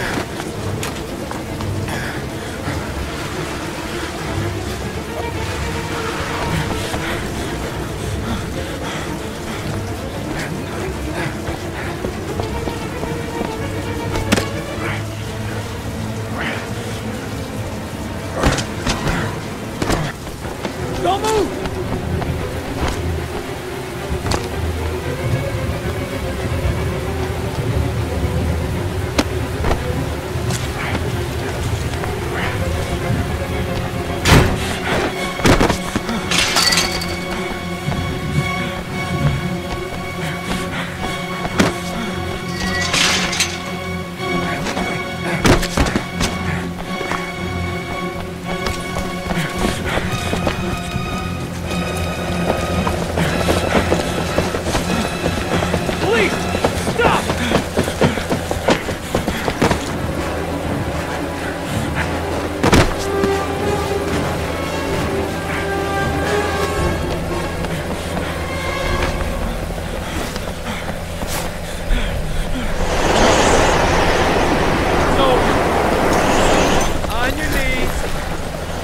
Behind your head. Easy, pal. Nowhere to go. You're surrounded. Everything's gonna be all right.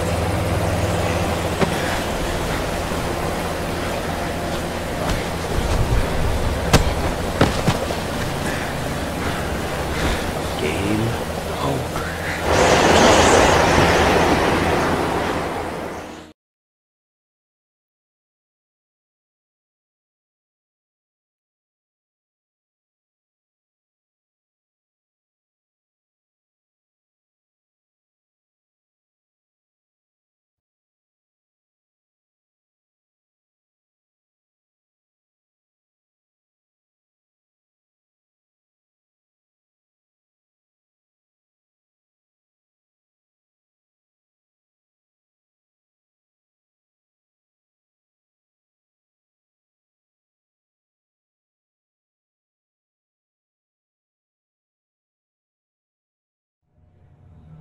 I'm not here to judge you, Ethan. I'm trying to save the life of your son. We still have time, but it's running out. Help me, Ethan. Tell me what you know.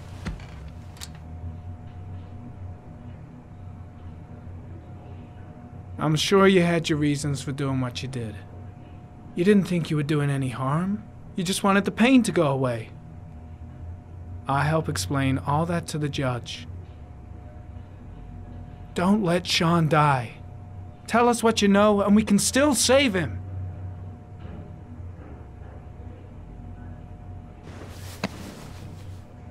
You've lost, Ethan. What will you gain with one more victim? Huh?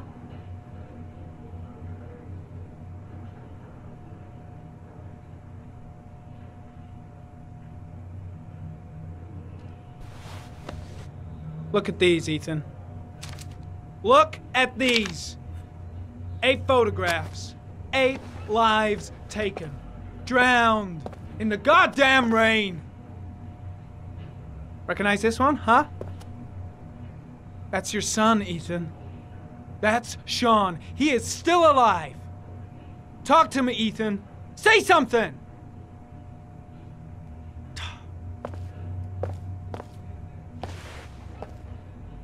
I kidnapped my son.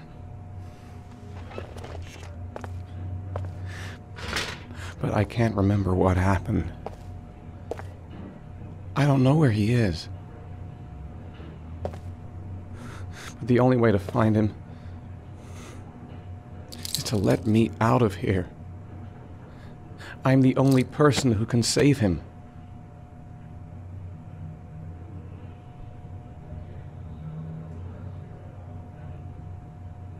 You say you can save him, but you don't know where he is. It doesn't make sense, Ethan. I love my son. I love my son. If you keep me here, Sean is going to die.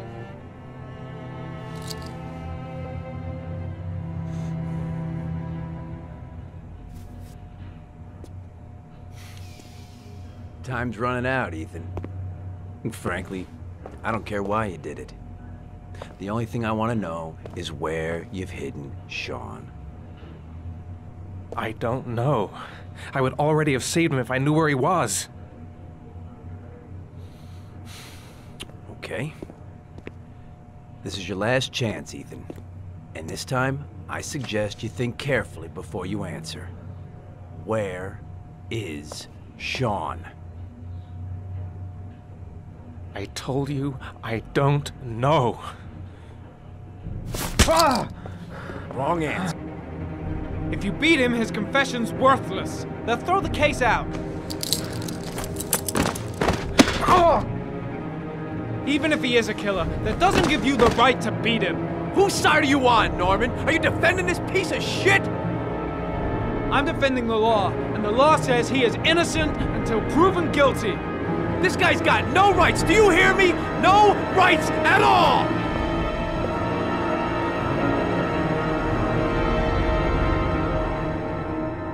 You fuck! Are you gonna tell me what I want to know or I'm gonna Carter, stop! I'm gonna report you for this. Go ahead! Get the hell out of here! I couldn't stand you from the very beginning, Norman! Now get the fuck out!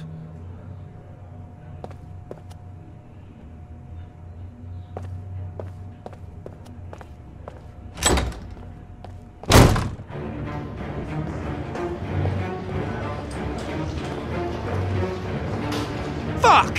That asshole has gone too far this time. Blake is trying to beat a confession out of Ethan Mars. You've got to do something! Which is more important, Norman? Finding little Sean Mars or sparing that lowlife a few bruises? You can't make omelets without breaking a few eggs. God damn! Ethan Mars is innocent! We've got to get back to looking for Sean if we're to have any chance of finding him alive! This case has worn you out, Norman. You need some time off to think it through.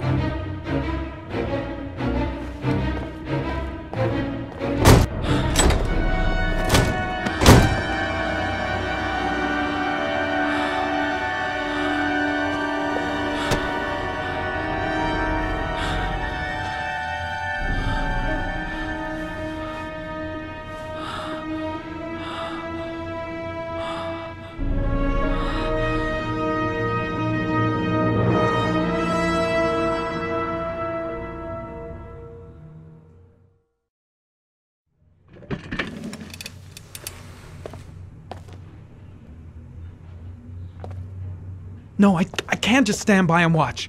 I'm gonna help Mars get out of here.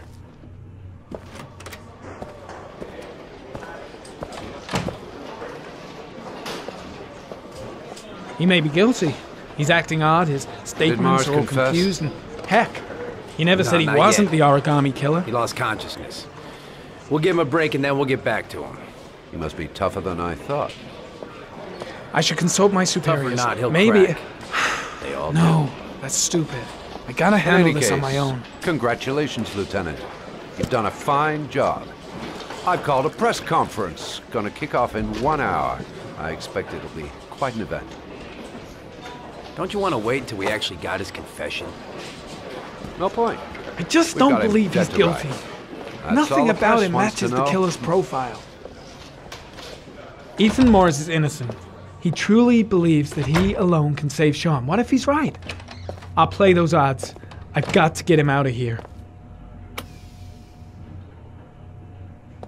It's none of my business. If Perry and Blake think Mars is the killer, what can I do about it? I gotta find some way to get Ethan Mars out of here. Even if there's only a 1 in 1,000 chance he's telling the truth, he may still be able to save his son. Gotta find some way to get rid of the guard if I want to free Mars.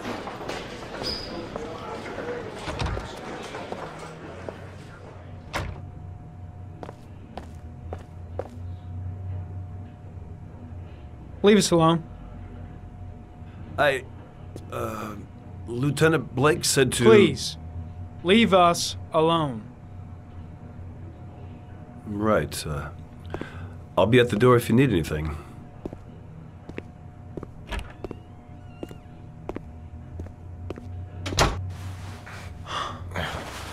Christ. Are you all right, Ethan?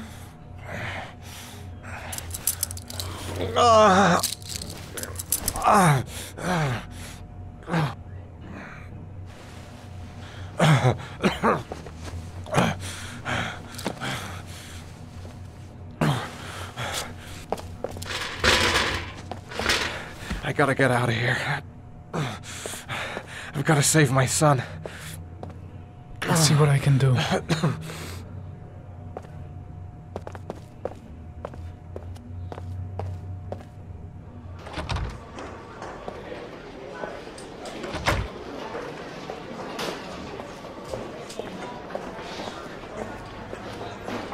Should be able to get him out of here without being noticed.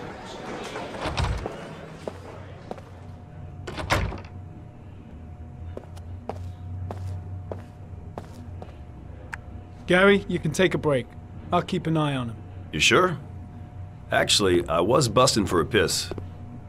If you need to adjust his handcuffs, the keys are on my desk.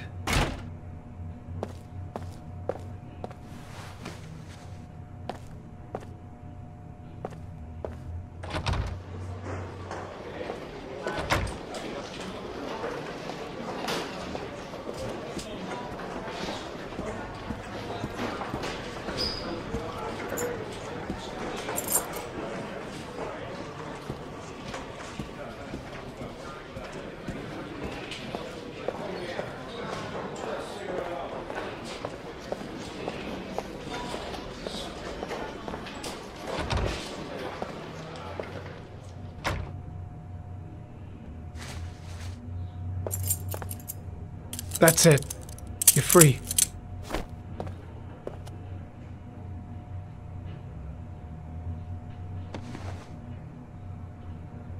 Here, put this on. They're having a break. If you're quick, you'll be able to slip out without being noticed. Head straight to the exit. Don't stop, don't talk, don't even think. Just walk. I don't know what to say. Just say you're gonna save your son. I hope I won't regret that.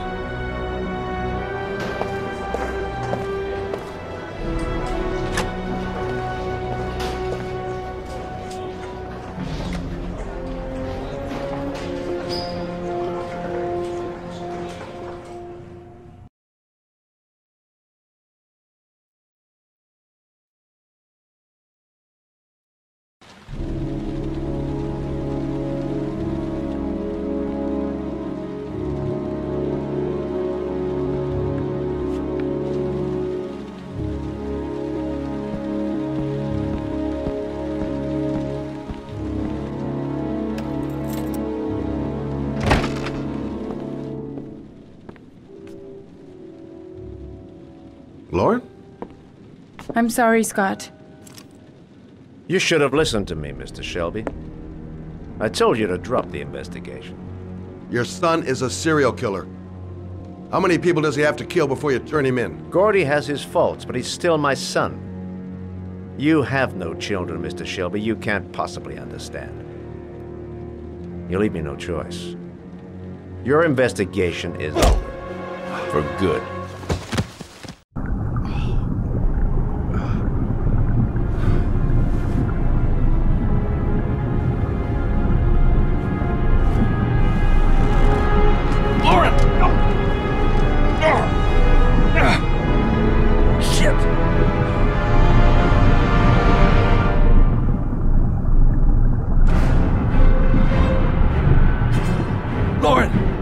Lauren, wake up! Lauren!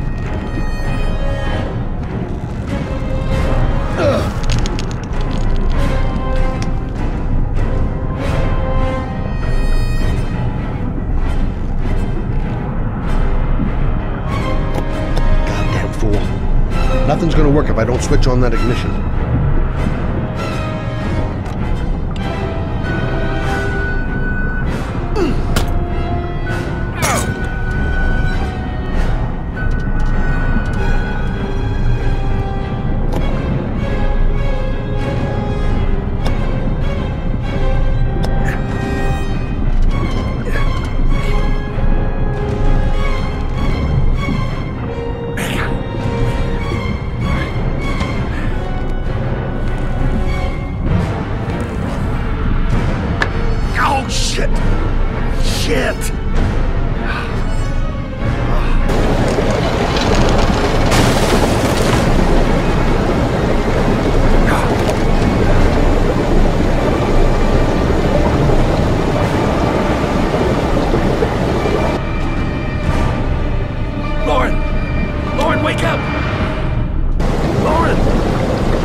near me, or I'll shoot!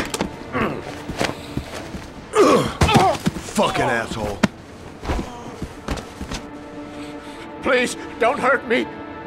Oh! Bastard!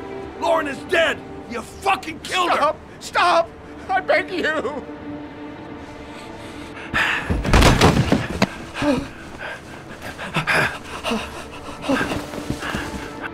Your idiot son killed all those kids, didn't he? He's the origami killer. No! No! He's innocent! He's not a killer! Not a killer!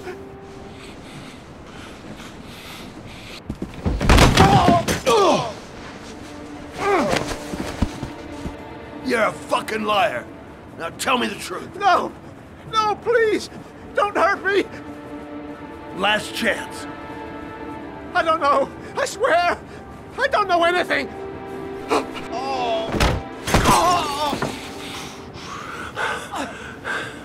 Stop! Stop! I beg you. I'll tell you. I'll tell you everything.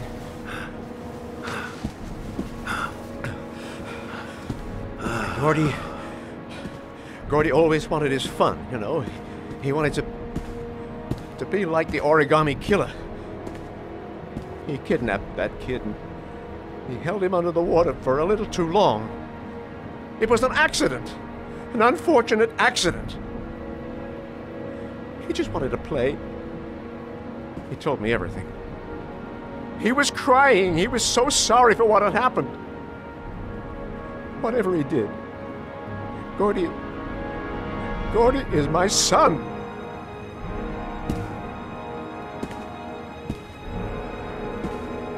No one will miss him. What? That boy, Gordy killed. No one will miss him. He was street trash, like so many others. Oh, you disgusting pile of shit. And what about John Shepard?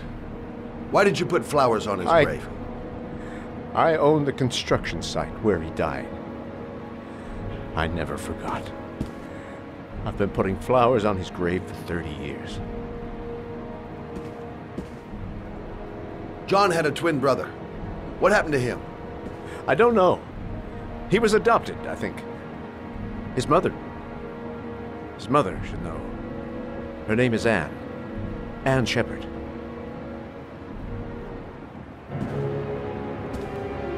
That girl, Lauren, she was just a whore. You'll forget her in no time. Come on, work for me, Shelby. I'll pay you well. You'll be able to have all the girls you want. Never say her name again. You hear me? Never.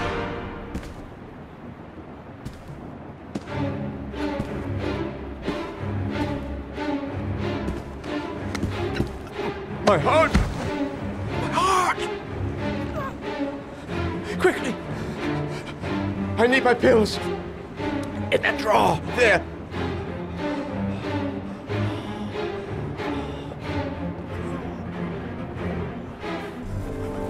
Shelby! Come back! I fucking order you! Come back!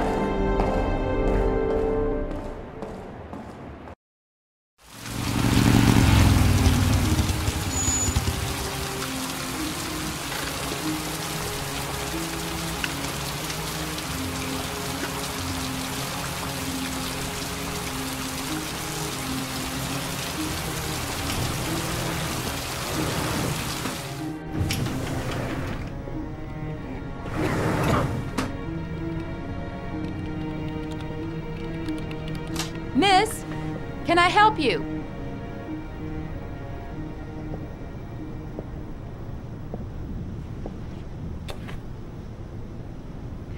Hello, I'm looking for Anne Shepard's room.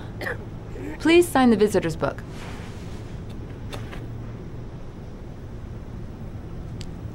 Are you a member of the family? Yeah, you could say that. Oh, she'll be pleased to have a visitor. No one ever comes to see her. With the Alzheimer's, she has trouble remembering things, but it'll still please her. You know. It's room 19 at the end of the corridor. Thank you.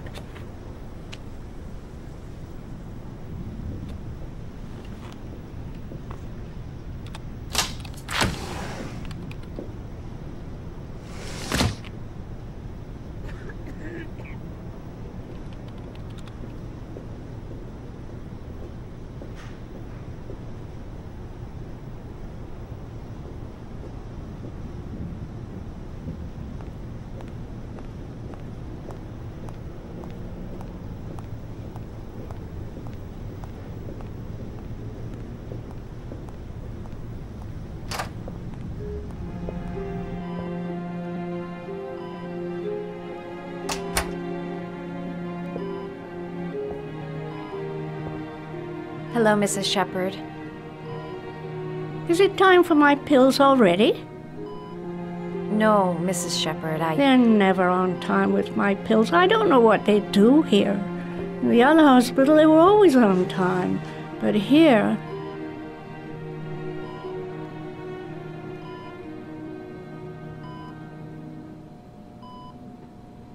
My name is Madison Page. I'm a journalist. I'd like to ask you some questions about your son. I don't like this hospital. The food isn't very good, you know.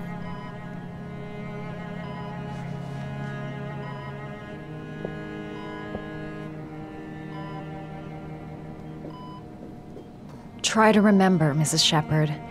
John's twin brother was placed with a foster family after the accident. What was the name of the foster family? I asked them for a television, you know.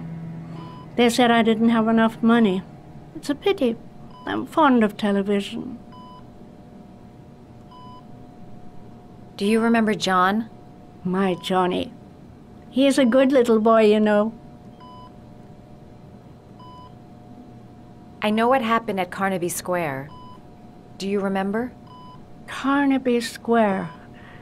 I think I used to live there a long time ago.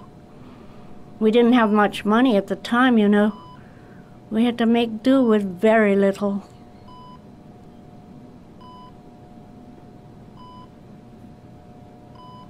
Your other son, Mrs. Shepherd, John's twin brother. What was his name? What other son? I have no other son. I never had any children.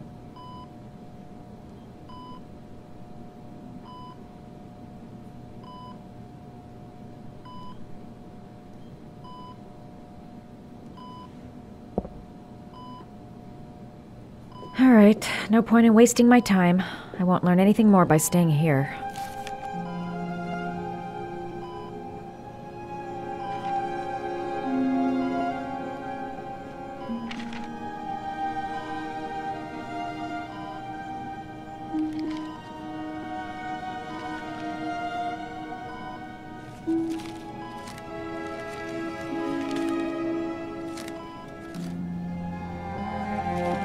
Oh, you know how to do these little dogs, too. My children loved origami. I taught them how to do it. John loved the little dogs. He always wanted to call them Max. Max, Max, Max. All dogs with the same name. I was wasting my time telling him they couldn't all have the same name. But he always wanted his paper dogs Max. It's funny, isn't it?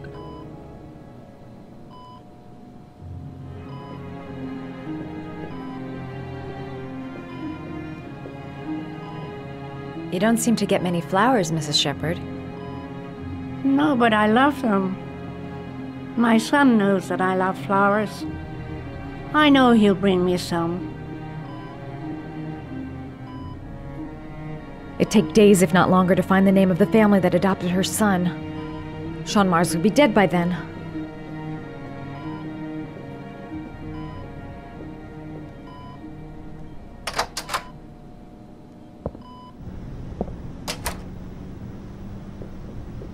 It seems to be working. She's remembering stuff. God. Does Mrs. Shepherd ever talk about her past? It's not all very clear to her now. Sometimes she'll remember the oddest things, though. I suppose if she sees something that reminds her of her past.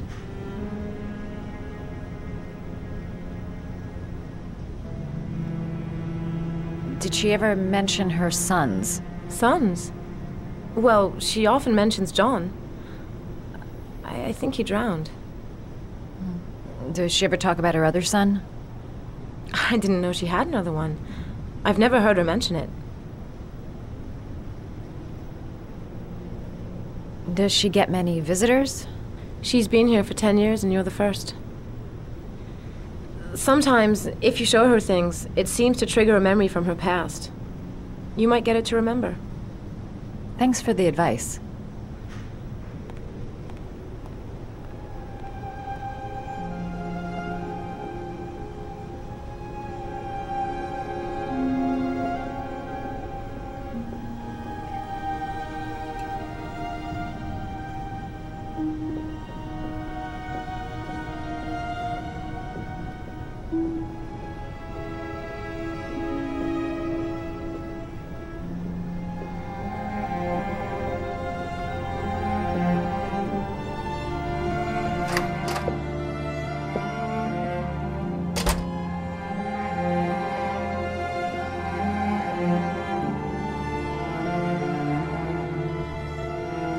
What a lovely orchid. My sons loved orchids. We used to grow them in the back. When John died, I laid orchids on his grave.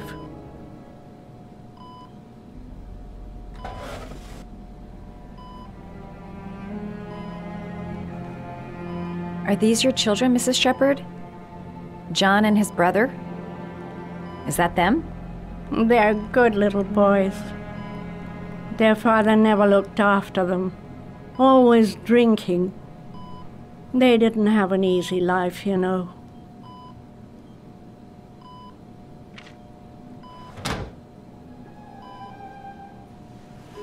I cried when they told me. I'd already lost one of my children, and now they were taking away another one, you understand. The foster family, Mrs. Shepherd. What was the name of the foster family that adopted John's brother? They were really very nice people. I met them, you know. In the beginning, I used to go and see my little boy. And then I got sick and I couldn't go any longer. Perhaps he thought I'd forgotten him. He must have thought I didn't love him anymore. His name, Mrs. Shepherd. What was his name? But I loved him. If you only knew how much I missed him. Please, Anne. His name. What was his name? Come closer.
The last trial.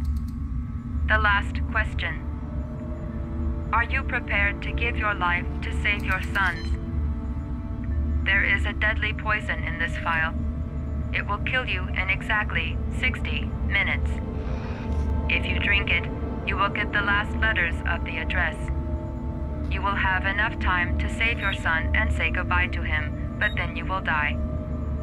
You can drink the vial or decide to leave. The choice is yours. The cameras. He must be watching me.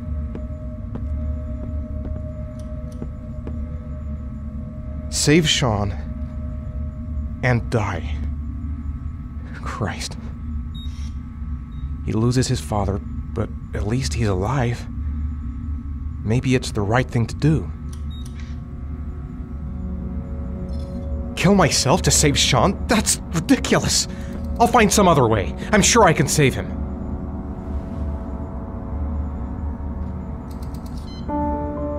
I'll find you, Sean.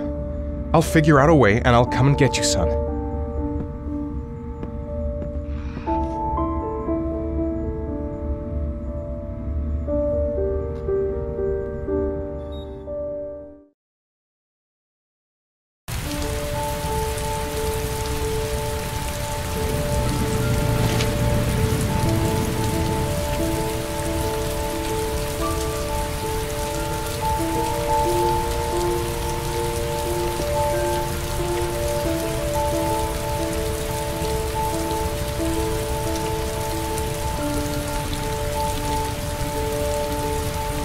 somewhere and I'm out of time.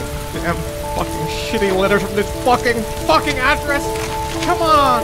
There's gotta be a way to do this!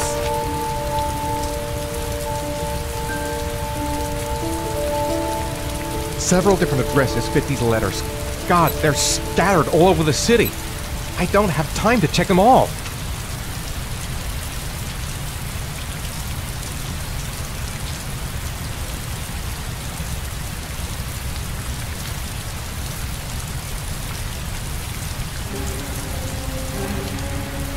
I may only have time for one address. If Sean's not there, I'm done. It's a crapshoot.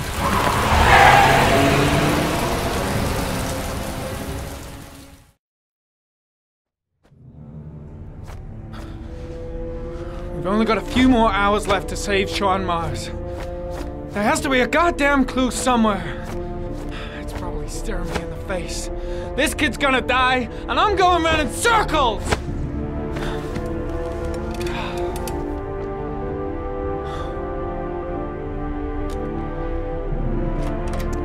All packed up and ready to go? What are you talking about? The investigation's over. We know who did it. We no longer need your services anymore, Norman. So you can ride your files all the way back to Washington. I'd be lying if I said I was gonna miss you. The investigation isn't over. You have absolutely nothing on Mars. Mars is guilty. Case closed. Anyway, it's no concern of yours now. You're off the case. So pack up and fuck off. Blake, you are an unbalanced, psychopathic asshole! I'll take that as a compliment. Honestly, I don't give a shit what you think. I found the Origami killer. Everyone's happy. End of story. Have a nice trip back, Norman.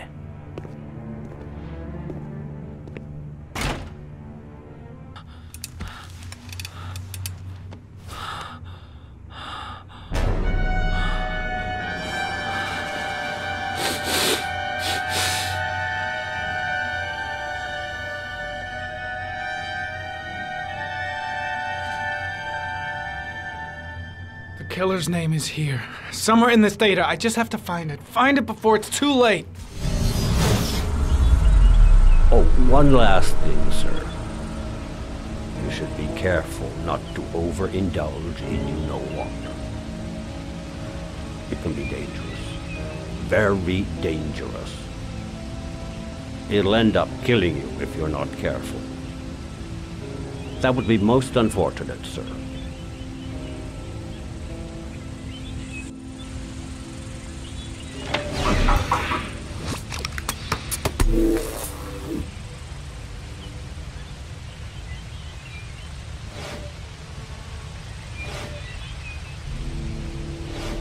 Two receipts from the same gas station.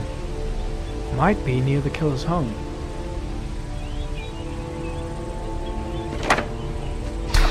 The killer lives in this zone. 342 people live around there. Not good enough. Gotta find a means of identifying the killer more precisely.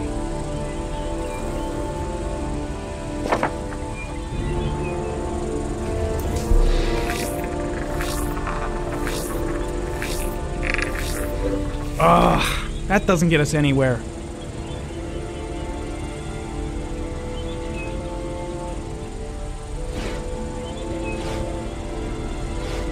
The gun the killer left at the Blue Lagoon. Perhaps there's some way of tracing its history.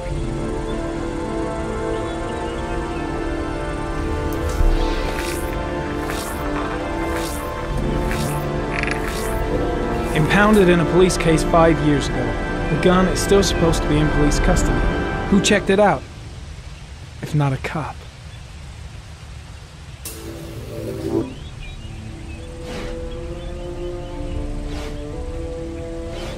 Ari was in record mode when I was fighting with the killer. Perhaps there's something on it.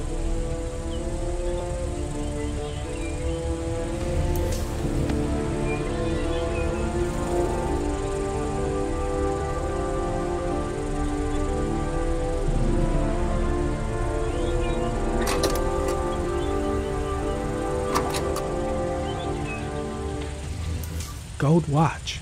I'm sure I've seen this before somewhere.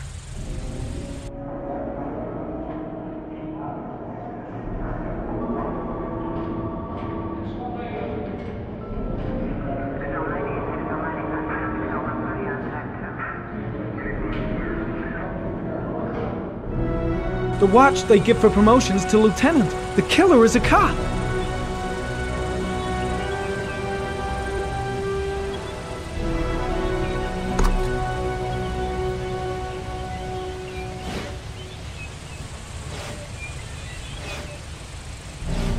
Looks like the killer is a cop. Carter Blake! That would explain the dead-end investigation and his desire to frame Ethan Mars.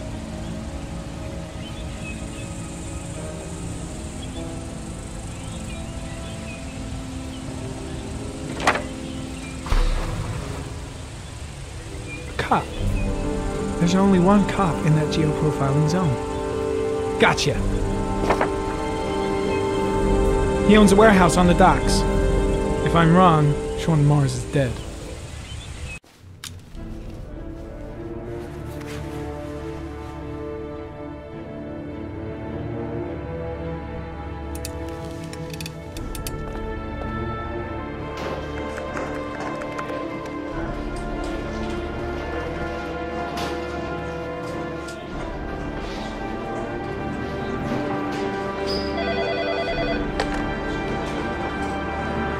Are you sure it's the right car? At the docks. Call the SWAT team. Oh, and I'll need a chopper. Today? Of course I'll need it today, you fucking imbecile.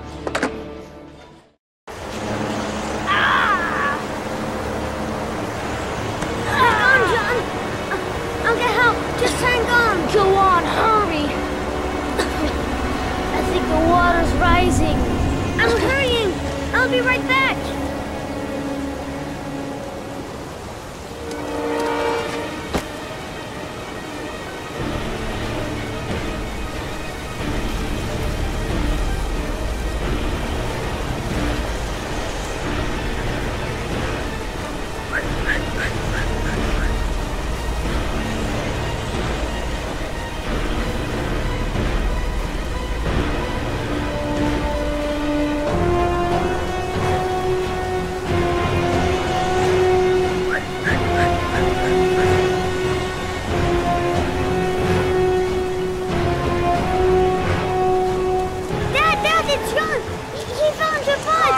Get out of here, you little pest.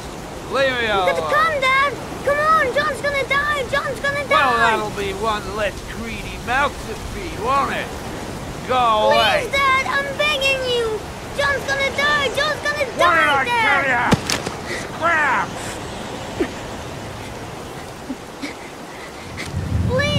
Please, Dad. You've got to save John. I tried, John. I really tried. But he wouldn't come. Please don't die, John. Please.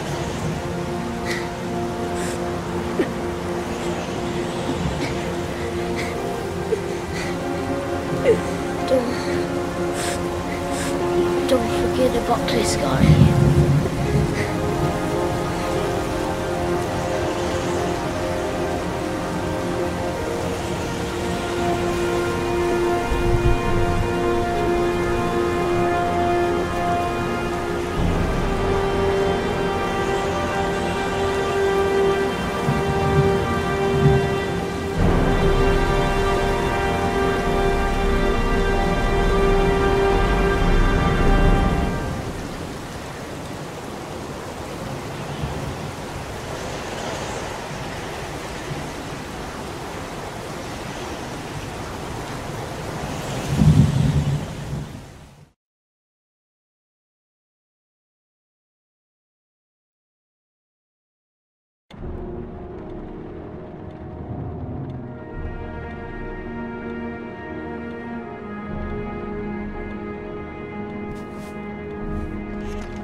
else you touch, girl.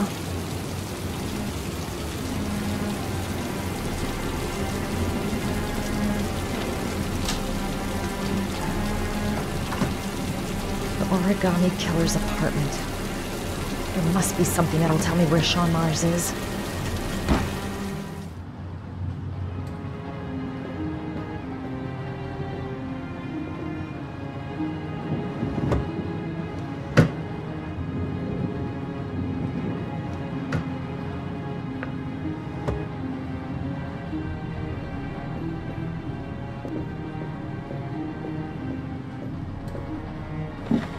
He used to be a cop. Probably knew exactly how an investigation would be carried out.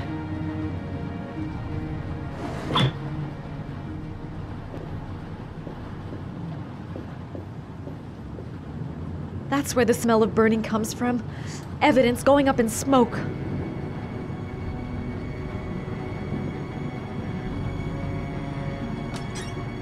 A cop's uniform. Always trust a cop. That's why children went with him. He was dressed as a cop.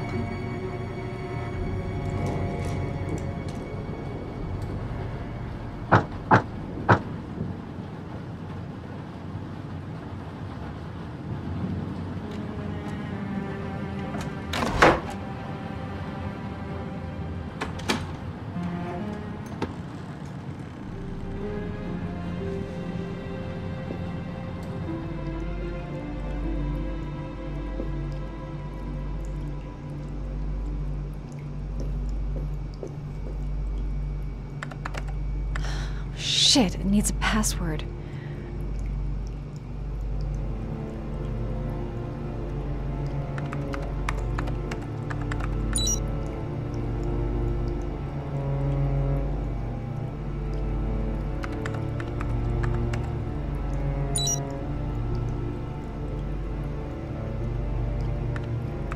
Got it.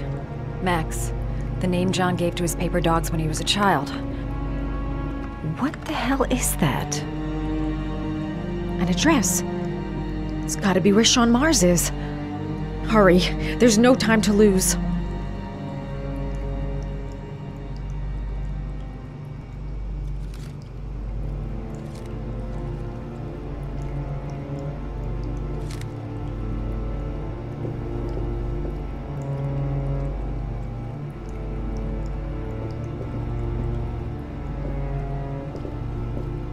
This is where he cultivated the orchids that he left on the chest of his victims.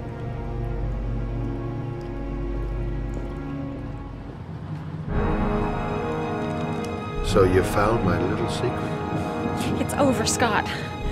All those children killed just to find a father capable of saving his son? Shut up! You don't understand. There's one child left. There might still be time to save him. Let him go. Do what your father couldn't do.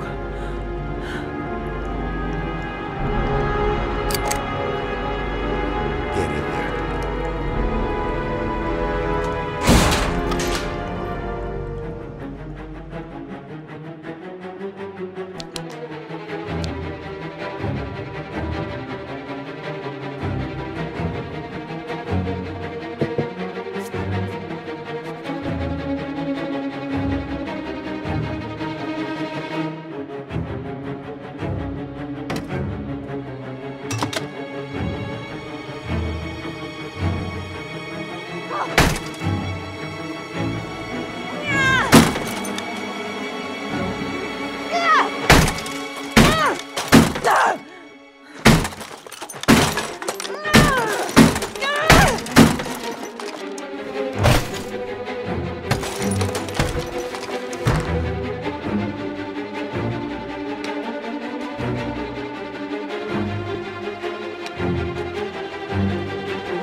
I know where Sean Mars is. I've got to call that FBI guy, Jaden.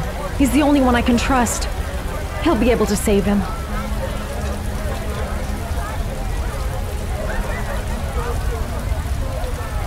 Mom and Jaden. My name is Madison Page. You don't know me. I'm a journalist. We don't have much time, so listen carefully. Ethan Mars is innocent. The killer's name is Scott Shelby. Sean Mars is at 852 Theodore Roosevelt Road. You got all that? Wait, I know of this already. I'm on my way to the warehouse. I gotta go.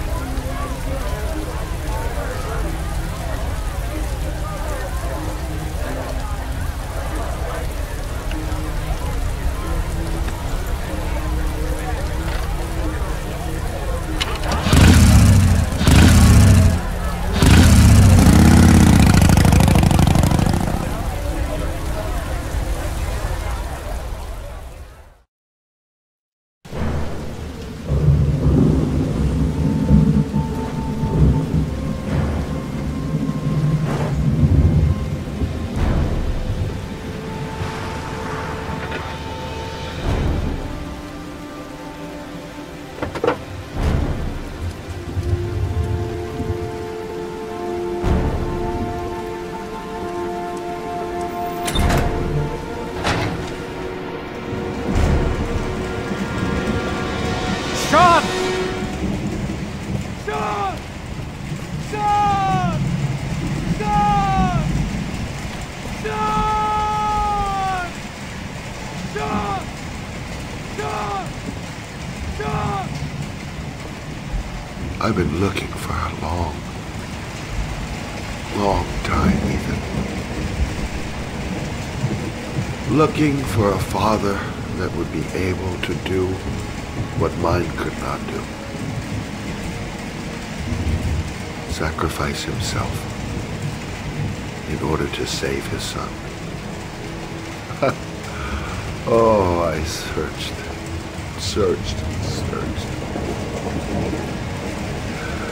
And then I remembered you.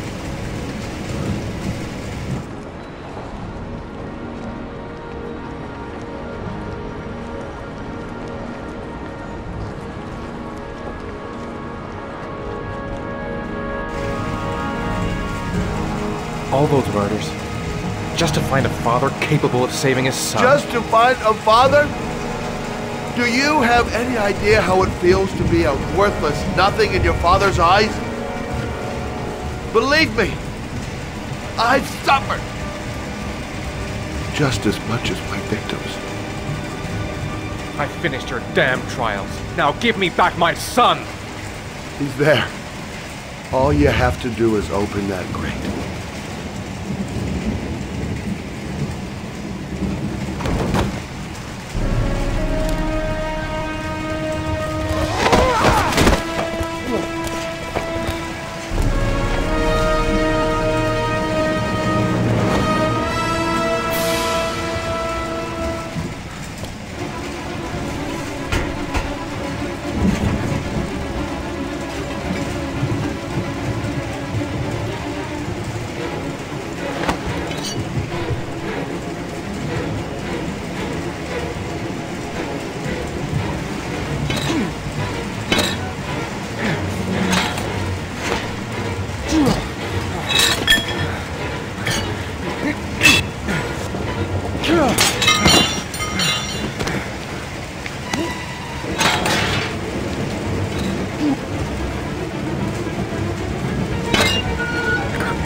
Suspect is likely to be armed and dangerous.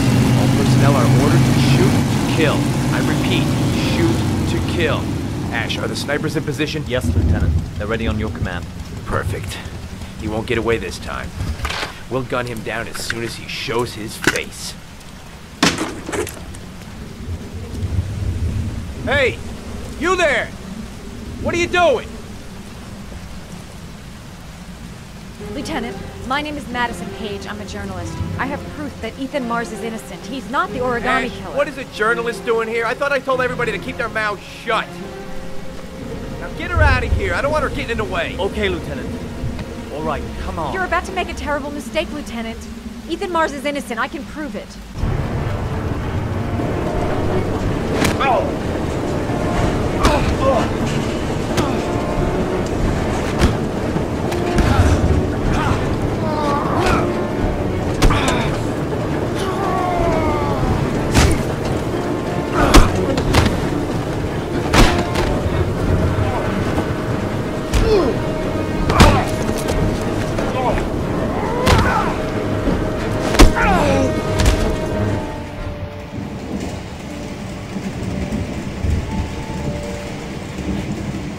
Don't help me, son, please.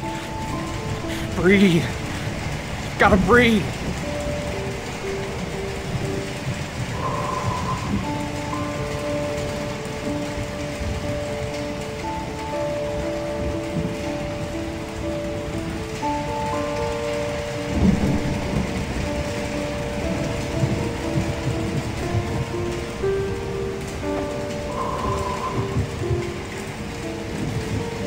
Don't leave me. Sean, don't leave me.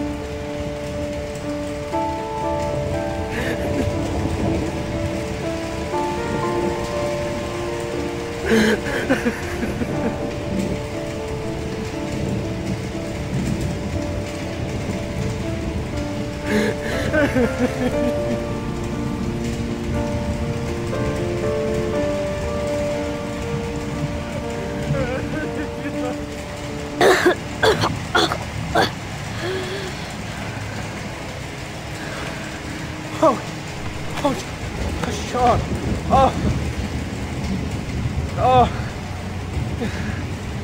I thought you were gone. Dad, I knew you'd come and save me.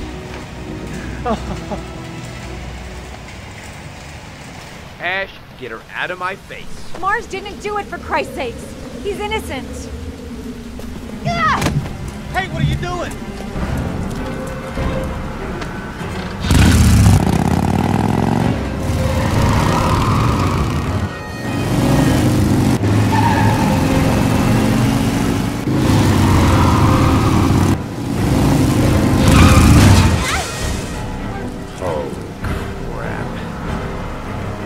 What do we do? Attention all personnel, hold your fire. I repeat, hold your fire. Madison? What's going on? The cops. They're out there. They have the building surrounded. They'll shoot you if you go outside. I'll go out alone. I'll talk to them. I'll explain. You'll be dead before you can open your mouth.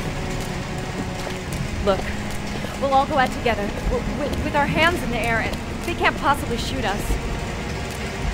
I have the evidence that proves your innocence, Ethan. Listen, I'm sorry I didn't trust you. I was only thinking about Sean, and I thought... That's okay. The only thing that matters is that you saved your son.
was general relief this morning when the police announced that they had found Sean Mars alive more than 4 days after his disappearance. Mars had been imprisoned in a well by the man known as the Origami Killer. The successful resolution of this case was made possible only by the bravery of Ethan Mars, who the police believed at one point to be the killer. It is no doubt due to his great courage and tenacity that he succeeded in foiling the plans of the Origami Killer. The police commissioner presented him with an official apology today. Our main headline today: it is reported that the police have identified the man thought to be the Origami Killer. Scott Shelby, 48, is a former police lieutenant who claimed to be a private eye hired by the families of the killer's victims. Shelby was killed during a massive police operation, but further details have not yet been released to the public.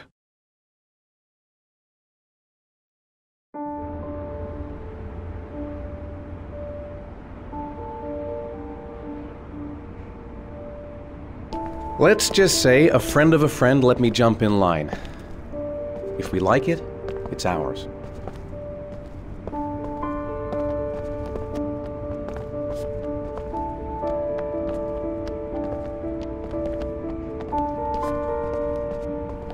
Hey, Dad! I think I found my room! Well, what do you think? It's perfect, Ethan. We'll be able to forget what happened. We'll lead a normal life. And one day, it'll all just seem like a bad dream. We've earned the right to be happy now, Ethan. All three of us.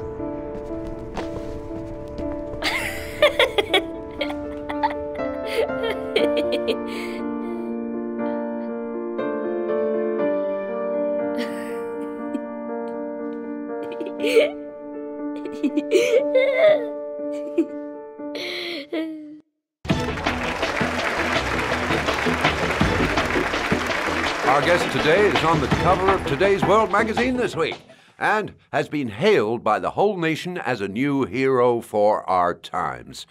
Astonishingly, he almost single-handedly ended the sinister series of killings by the man known as the Origami Killer and saved the life of young Sean Mars. His determination, courage, and intelligence have won our admiration.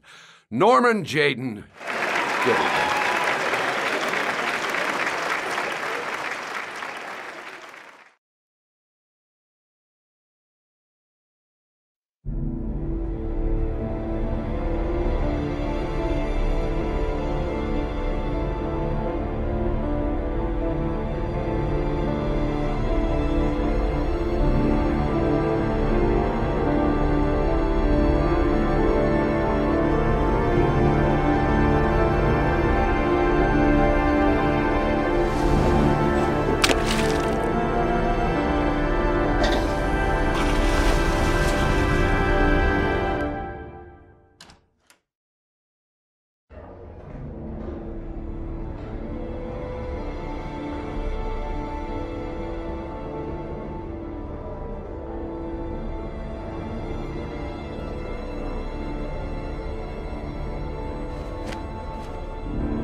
don't want to see them again. I'm a father too.